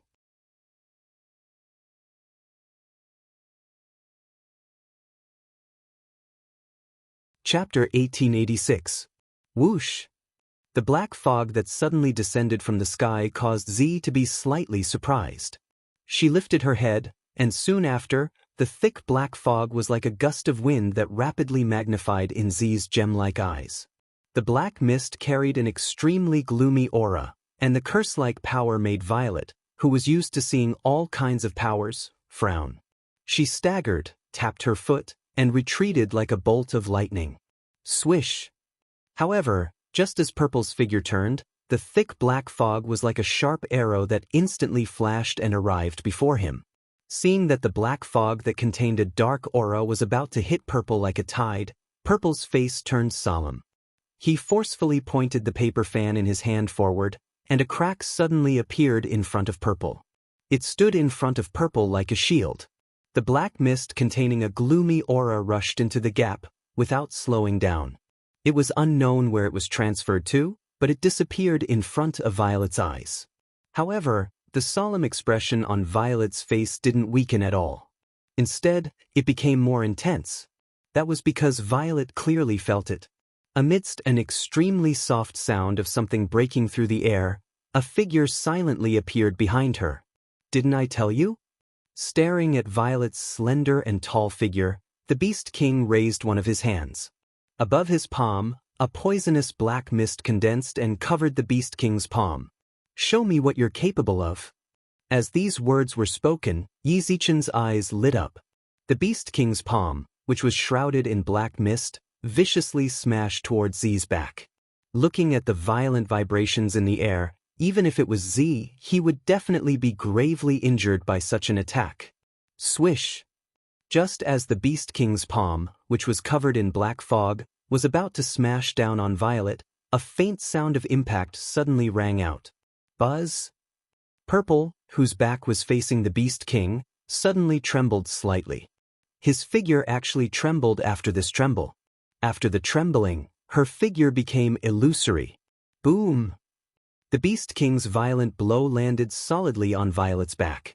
However, this blow was like hitting a rock. It penetrated Violet's body without a single drop of blood. His body was like a shattered piece of glass. Slowly, it shattered. Moreover, there were still ice shards falling from the sky. That figure was just a block of ice. Ice? The Beast King was slightly startled. Then, as if sensing something, he forcefully turned his head to look behind him. There, a beautiful girl in a blue gauze dress was holding up a staff that was blooming with rich magic power, and an icy blue mist was surging around her. Cynthia! That piece of ice was made by Cynthia. That girl may be very young, but she has a very unique magic, a cold voice echoed in front of the Beast King. As long as she can create ice, that girl can teleport the ice she creates to any place in an instant. If necessary, she can even swap places with other things, even if that thing is a human. The moment he finished speaking, a burly figure appeared in front of the Beast King. Taking a closer look, this burly figure had rushed out from the gap that Violet had left behind to divert the black fog. Roar! Then, a huge beast shadow appeared behind the burly figure. Its entire body was wrapped in lightning, and it roared towards the sky. It was a beast battle technique unique to the Baruba Empire. As for Magnubi's beast battle skill, it was even more special. It was a beast battle skill that contained the power of lightning.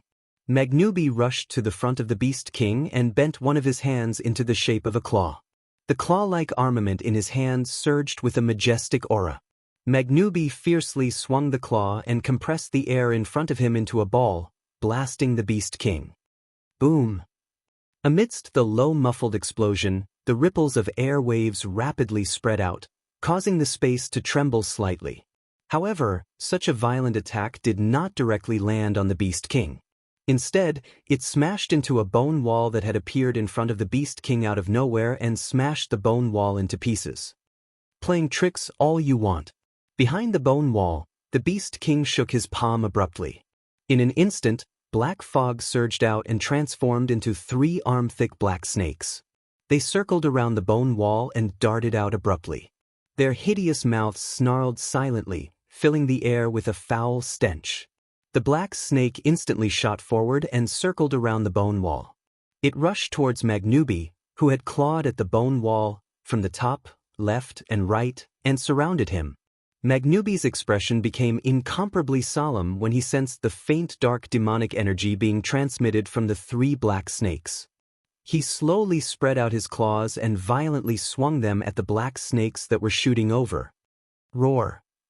As Magnubi swung his claws, the beast shadow behind Magnubi roared violently. It raised its huge claws and crushed the space in front of it as if it was squeezing it into a ball, then smashed it down heavily. Boom! Just as he passed by, the 3 black snakes that were circling around him were immediately crushed into a cloud of black mist under this earth-shattering claw, just like the space around him. Buzz! At the same time, after Magnubi dealt with the 3 black snakes, the space around the Beast King trembled abruptly. 2 gaps split open and spat out 2 figures as though something was being spat out. Hiya! Garen and Mura darted to the sides of the Beast King like loaded bullets. They brandished their simple, unadorned knight sword and pitch-black long stick in a crescent arc and smashed at the Beast King's head.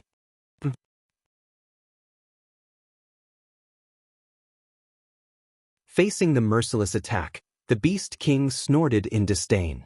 With a move of his palm, a surge of black mist gushed out from his body.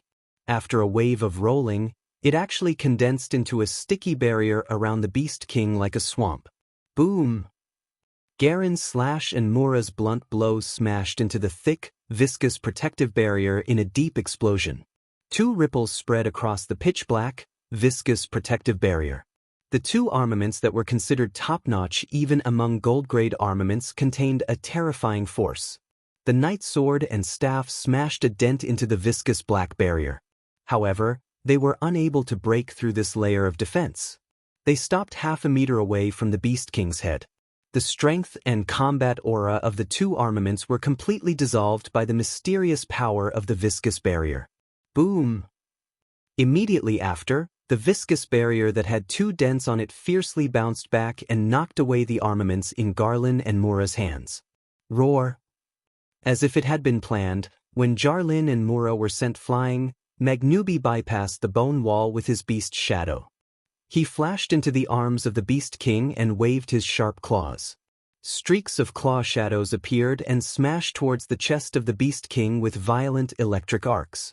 Facing this attack, the Beast King remained disdainful, but he didn't completely ignore it. Got to say, the strength of lightning was indeed a kind of strength that contained righteousness and had a certain restraining effect on some evil beings. Coincidentally, the pseudo-god strength in the Beast King's body was one of such evil beings. Therefore, the Beast King couldn't ignore the claws that were wrapped in electric arcs. Bone armor. Immediately after, the dark magic power around the Beast Monarch surged like lightning. As the black chi surged, the Beast Monarch's body also trembled, and a suit of armor completely made of bones was formed around the Beast Monarch's body. Clang, clang, clang. The claw shadows that carried traces of electric arcs all smashed onto the thick and heavy bone armor. Waves of metal clashing sounds reverberated in the air like vibrating ripples. The defensive power of the bone armor was obviously very strong as well. Under Magnubi's full power and storm-like attacks, there wasn't even the slightest crack on it. Of course, there wasn't a single crack on the bone armor. However, even though the bone armor had absorbed most of the impact, the remaining force from Magnubi's claws still forced the Beast King back. As a result, everyone could see that the Beast King's body was pushed back by the force exerted by Magnubi's claw attack. Clang, clang, clang. On the other hand, Magnubi continued to drive the Do Chi in his body. Along with the huge beast shadow, he continuously swung his claws, causing the clear sound of metal clashing to reverberate in the sky. You're tuning in to the Passion Pages YouTube channel. We're so grateful for your support, and don't forget to subscribe to join us on this incredible journey through captivating stories. Your generosity through donations truly makes a world of difference, as it's the primary source of revenue that allows me to expand and enhance this channel for you. Thank you from the bottom of my heart for being a part of this adventure.